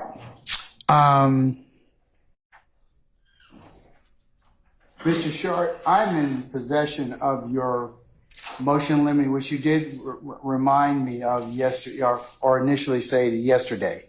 But how long have you had this particular tape or knowledge of these particular instances? That's my first question to you. You got them in discovery, correct? Sir, Did you get them in discovery? yes, the prior. Okay, then why are you just now, yesterday, telling me orally and not doing what you did in your motion so I could kind of take it up? What, I did do it in my motion. No, you filed a motion, but you could have filed this thing months ago. Your Honor, out-of-court statements are not admissible at trial. Okay, that's not what I asked you, okay? If you believed it was going to be an issue, you could have filed this same motion 3, 4, 5 months ago, correct? It's not. Yes or no? If you want me to say yes, yes, Your Honor. Okay, that's my point. That's my point about being a forewarned judge is a happy judge, okay? Because we are now taking time out and I'm putting the jury in the back on something that you told me yesterday about, but you could have memorialized this in a motion more than 3 months ago, probably last year. And I could have taken it up and I could have ruled on this. I don't have any problem with that, but this is an example of something. If you want to do something like this, go ahead and file the motion. You should have filed it months ago. That's what I'm annoyed with. Okay, in Your Honor, the state. And that's what it means to be prepared as an advocate. Okay. The state's giving you this, okay? You knew about these. Honor, the state. You knew about this issue, right? Perhaps the state, knowing that it's an issue, would not want to admit evidence of an individual being a prosecutor I get and it. a defense attorney on the same I time. get it, but so you know. perhaps it's not on me. Perhaps the state should not be. Oh, trying to admit. it's on you, Okay, and it's on them. me. It's on me. You know why? It's on you because you could have filed this thing months and months ago, and you could have also had a conversation with the state. I have. Okay, and are they going to use this particular information? You'd have to ask them. Well, that's not what I asked you. Are they going to use Your that Honor. particular information? I cannot speak for the state, Your Honor. Okay. Do you see the problem or the issue that you filing this untimely motion has caused? Yes or no? You're not going to like my answer, so I'm just going to remain silent. That's not being an advocate, because if you can give me a reason as to why you waited months and months, because you probably, when did the state give this interviews? The first interview or note that you were going to, about the proffer agreement with Mr. Chada Jimenez. The proffer agreement was in the first round of discovery in July of 2022. Okay. When was the other interviews that were made from 2015 turned over? July 2022. Okay. So arguably, Mr. Sharp, this could have been filed sometime in 2022 or early 2023 when we started having these particular motions. Your colleagues, you filed several motions, several preliminary issues I've had to take up. So that's what I'm telling you in terms of just having to stall the proceedings so I can go ahead and take this up. I'm not trying to stall anything, Your Honor. No. And I don't mean you. Listen. I don't mean you like just filing this to stall it. Okay. Okay. All right. But the state has. But you filed it. But my angst with you. I don't have any angst with you filing a motion. I don't. I'm just annoyed that you didn't file it in 2023. The state has been fully aware that their colleague, who was a gang prosecutor, was serving as a defense attorney on this case. And okay, but that's understand why it's my job to flag that issue. But I have flagged the issue. Okay. And so if I'm going to take now I will. You flagged the issue now on the 10th of April of 2024. Have a seat, sir. Okay, thank you.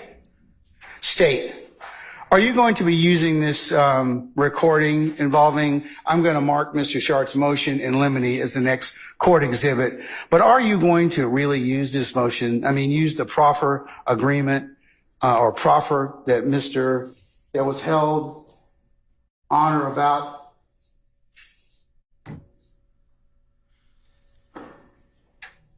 February 16th of 2016? February 16th, 2016? Yes, and Mr. Murphy continues to go down this line of questioning. And I'm going to tell you, that's a very ethical, problematic thing for you all. Your Honor, and this is what I'll say. Mr. Suri Chata Jimenez waived his conflict and decided to take a defense attorney in this case when he knew he was a prosecutor in 2016. No, but it's you all's use of that. I think that his waiving is another separate issue, okay, which we didn't have to get into because of that particular issue. But utilizing his particular proffer he was involved in might be a problem. But it's a proper of the state of it's a prior inconsistent statement. But he's a counsel that was involved in this case. Right, but Your Honor, there's no legal basis, there's no ethical basis for this ruling. He was a state's attorney, like anyone else can get jobs and move on and do whatever they want. I know that, but there's a prior inconsistent statement. Whoever the state's representative is doesn't matter. The fact of the matter is it's a prior inconsistent statement. Well, I think it may confuse the jury because the jury's seen Mr. Jimenez as a defense counsel for another prior accused who is now no longer in this case. So yes, there is the possibility and the probability that they are going to be confused about that. So can we not just instruct the jury that he was previously with the state of Georgia and left and got a new job? Like what? There's a remedy for that. The state is not going to harp on the fact that Mr. Jimenez was a prosecutor then, but this is the prior inconsistent statement. He had a previous job, and like anyone else in the world, in the country, they can leave their position and go on to another case. When this case started, Mr. Jimenez knew that this proffer existed. He chose to represent a client in this case. He's no longer representing any of these individuals in the courtroom, Your Honor. So Mr. Jimenez, as a defense attorney or a prosecutor in this case, is of no consequence because he's not even present in these proceedings. His work with this case is completed, Your Honor. The sole reason why we're bringing this in has nothing to do with Mr. Jimenez. It has solely to do with the prior inconsistent statement, and the state should be able to confront this witness with any prior inconsistent statement that he plans on clearly giving during the course of his testimony in court. You'd agree that Mr. Chata Jimenez's, if the tape or anything would be utilized, it would have to be redacted. I don't agree with that, Your Honor, because he does not, and a few things about the proffer, Your Honor. But you see, here's the problem, and here's what I'm going to get on you all about. You all knew this was going to be an issue. We did not. And you put this in discovery. But we did not think one of your former colleagues who took a proffer, who then you made it as part of your discovery. So how could you know it wasn't an issue? Because, Your Honor, we put the proffer because that's the prior consistent statement. It had nothing to do with Mr. I know, but we did not think this was going to be an issue. But the employment issue may be something that the court wanted to take up. Your Honor, but the state did not believe it to be an issue until Mr. Sharp brought it to our attention yesterday. The state did not believe it to be an issue because all right, I guess you all will be working this weekend then, because this is exactly what I told you was going to be a problem.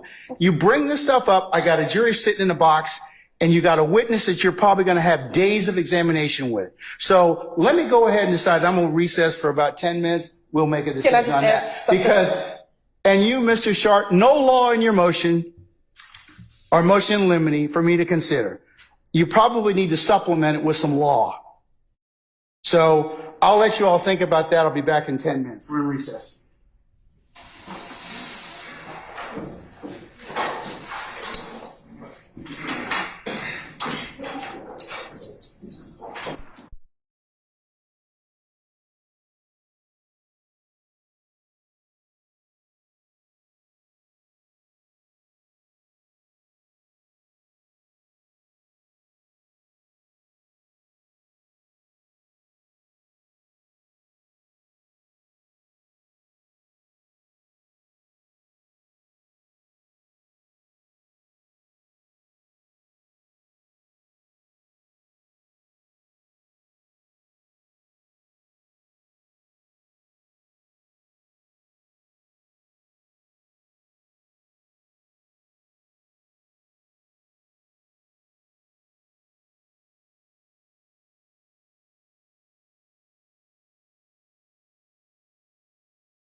Okay, here's what I'm going to do.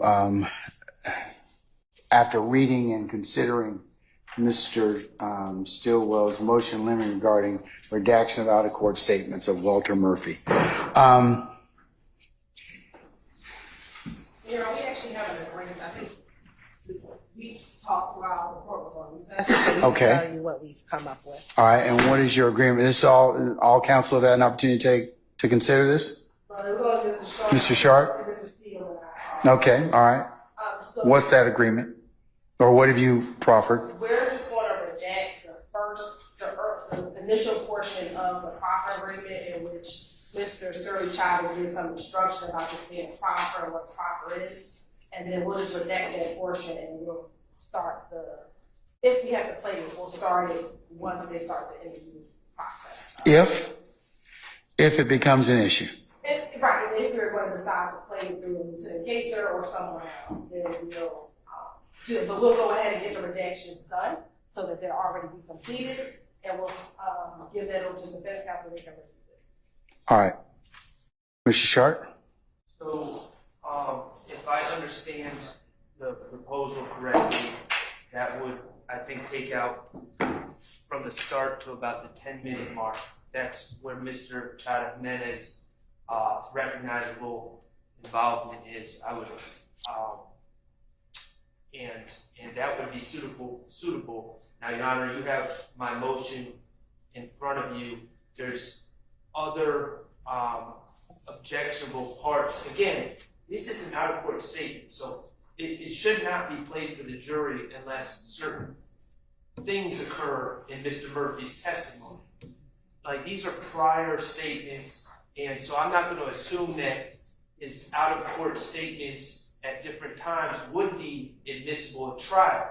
All I'm saying is if it becomes admissible through the testimony, then there's certain redactions that need to take place. Mr. Jimenez's involvement was one. There's also talk about separate crimes that are irrelevant to this case. There's confrontation clause issues with certain things that the detectives say, certain things that they say they've learned through their investigation, through other witnesses that are hearsay. This is basic stuff, and I assume that the state is going to adhere to the rules of evidence. But Okay. My whole point was just to identify some of those issues. I don't have any issue with that. I'm more irritated that you didn't do it a year ago. Have no issue with you identifying those things. Certainly the things you've mentioned would have some merit, and you could have identified them a little bit more timely than now, and just because short of agreement, they require my unraveling them and making evidentiary rulings. Like you've identified 3 out-of-court statements. What were the statements? That's just one thing. So like I said, I'm not in any way saying that you filed this motion to just upend or delay it. I'm more annoyed with the timing of it because you had it over a year ago, and your assertion to me that the state was, you don't know that they should be not presenting certain things or evidence that you believe should not come in. That's why you file a motion, and that's what, just to make it the obvious and go, hey, listen, y'all are not going to be getting into these particular statements. And like you just did just a second ago with you and Miss Hilton, you could have, by agreement, just kind of merited out, or I should say edited out some things that I didn't have to take up, and left me with just the corpus of whatever else I needed to kind of take up. Yes, sir. Yeah, So I'm just telling you that there may be other statements and everything else, and that's where I still don't know, and I still am going to have to take those up, short of agreement. And those are There's three trial statements that Mr. Murphy made. One on I believe it's July of 2015, one on August 18th of 2015, and one on February 16th of 2016. Well, I would suggest you put them in writing. Those are in my motion. No, I mean, in terms of what specifically in terms of state, oh yes. It's in the motion. everything that I find problematic is in the motion, except Mr. Harvey, to his credit, also did identify one other issue, and I can add that to the motion or supplement it. Mr. Harvey has it written down.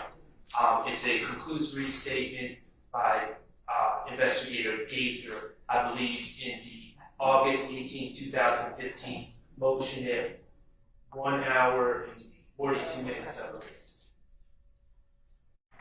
So, but I flagged all of them with timestamps that are within 15 1, seconds. 2, 3, 4, 5, 6, 7, 8, 9, 10, 11, 12, 13, possibly 14 statements.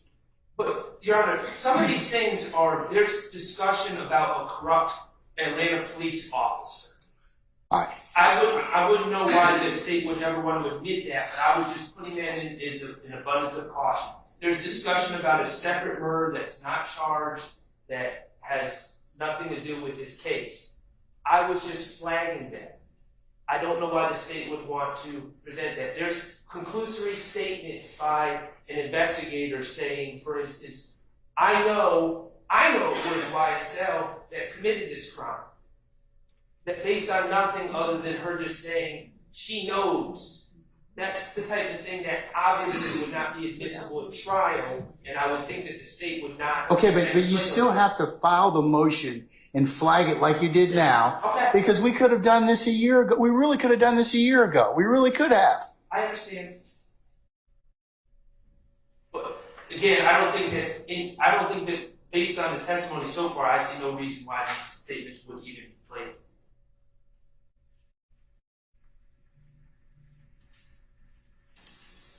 Mr. Murphy is here presenting a live testimony.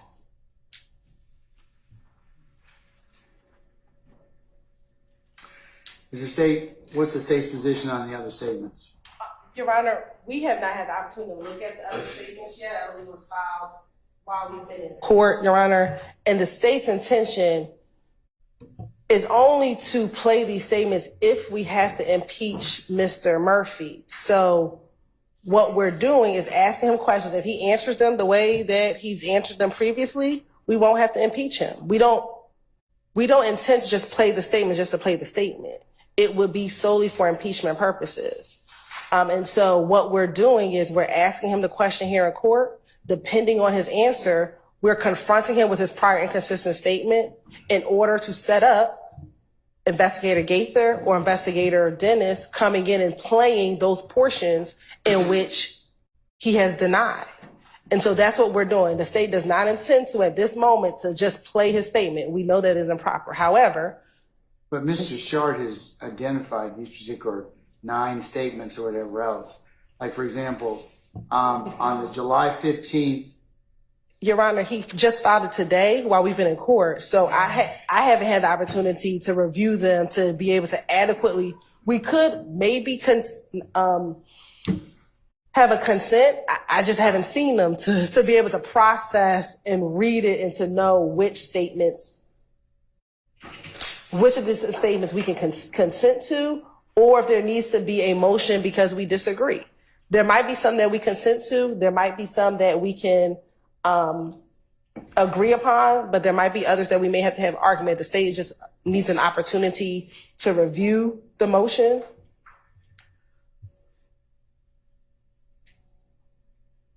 To be able to adequately make an argument to the court, Your Honor.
May I be seated, Your Honor? Oh, you can have a seat. Yes, ma'am. I'm sorry.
How long are these statements, these three sets of statements?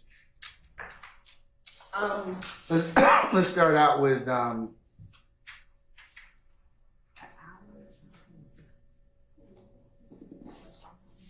right, there's a statement that was given on July 15th of 2015, another one given on August the 18th of 2015, and a last one that was given on February the 16th of 2016. Yes. The one from July of 2015, I think is about an hour, maybe 20 minutes, Your Honor. The one from August of 2015 is about an hour and 45 minutes. And the one from February of 2016, there's two parts, part one and part two. The totality of that is about 55 minutes. Well, there's another portion which is 8 minutes long, but you can barely hear it, and we don't need that portion. It would be the 25-minute portion.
Here's what I'm thinking about doing.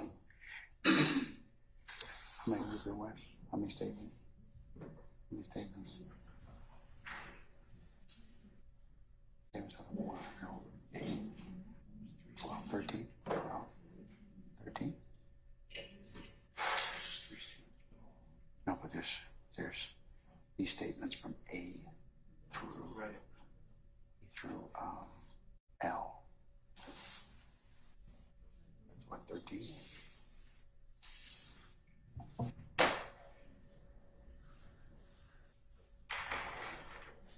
And Your Honor, just to let the court know, this isn't an issue that would be right anytime soon because we haven't finished confronting Mr. Murphy. So he may say everything that he said before, and we would not be playing the statements through Mr. Murphy. We would be playing them through Investigator Gaither, which could be either our next witness or depending on Mr. Montgomery's status, 2 more witnesses. So just to let the court.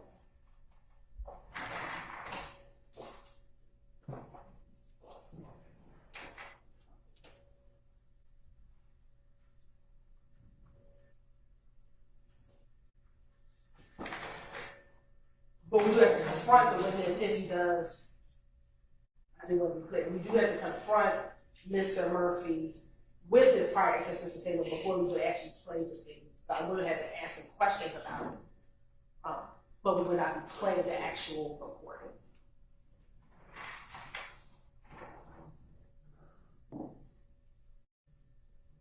There are 13 statements that Mr. Stark, 12 or maybe 13, Mr. Harvey. There's at least 12 or 13 statements that I have to rule upon anyways for you to be able to confront him being Mr. Murphy. So here's what I'm thinking about doing. It's going to take the better part of the day for me to go ahead and do that short of agreement. So my suggestion to you is I discharge the jury for tomorrow, not have them come in, and we'll take this up on Friday, though you'll come in on Saturday. I told you this was going to happen. And I don't want to have to do it, but this is not what we signed up for, what those jurors signed up for. I'm not saying, Mr. Sharp, the motion isn't of merit. I'm in no way saying that. It's the timing and it's just, we just cannot keep doing this. So it's going to take me the better part of a day to go ahead and do this. You got 13 statements I got to rule upon. Unless you all tonight work out something in terms of the admissibility of those statements. If you do that, then I won't have to take them up. That's my offer to you. But short of that, I'm going to excuse the jury and go ahead and do that. So do you all want to have a couple minutes to chat? Yes, Your Honor. All right. Ms. Hardingham, tell our jurors another 15 minutes, okay? All right, I'll give you 15 minutes. You let me know what you want to do. All right, we're in recess.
I'm just saying, I'm not ignoring you, I'm available.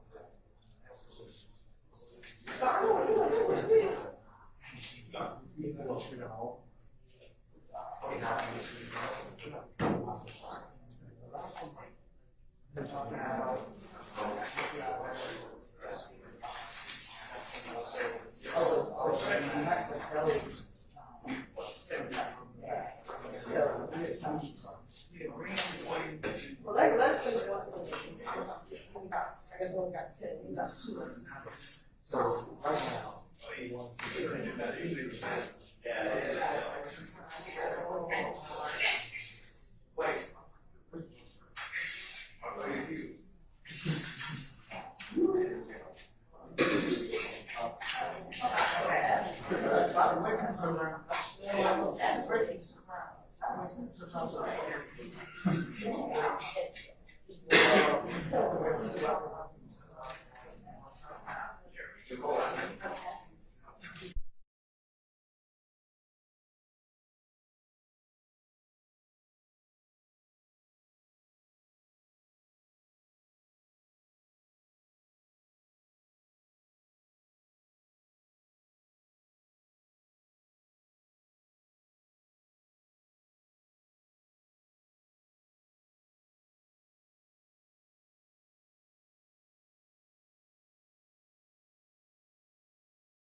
Court is.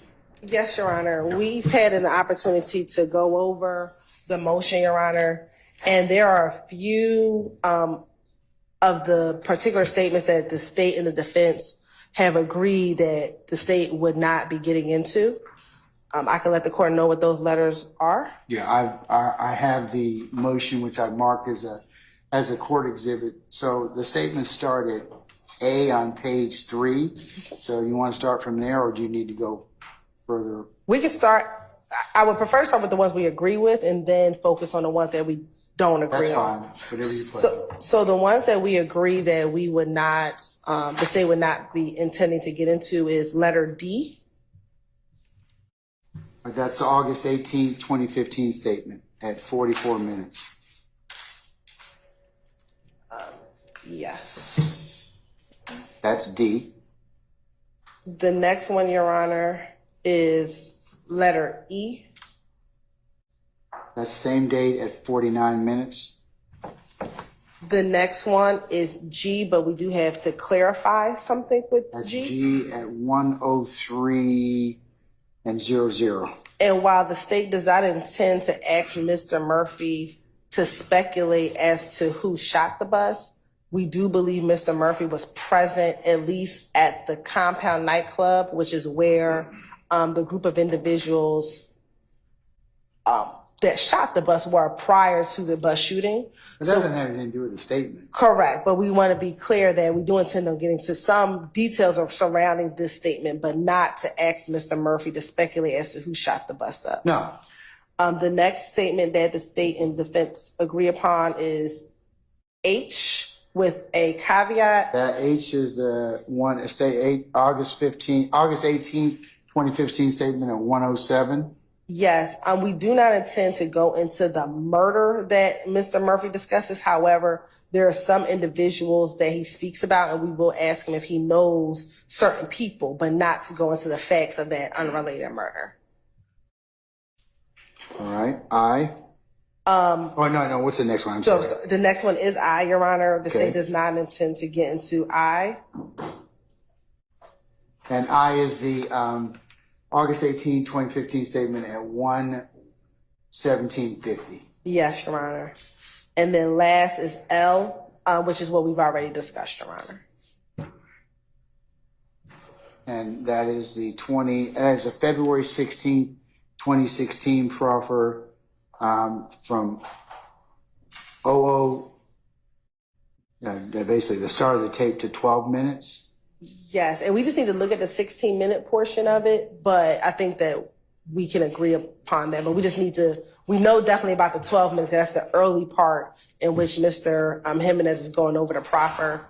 We just need to look at the 16-minute mark, but I don't think that'll be an issue.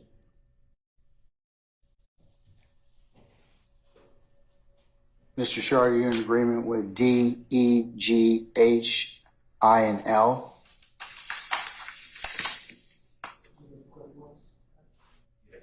Yes, Your Honor. So I still need to take up A, Yes. B, Yes. C. And A, B, and C, Your Honor, are all within 16, it's essentially 16 minutes. It's 3 different segments within 16 minutes on one statement.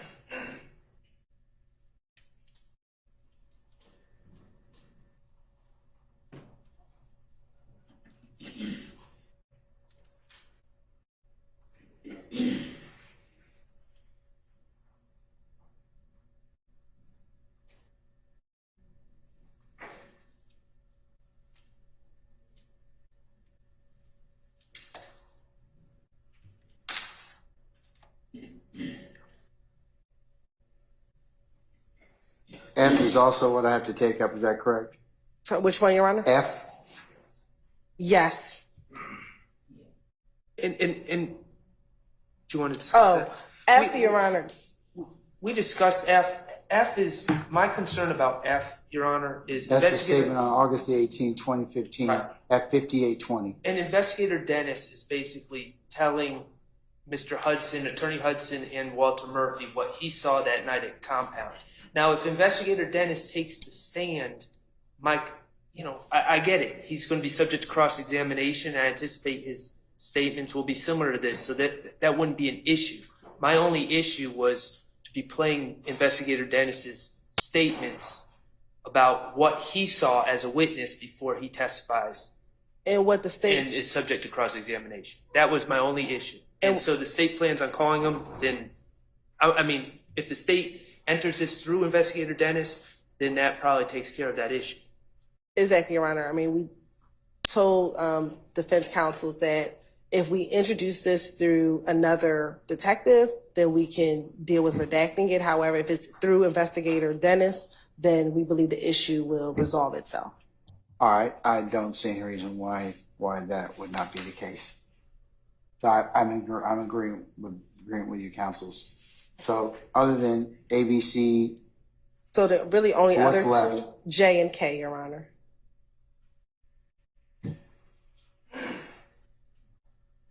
J involves, there's allegations throughout this case that an APD officer who's still on the force, I'll point out, to my understanding, is corrupt and on the take. I wasn't planning on turning that into a mini trial about corrupt police officers. Not really relevant to our case, so But why would it be admissible? Your Honor, there might be some parts that are relevant, so we would just ask to hear. Such as? I need to look. Your Honor, the officer, there are certain things that happen within the Dexter Montgomery investigation that pertain to that person. That's why we're asking to allow us to argue it tomorrow. The Dexter Montgomery investigation was conducted by the particular person that they're talking about.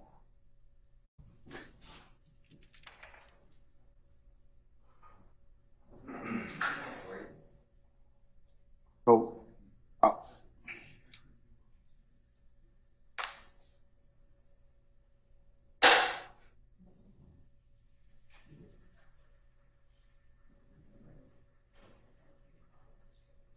okay, the last one.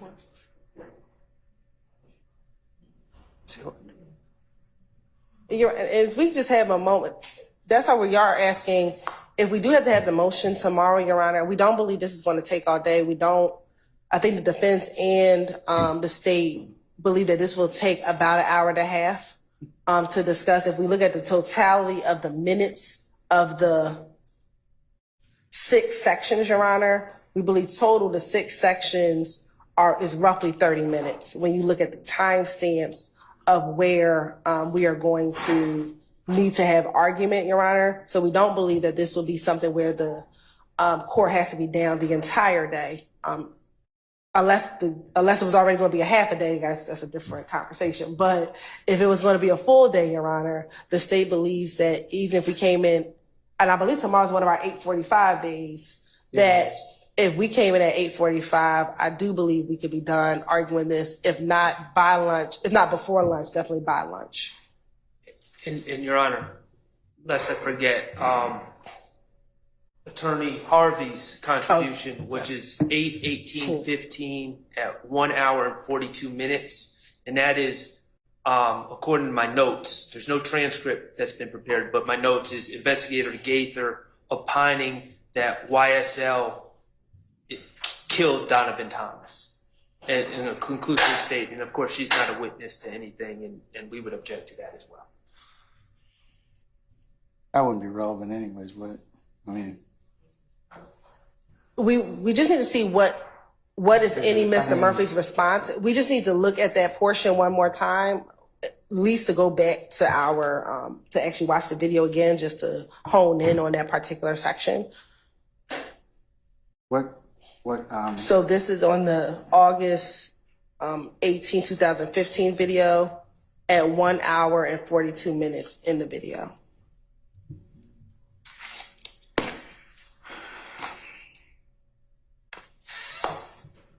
So it's a total of 7 statements, Your Honor.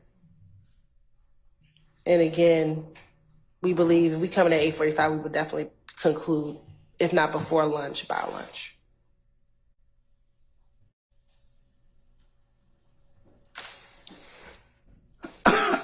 I really would like you all to conclude this so that I don't have to park this jury for a half a day or a day.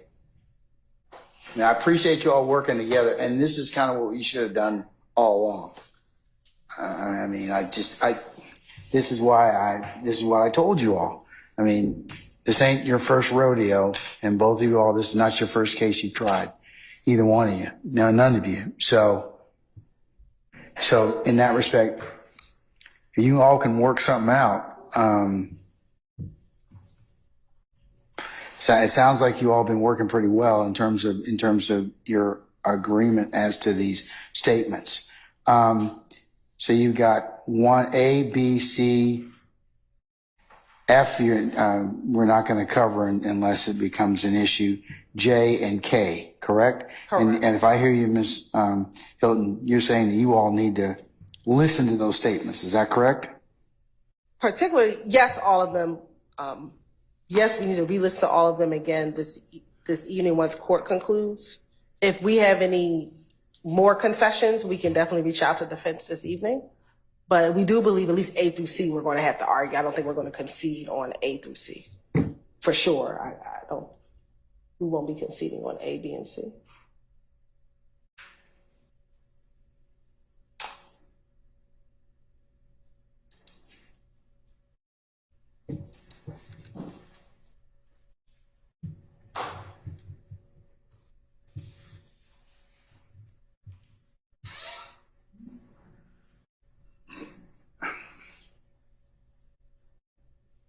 A covers Mr. Murph's claims his life's in jeopardy.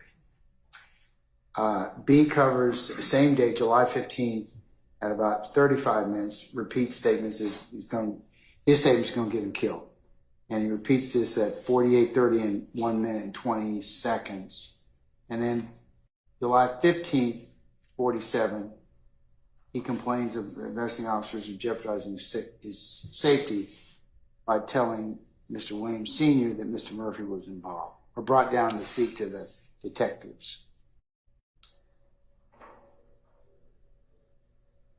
Mr. Short, the statements may be admissible depending upon what circumstances they're being offered for. It's a little bit. Like it depends on what's asked of Mr. Murphy. It really does. Well, and I understand that some of this has to play out to give Your Honor context. I'll point out that when you watch the statement, you're left with the impression initially that it's a little bit misleading because you're left with the impression that Mr. Murphy fears Jeffrey Williams or people associated with him. Later on, he clarifies, I'm not going to say anyone's name respectfully, but he identifies other people that he's scared of, that he's really scared of. And it's not Mr. Williams, it's not anyone associated, or it's not any family members of Mr. Williams, and it's not anyone charged in this case. But I think that's grounds for cross-examination. If the state doesn't ask him that question, then defense counsel can cross him on, weren't you referencing these other individuals and that's if we go down that line of question. Again, this is all premature because the line of question might not be as to a specific person. It depends on what the line of questioning is, but I do believe that what Mr. Shar's issue is, that's an area for cross-examination. Yeah, it's not necessarily improper bad character evidence. It'd be relevant. It'd be relevant to show for other purposes. But Mr. Steele? Your Honor, I'll get you the cases. I can't get on Lexus in your courtroom for some reason, but it's going to be this is witness intimidation, but I will get you the exact site. I'll get you more updated cases, but it should not implicate Mr. Williams. Nobody should not be his name if it's in the mind of the person who's intimidated. They could possibly say something like that to show why they're reluctant to testify or to cooperate or to give a statement, but it shouldn't fall back on Mr. Williams unless Mr. Williams did something, ordered somebody to do something, had a third party to do something. So it would be inadmissible character. But I will get you the cases. Is there any discussion in this tape about any underlying reason or rationale? I mean, I think it's the general nature of coming to speak to the police and snitching and what that perception is. And then that is what Mr. Murphy is kind of trying to communicate. The fact that he is even in here could get him in trouble. He doesn't specifically say anyone did anything. Right. But he doesn't name any particular, it's just the thought of what people saw. He says that when he got arrested, that Mr. Williams Sr. saw him talking to a police officer, and that could potentially get him killed. The fact that someone saw him speaking to the police. But that was his observation, his feelings, given his life, and they can cross him on that. They can cross him. Did Mr. Williams ever threaten you? They can cross him. Did Mr. Williams Sr. ever threaten you? They can then cross him on that line of questioning as to why he felt that way. But it's not improper. Bad case. But we would like to look at this case, and if Mr. Still has any other cases, we would just ask for him to email those to us so we can look at those in preparation. Thank you so much. All right. I'm gonna call our jurors in and excuse them for the evening. I'm gonna tell them to come at 10:30. Okay. Got from 8:30 until and 8:45 until the jury comes in at 10:30. Yes. If we can take up whatever it is we need to take up, then the matter will be satisfied. If not, then we'll be working on Saturday at least. Okay. I think we can accomplish it in that hour and 15 minutes. Mr. Sharp. thank you. Some of our jurors, please.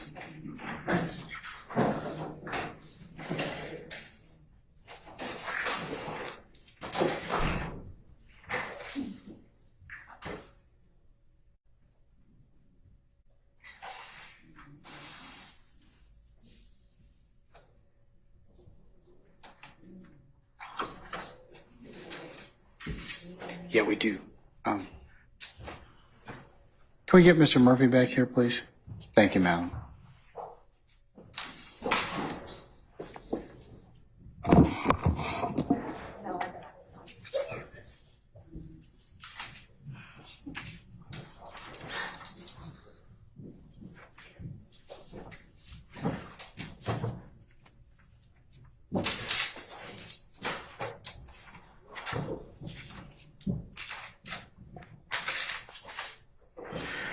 All right, ladies and gentlemen, please be seated. All right, thank you, Sergeant Ingram.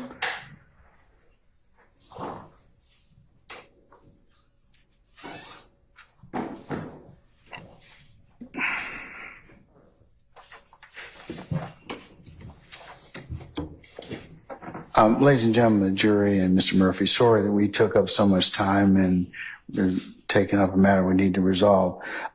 Given the fact that it is the end of the business day, I'm going to have you all recess until tomorrow. And if I could ask you all to come in for 1000 hours tomorrow for an anticipated 10:30 start time, and then we'll go ahead and see where the day leads us at that point in time. I am going to tell you that we'll probably work until almost 1 o'clock, and then we'll take an hour or so for lunch at that point, come back, and then we'll see where the afternoon leads us at that point. Friday morning, we will have a 1 o'clock start time. Okay, and then what I'll do on Friday is I'll handicap the rest of the month for you at that point. Again, we'll just go through that in maybe the first part of May. All right?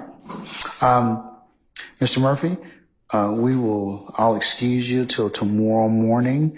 If you could be here for 10 o'clock, okay? And then we'll call you when we start up again, okay? Okay. All right, don't discuss your testimony with anybody except the attorneys and your counsel, all right?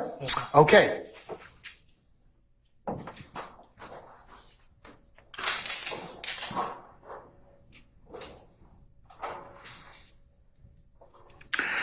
Ladies and gentlemen, any ministerial inquiry of me at this point?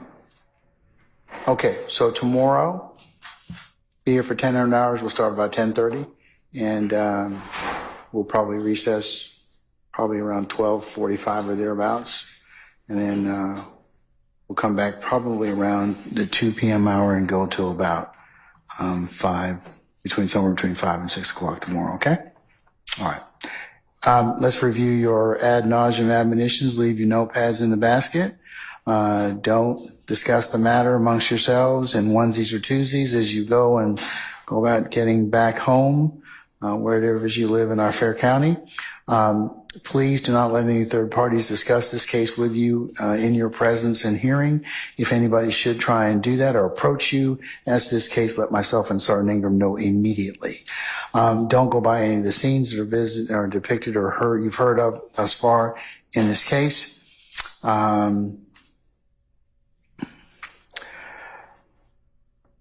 Do not listen to any third party recaps or otherwise of this particular matter, any blogs or any news media or any other printed sources. As I told you earlier, and I keep reiterating to you, is that you can only consider what's presented to you within the four walls of this courtroom. And of course, you're not to handicap the case or talk about the case at all until this case is properly submitted to you for your consideration. I give you instructions on how to begin your deliberative process. All right? Okay.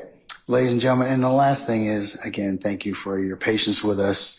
And we really appreciate the patience you've given us and will continue to give us in the resolution of this matter. So unless you have anything else for anything that I need to take up, I'll go ahead and recess you for the evening. We'll see you in the morning, okay? All right. Okay, ladies and gentlemen, if not, all rise.